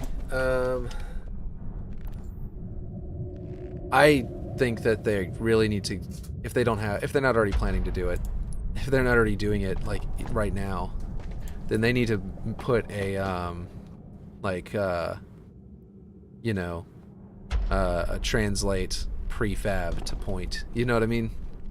That would just, if they made a translate prefab to point script, that would be a game changer.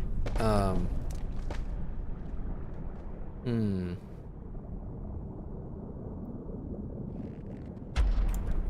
So I think I'm gonna have to do it. Do the like you're saying, the check. If it's low, it'll go high. If it's high, it'll go low. Let's pressure 343 to give us non-blocking translate. Yeah, exactly. Like,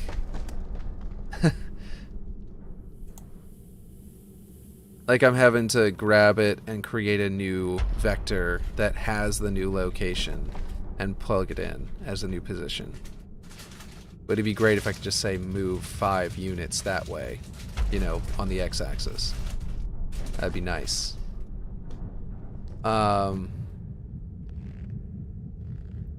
Yeah. Okay, so... Okay, let's see. So I am going to have to do it per object. I was trying to avoid that. I'll probably have to make a script brain for each one of the pieces. Oh, Clem. Clen. I keep calling you Clem by accident. Clen. This is what I'm dealing with. Every one of these objects on this giant... I'm sure you've played Waterworks and know what this is. On this giant, like, pump ram thing. I can show you how to do the script if you want. I would love for that, yes. Because I have to apply it to every single one of these. Like a basic script, and I send you the screenshot. Yeah, absolutely. And then that would definitely help. Because I need to move all of this up at one time and then move it all the way back down and play that hammering sound. And I was thinking that I could theoretically put a script brain on every single one of these, and every single one of them would have its own brain that makes it move up and move down, and name it with a declared, a custom event. And I don't know if custom events, if you can have the same custom event in multiple brains and have them all trigger at once. I think so. I believe whenever you call that event, they all listen. Okay, let me do it. I'll be RB. Okay, thank you. I appreciate it. If that's the case, then that would be what I'd have to do. But yes, if you can do that, that would be amazing. I will. I'm gonna start working on the rest of the map then while you're gone. Just building stuff. In the meantime. So this is obviously not the right angle. Okay, and here we go. We can make this. Huh. That just scaled to the right spot. But actually, it needs to be hollow. It needs to have lights in it. This big old long light. Okay. On the bottom, it needs to be a little bit hollow. So, I will actually... Yeah. You're gonna still listen to the stream, though? Okay, cool. That sounds great. But yeah. So, I think that this all needs to be adjusted. Yeah. Okay. So I need to figure out how deep I need to do it first, and then I'm gonna figure out where to go from there. It looks like on Blender that yeah, it's only sloped on this one side. Some of the lights are sloped on more than one side. Some of them are sloped on just the one. Like these are sloped on both sides. These are sloped on all 4 sides. But this one is sloped on only one side and is made of an emissive object instead of being an actual light object because I just couldn't find one. There wasn't one that was the right size. I'm gonna grab these as well and duplicate the whole thing. It should be behind me. Here we go. And rotate that 90 degrees. Well, that triangle's not quite right, is it? Okay. So I want to snap that there. Or actually down here.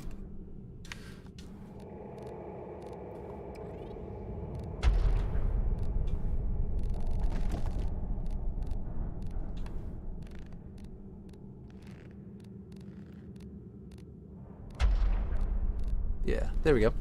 Okay, so we're gonna put this in here. Hopefully that,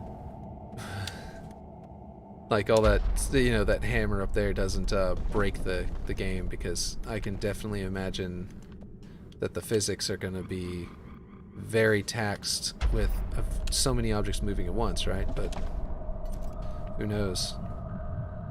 All we can do is try it and find out.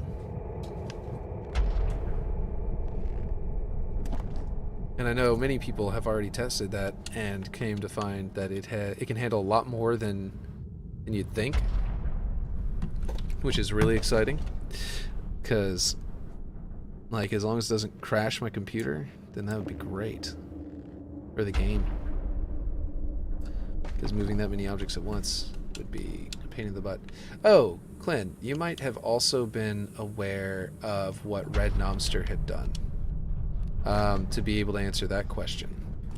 And that is that he had made a door without any scripting. It was a physics-based door where he associated the physics of a... he selected this, like he basically put it with a big gate from... the big wooden gates from Bazaar there. He placed some spheres.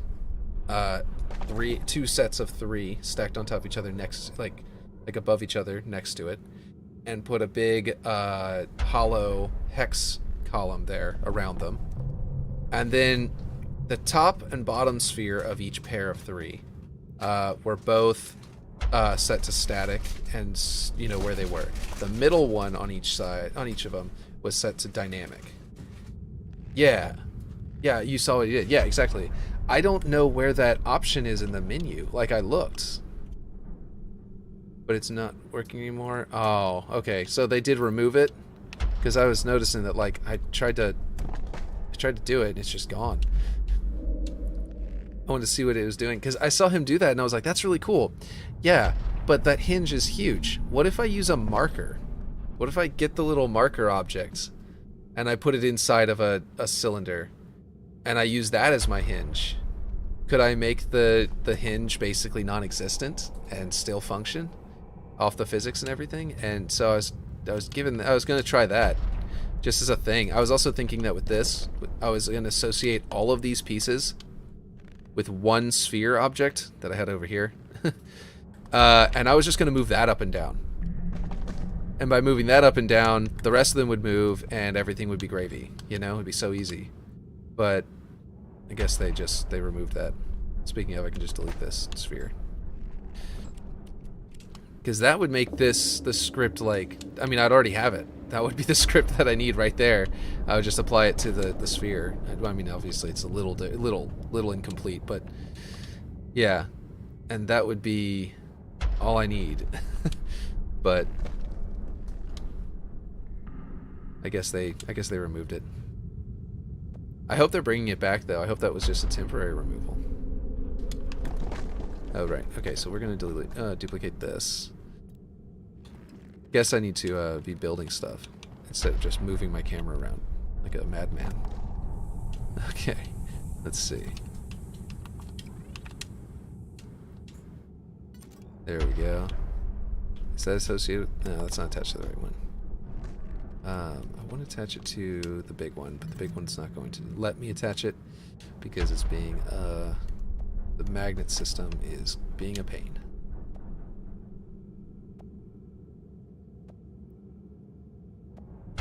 Okay. I did notice that Red Nomster had taken down the video whenever I went to go look for it as a reference, so I assumed that they must have taken it out because of that fact, because he had removed his video, and that seemed a little strange. Yeah.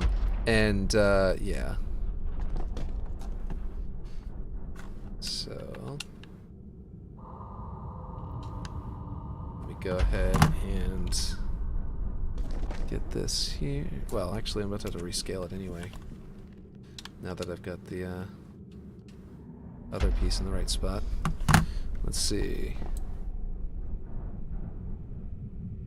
I'm going to actually scale the rest of this off of this triangle because that would be easier than scaling this triangle. What is going on? Nope, get it back out of the move. There we go. Okay.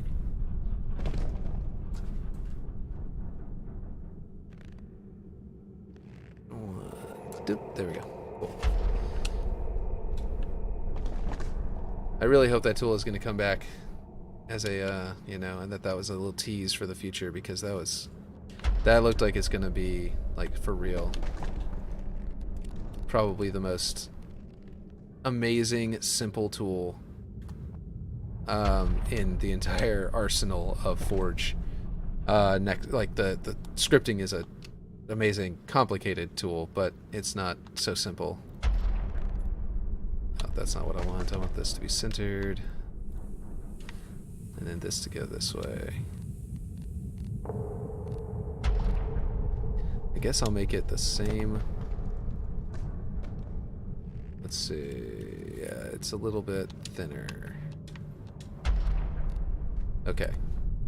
So this, and this, this, this, and the light. And I'll move them over and snap them in position. And then I'll make this piece, which is not even necessary. I think I can just delete it because, yeah, just delete this. And then it'll be out of my way. And I can scale this. Oh, that's going to go right up to there. Okay, I'm going to have to lower it down. Hey, how's it going? We are forging Waterworks, and Clint is helping me with a script. Let's see.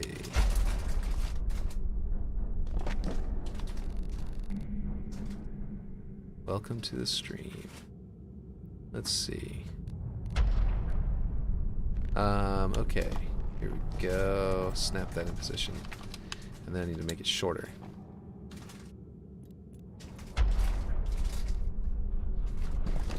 Is that enough? Oh, no, too much. Yeah, I'll have to fix that in a second. First, I'm going to get this light out of the way because I can't see anything. Yeah. There we go. Oh, and my slope. Oh, yeah, the slope would be after that. Okay, cool. Okay, so this would go this way. Here we go. And there.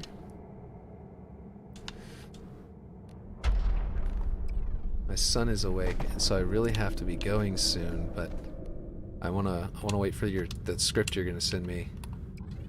So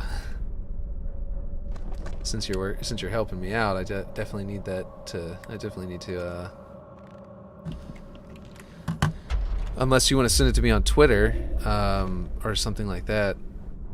I mean, you probably are going to send it to me on Twitter, but I just mean unless you want to send it to me and let me get back to you. Because this is, he just happened to wake up right now. Let's see.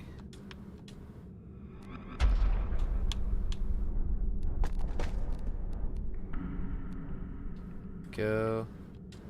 Just that. And I think this is going to need to go that way, yeah. But you finished it. Cool. Did you send to me on... Let's see, you're going to send it on Twitter. Okay, cool.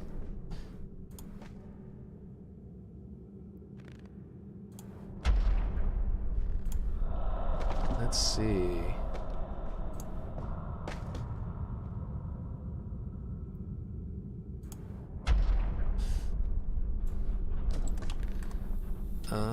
let's see, okay.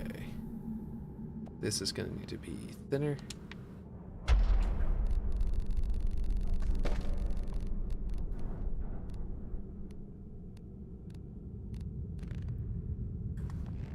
Okay. And it needs to be snapped to probably there. Well, actually, I'm going to snap it all the way over here. But, and after I'm done Well, actually, do I need to raise this up into it? I definitely need it to be recessed. But, like there. Which means all of this would need to be adjusted. This Z fighting can be avoided by adjusting this triangle.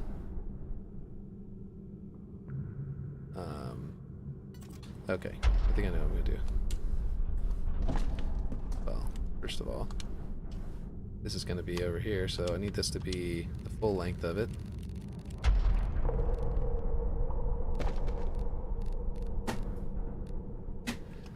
Let's see. This is going to be here.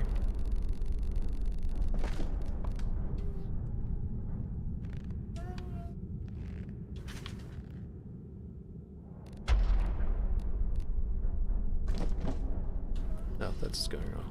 That was set to 1/8. Okay, now that is already snapped up to that position, sort of, but I want to actually snap it to the block. And then I can sort of bring it down that way, and then I'll have to bring it the other way as well.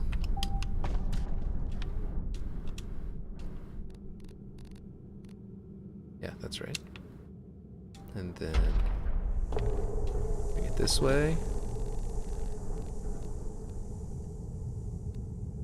Now, is that Z fighting right there, or is it fine? It's fine, and you're actually going to be seeing it from this far away. I see that you sent me a message on Twitter. It says, cool, okay. And it could be optimized. That's okay. I mean, the fact that it works is going to be my main thing. Okay. This is awesome. Nice. Okay, I don't know if you want me to do it off screen or not, since you're planning to release it, and I know you probably don't want someone to like steal your code and then release it before you can. And you said you want to optimize it and do tweaks on it and stuff like that. You assume the objects will go down first. Okay.